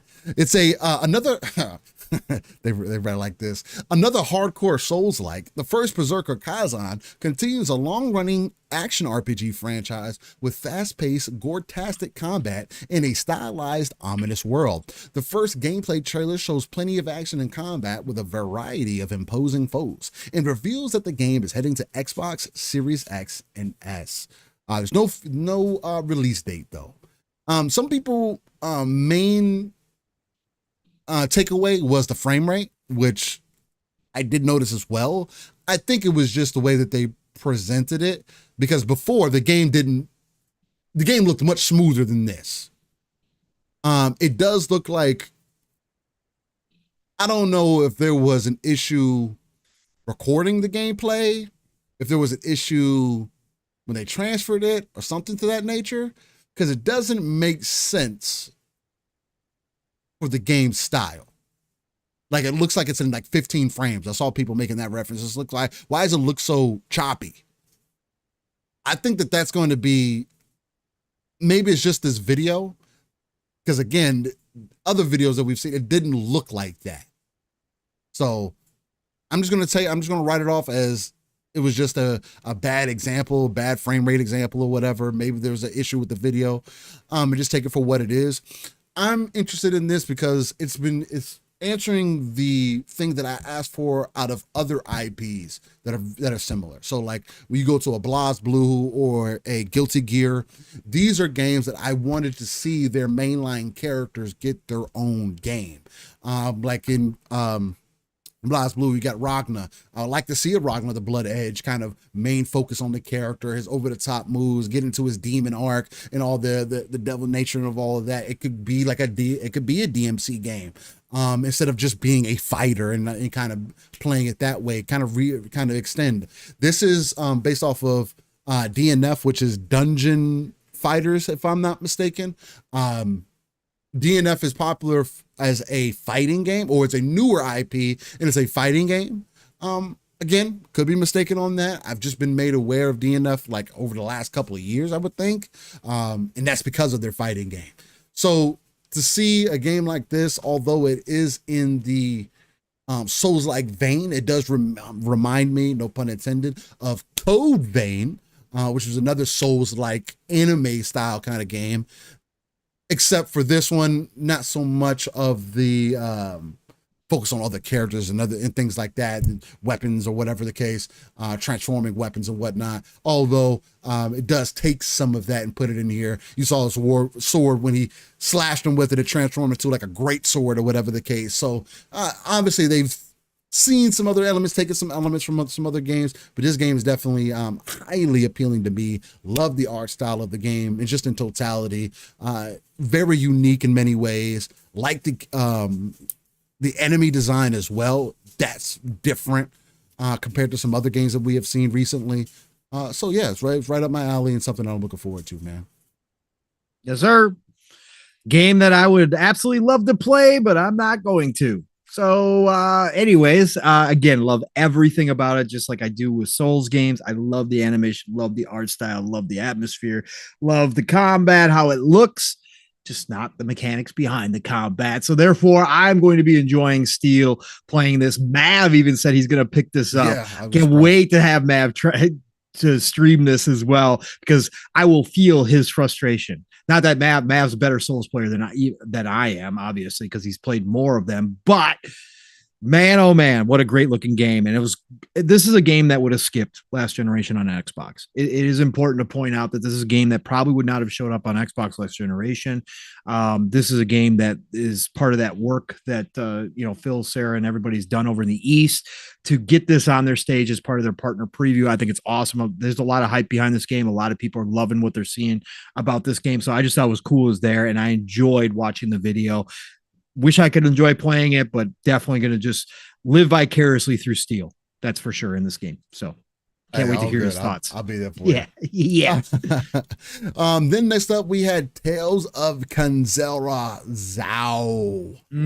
This game looks also interesting, and more so in the vein of like Prince of Persia that we just recently got. So if they can consistently kind of keep that up I know we're going from Ubisoft to EA, but even from being from two different devs from two completely different pubs, they share enough similarities with each other where I think this game will end up being pretty unique. It looked unique. It looked like it would be fun to play. Again, it had some platforming to it for sure.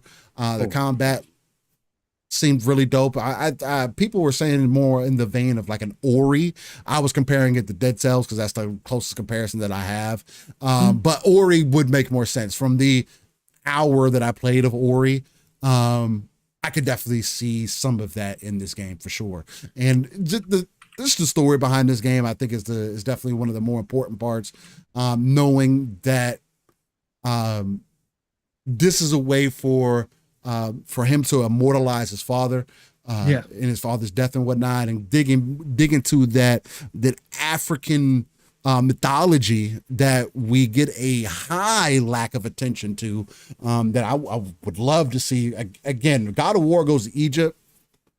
Hey, I'm on. That would be fire.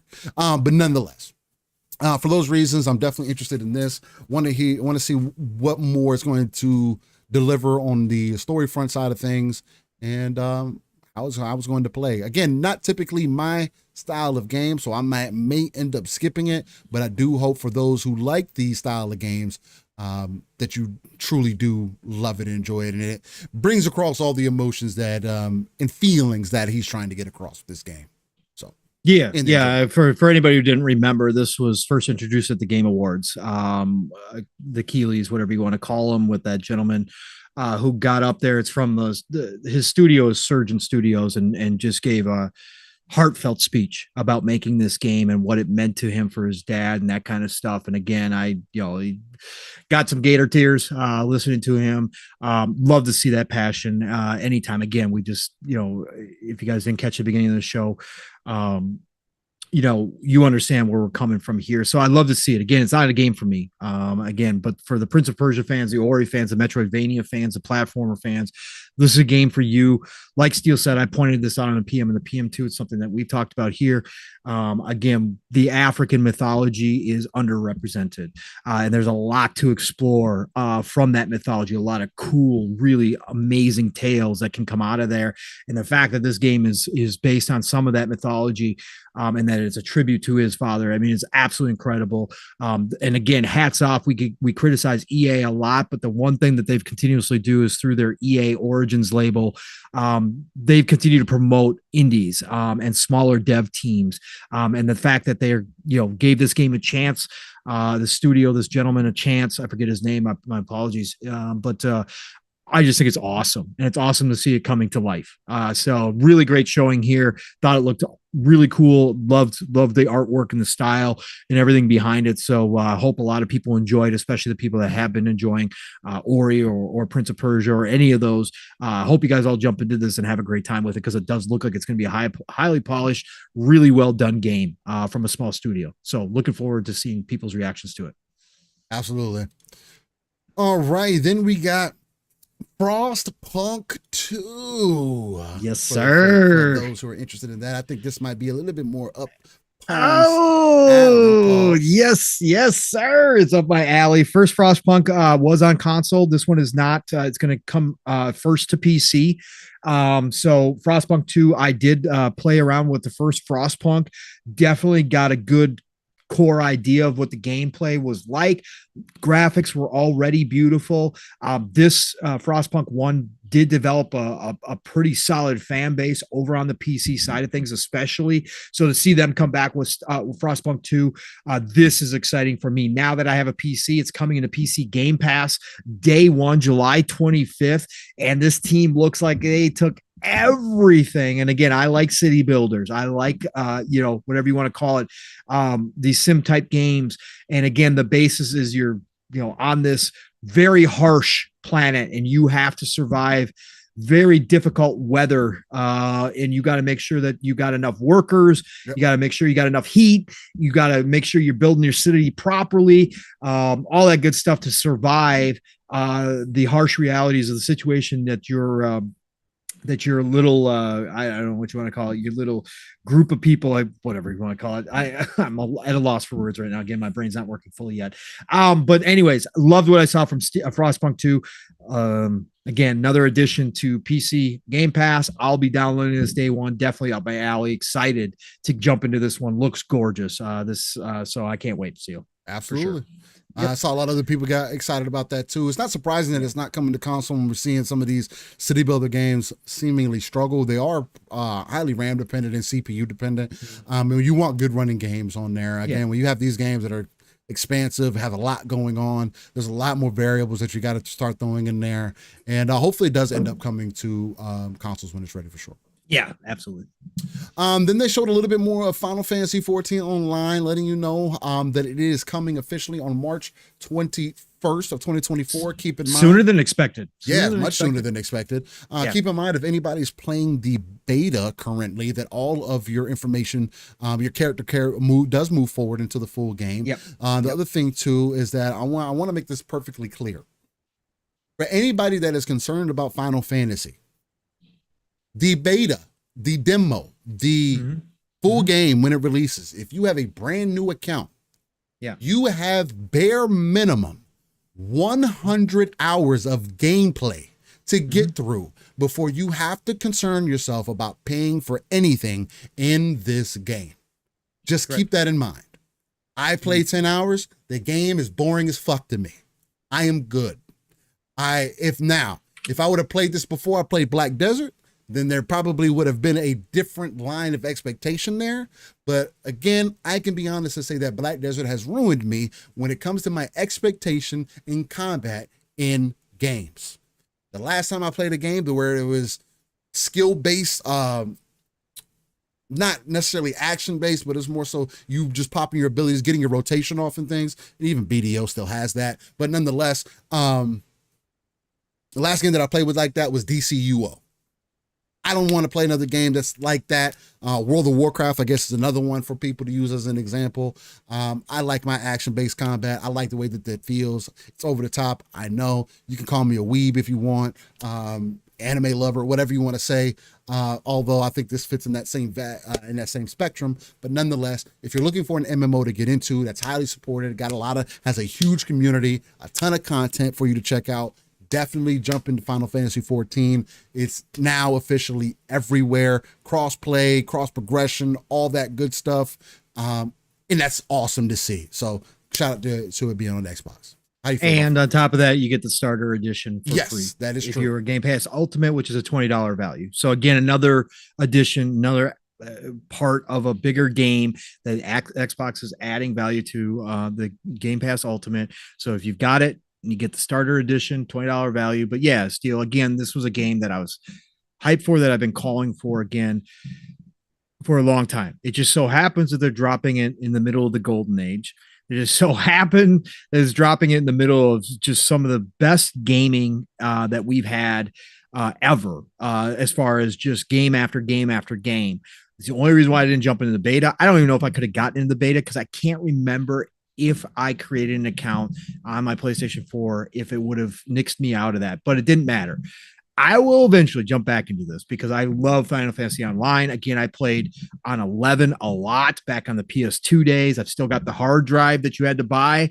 I still got the box. I love the Final Fantasy Online, unlike Steel. And again, I get where he's coming from with Desert Online because I did play that as well. So I can understand why he says it's boring, but I love the world of Final Fantasy. I love how they set it up. Again, I did download it because I planned on trying it. But I popped up the menu screen and the music started playing, bro. And I was it's good. Oh, I like it. God, I like bro. That. Oh my God. So damn good. But anyways, so I'll eventually get to this. But again, like Steele said, the nice part about this game is you got at least 100 hours, right? You get to play up to level 70. Yeah. I think it is 70 and then 70. Yes. And then you got to, go ahead. At least for level cap, it caps. You can keep playing after that. You could play, but you're not going to be able to do all the other things. But do remember there is a separate subscription service, right, that you do have to buy after that point. Yes. After that point, you do. It's a monthly fee, $15 a month. Again, so you have to include that in. But no, I think it's awesome that it's here. It was one of the most downloaded games on Xbox, so I'm sure they're going to see a nice bump in players when this officially launches, which is I'm happy for. Again, this is a long time coming. This should have been out 4 years ago. Like they should have had this on Xbox. So, but now that it's finally here, I'm happy for it because I think it's a great game. I think it's great. Yeah, like Lydian Master says in the chat, way more than 100 hours. And then Big Mad Mo was saying, I heard about 500 hours before you have to think about paying for anything. And again, it's all going to be about pacing, about what you do. Again, this is an MMO. They have life skilling that you can do in here. It's not just about you can get lost in doing. That's the great things about MMO is that depending on what kind of player that you are, games like Final Fantasy, games like BDO, games like World of Warcraft, they kind of leave it open for you to decide how you're going to play it. So, and the one thing I have continuously heard is that the community is freaking awesome. So that they are very supportive. That new players are more than welcome. I know there's always going to be toxic people. There's always going to be people who hate new players jumping in. But I've heard overall, that's the one thing I said about ESO, the Elder Scrolls Online, one of the best communities I've ever jumped into. So if it's similar to that, again, don't fear jumping in as a new player. There's lots of people who will be willing to help you out and kind of teach you the ropes, because in these MMOs there is a lot to learn, especially if you're not used to them, to know what you should be doing, what you shouldn't be wasting your time on, and what you should be spending your time on. There's a lot of that in these MMOs. But again, jump in, have a great time. It's an older game, so the graphics aren't like, oh my God, mind-blowing, cutting-edge stuff for an MMO. But it's Final Fantasy. It's aged very well. It's Final Fantasy is kind of timeless when it comes to their graphics. Like you know what you're going to get out of it. So eventually I will jump into it. I will. Takato, you can group up with it. You should be able to group up with everybody, even on your trial account. And then, and Takato's also right. There are 2 races that are locked behind the paywall. That too. So the bunny race and one other one, right? I think the bunny girl race. No, maybe no. I don't remember. I just want to get another lion race. I think that's what it is. I just want to get my red mage back. I don't care. I love red mages. Let's go. Let's go. So shout out to Final Fantasy 14. Yep. And then another standout here is Kunitsugami, the Path of the Goddess. Let's go. Now, Path of the Goddess is a brand new action adventure game from Capcom with absolutely stunning visuals and art design. It's frenetic combat focused game that pits So and his companion Yoshiro against the evil and shadowy Seath. You must reclaim 12 mystical masks in order to defeat this defilement and save the people of nearby villages. But you can also work alongside these villages to attack and defend from its malevolent threat. So, I really loved what the combat was presenting forward in this trailer. Other thing that also was appealing to me was the kind of tower defense nature to it. At least that's the first thing that I thought of. I get that you got soldiers, you can move them around and everything like that. Maybe just because I will always have a soft spot for tower defense. If you want me to get back into RTSs, tower defenses is the easiest way. Like this game that's I think it's releasing next month, actually. I think it's the Outpost Infinity game. That's a first person and tower defense game. Oh, I am about and you get to hop into mechs, bro. Let's go. That game is different. But nonetheless, Path of the Goddess seems like an extremely interesting game, right up my alley. The art style is magnificent. Again, I mean, they couldn't have done no wrong with this one, man. Just the setup of it, the way that you got to kind of get into those strategical elements of it as well mid-combat. I thought that was interesting. And I like the style of the monsters and stuff, man. How did you feel about Path of the Goddess, Paul? Beautiful, gorgeous, unique. That Eastern flavor leaning heavy into it. Again, just graphics that pop off the screen, character design, monster design, the music. Listen, you all guys, man, those drums, those Eastern drums. Oh my God, man. I know Mav was jamming out to it too. Love this. And then this is Capcom back in their bag. I talked about this on PM and the PM on Thursday. Like, this is what I love. Capcom is now back on top, but they are not resting on their laurels. They are not just doing Resident Evil stuff. They are not just doing what is successful. They are trying new IP, even if it means that they might not have some successes. The fact that this exists, this reminds me of Capcom in the 360 era when they were trying all different kinds of stuff. And we got, Power Stone, going back to Dreamcast, we got Lost Planet, right? We got Dino Crisis, which obviously was Resident Evil inspired, but it doesn't matter. They're trying new IP. This is what I love about Capcom and companies like this. And again, the fact that they're doing a game like this and they've partnered with Xbox to bring it to Game Pass, giving the IP a chance to have a bunch of millions of people jump into it and try it out. That's crazy. And the fact that they are taking a genre like tower defense, which again is niche. It's not the most popular genre by any stretch of imagination. So do I. Throwing some RTS in there, but then also giving you action. So they are twisting the formulas and spinning them together and using their name Capcom, which Capcom can't miss right now, but putting like a lot behind this game. You can tell this is Capcom quality. This is up there. This is AAA. I think this is going to open up potentially that genre to more players. This game itself, just how it looks, is going to bring people in who never would have tried a game like this before. So, and again, with it being in Game Pass, no risk, take a chance. People are going to try it out. I think, Steele, that this one has the potential to be a new franchise for them. I think this is something they could definitely see much success with, or enough success with, where they do get a sequel to it. I just really loved what I saw here. Again, this game has gotten better and better every time I see it. I love those types of games. But yeah, man, this was what a way to end the show. I just thought this capped off the partner preview again as a showcase with no first party stuff, all partner previews. The way that they started it with the Unknown 9 and then capped it off with Path of the Goddess, like that's the way you do it. And again, right now, I'll just do it.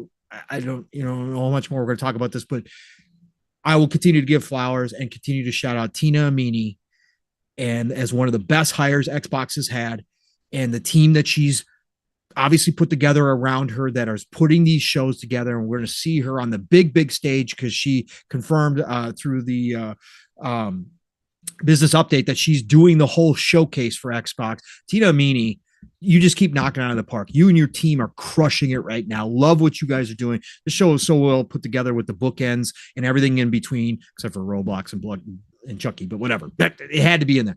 I just loved it. And so, yeah, I can't wait to play this game still. I cannot wait. Path of the Goddess is going to be a big hit, I think. I'm watching somebody else play Stellar Blade right now. And yeah, we'll see how it goes with the difficulty settings. Okay. For people that are interested. That's all that I'm gonna. Still, that's all I'm gonna say. Lie to me. I told you the DMs. Just lie to me, bro. Just say it's gonna be. No, just tell me it's gonna be fine. It's Bayonetta and Devil May Cry, and I'm gonna be fine. And it seems like there is certain moments when the QTEs pop up. It seems like right before the enemy does certain moves, the QTE pops up. Other than that, you're on your own. Yeah, no, you need to parry. You need to parry. I don't care. I'm going to be buying. I'll be buying it. If it comes to PC, I'm buying it. Okay. I'm buying it and I'll turn it down. This person didn't have a terrible time, but he definitely got You got mopped up you a little bit. You could tell. You could definitely tell. Anyway, well, ladies and gentlemen, I think this will be the perfect time for us to get into the finality of it all, and that's this day in gaming. Unless there's something else that you'd like to throw in there, Paul. Nope. I think we covered a lot today, bro. We did. Big conversation, lots to get into. Again, there's always going to be smaller stuff, but we try to even touch on some of the smaller stuff. My God, Stellar Blade impressions.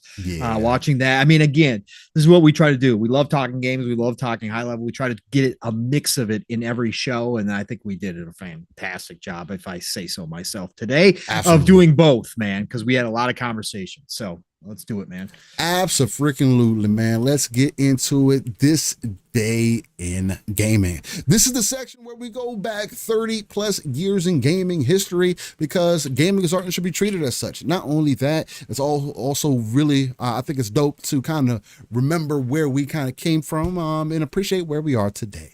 So with that said, we are starting in 1990 on March 9th, and that is in Japan on the Sega Genesis with Air Diver. I don't remember that. I was 15. I don't remember. Then in 96, you had Super Nintendo release Super Mario RPG, Legend of the Seven Stars. Shout out to it. A lot of people claim this is one of the greatest RPGs of all time. I will never know, but I had friends that did enjoy it back then. So nice. Okay. I'm sure it was good. Yep. Then in 2001, the Game Boy Color released Dragon Warrior Monsters 2. Let's go, Dragon Warrior, the original Dragon Quest before it became Dragon Quest. Dragon Warrior was there. And again, shout out to Akira Toriyama. Absolutely. So, again, absolutely 1000%. Then in 2001, PC released Exchange. Exchange or Exchange? Okay. It's Exchange, yeah. Okay. Exchange. Okay. Has a girl enemy chick on the front with her booby showing. So there's that. Yeah, there's that. Then in 2003, the Game Boy Advance released Sonic Advance 2. This was a fucking good game. Shout out to Sonic Advance. Never played it. Sonic Advance and Sonic Rush? No. I don't remember. Either way. Then in 2004, GameCube, PC, PlayStation 2, and Xbox released MVP Baseball 2004. Back when we had competition in the sports franchises. Let's go. Yeah. Too bad. Then in 2004, GameCube released Metal Gear Solid, The Twin Snakes. Good game. Good game. Then in 2004, PlayStation 2 released Naval Ops Commander. We need, I've said this before, we need more Sub Commander games to come back again. I know there's some on PC, but most of them are older. I've looked at them, but man, we used to get Sub Commander simulation games on console, even going back to Nintendo. 8-bit, they used to make Sub Commander games. I want to go hunting, man. Silent Hunter, I think, is one of the biggest games out there. That was the one that was on Nintendo, but we used to get them even on console. Why can't we get Sub Commander games, man? Going hunting for battleships and carriers, man, during World War II. Give me that again. Like, it's so much fun, man. So much fun. Plotting courses, firing, making sure you got your torpedo, you're leading with your torpedoes. Oh God, it's so good, bro. So good. Listen to them drop depth charges on you and your sonar's beeping. Oh man, there's no sorry. All right. And then in 2004 on the PlayStation 2 and Xbox, you got The Suffering. Okay. The Suffering. Nice. There we go. It sounds like a game you and I would totally be into. Oh, yes, yeah. Lydian Master. Yeah, Dragon Warrior equals Dragon Quest 1. Correct. Dragon Warrior and Final Fantasy 1. Right. Back on the Nintendo days, those were the two big RPGs for me and my buddy. We used to swap them back and forth between each other. But yeah, man, Dragon Warrior 1, man. Never forget the slimes, baby. Never forget the slimes. Let's go. Then in 2006, PSP released Lemmings. Not the Lemmings. Lemmings is cool shit. I still like Lemmings. It's fun. Then in 2006, PC released The Legend of Heroes Trails in the Sky. Okay. Then in 2006, it's funny how this fucking happens. I've just talked about this shit. Xbox and Xbox 360 released Tom Clancy's Ghost Recon Advanced Warfighter. So fucking good, bro. Peak. Literally peak. So good, bro. There was no reason for Gra 1 and 2. No reason for those games to be as good as they fucking were. Man. Story-wise and multiplayer were fucking fun as never got in the multiplayer. Didn't play the multiplayer. Bro, it was man. Single player was so fucking good, bro. Yeah, single player was amazing. It was outstanding. Oh, my God. Moment to moment. I actually think I actually went back and no, I think it was a different one that I went back and played. When me and the wife first started dating again. Then in 2008, we released Super Smash Bros. Brawl. Shout out to Brawl. Shout out to Super Smash Bros. Not my game, but cool. People will still say that this is probably the peak for Super Smash Bros. Was Brawl. And we should mention real quick, Steel, because you said you just talked about Gra. The reason why we just talked about Gra is we got Insider Gaming. Shout out to Tom Henderson and the crew over there at Insider Gaming. They put out that they got behind the scenes footage and got to see the new Ghost Recon is coming. And it's going to be what, Steel, first person? It's going to be first person. Yeah. I mean, and apparently it was Ghost Recon. It's going to be more sim like, though, they said. Apparently it was a Ghost Recon game that was first person back in the day as well. I don't remember seeing that. But that's not Ghost Recon. And they're going more military sim, which is cool. Fine. I mean, I'm glad. Ghost Recon was kind of moving at was kind of action there, kind of. You know what I mean? Kind of. Definitely more action for sure. But Advanced Warfighter was more sim for sure. Yeah, that's Ghost Recon to me, right? Getting into it, not necessarily what we got with Wildlands and Breakpoint. I wish Wildlands and Breakpoint would have took more out of what Grawl did, although Grawl was more like area focused. You know what I mean? So I guess there is that. It doesn't mean that you can't do more of that. Sniper Elite does it. Some of the other games that you've mentioned have done it as well. I'm still thinking about getting one. But in that report, they said that they do want to compete with more of the hardcore military sim. I don't see first-person shooters. There's literally no other game like that out on the market. Again, third-person shooters, especially in military games. If Call of Duty's not going to do it, who else is? And Call of Duty had something special. Like, they could have had that mode for forever. Kind of like Ghost Recon. That's what I look to you for, man. Like over the top. There's a new one coming to PC though that I've kept my eye on. Steel Gray Zone Warfare. Everybody go check out Gray Zone Warfare. They've been making a lot of posts too. It's supposed to be coming out this year as and Fuzzy enjoys sim military games too. This one looks fantastic, bro. We're talking jungles, like dense jungles. It looks dope. Flying in on helicopters, like it looks legit. So go check out Gray Zone Warfare if you guys like the military sim, the more hardcore where you got to eat, you got to do all that kind of shit. You got to watch your bullet drop, all that kind of stuff. This game is looking to be really, really good. Gray Zone Warfare. Check it out. Interesting. Then in 2009, the DS released My Pet Shop. Okay. Then in 2010, PlayStation 3 and Xbox 360 released. This is the game that I actually had downloaded 1 and 2. Final Fantasy 13. I got 13 and 13.2 downloaded. Nice. I got the strategy guide for 13 and 13.2. Hey. Hardcover was on sale at Best Buy for like $5 one of those days when they're getting rid of everything. Yeah, I picked that sucker up right away. Nice. Just for the art. It's freaking gorgeous. Lightning is cool as shit. I like Lightning. Cool. Looks interesting. I haven't really gotten into it. I think I played about an hour of it, and it seemed interesting. But we were talking about you earlier, brother. I don't know if you've been lurking or not, but we gave you a shout out for posting that Stellar Blade boss battle, that 2-minute boss battle that you posted. We actually played that and had reactions to it on here, and wanted to shout you out, man. I appreciate you, brother, for all you can do, man. Yep. Then in 2010, the PlayStation 3 released Yakuza 3, excuse me. Oh, freaking amazing. I'm going to have a run through those too. I've played bits and pieces of all of them, but man, I'm interested in watching. I want to watch. I want to watch some more of the movie bits of it, because I like that. That shit was kind of dope as fuck. Reminds me of some of the older Asian movies. Then in 2011, the PC released Monmusu Quest. Okay. Then in 2016, Arcade released Mobile Suit Gundam Extreme versus Maxi Boost on.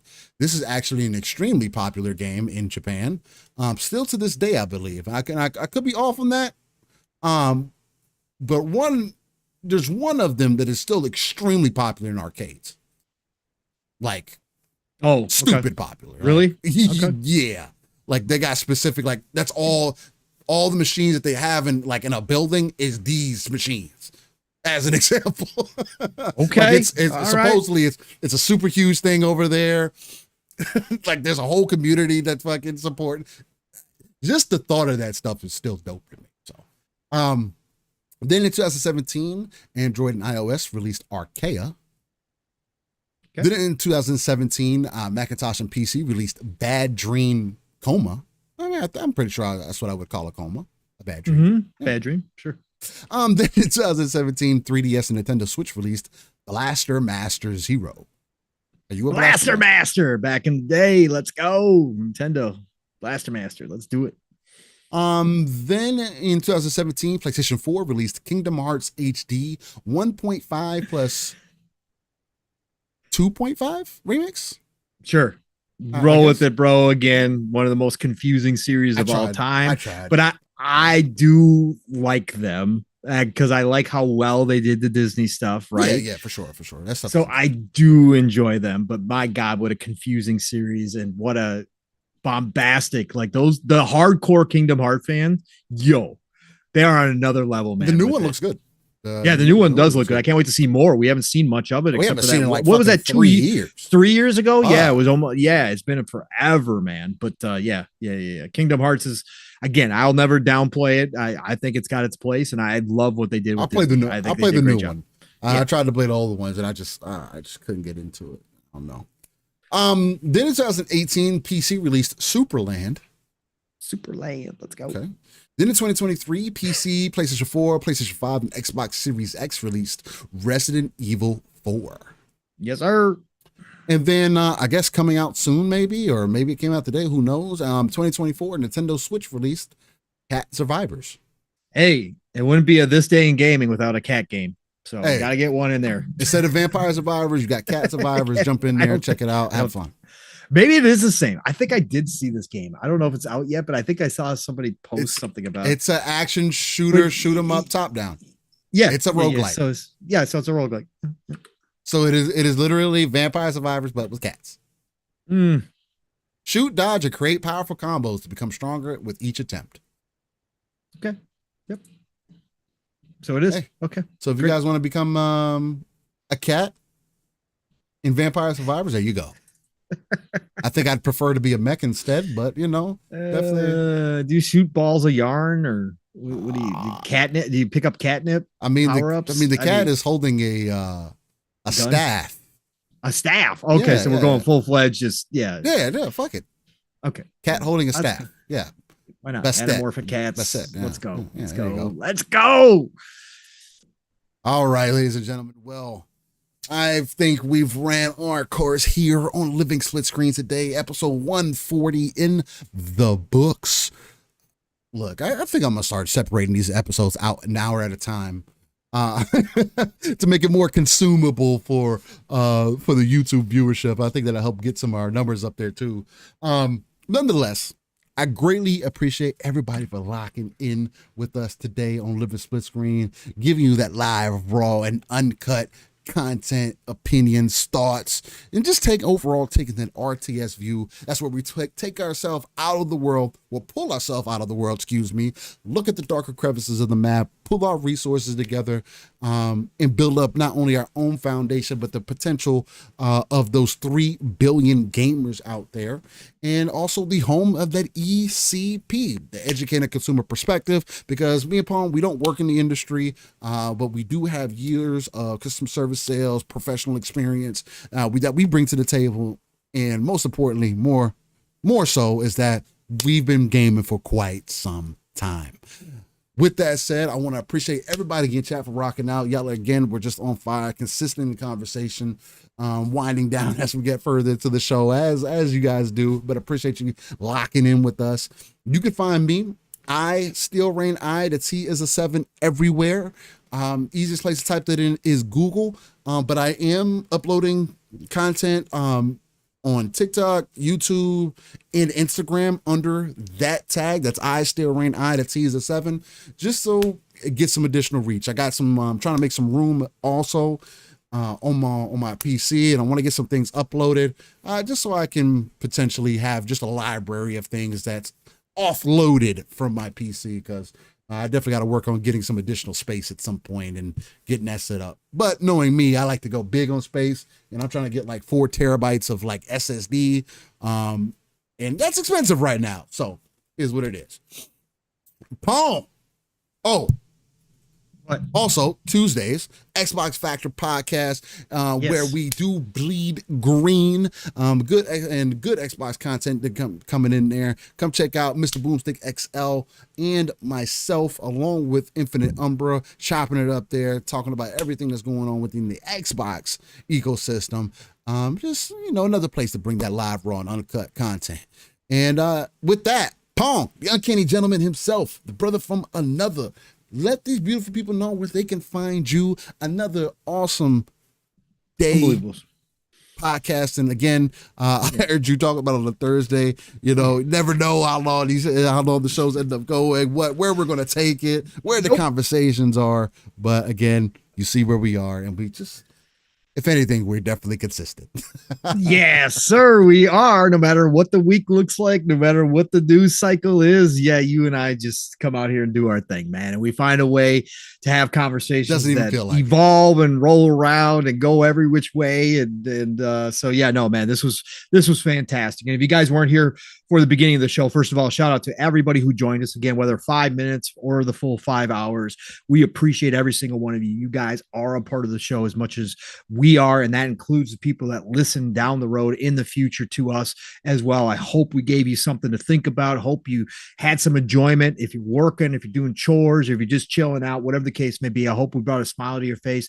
Again, if you didn't catch the beginning of the show, Steele and I started out by talking for 10 minutes backstage, thinking that we were live. We weren't live. So you guys missed an incredible portion of content right there. But then we went live.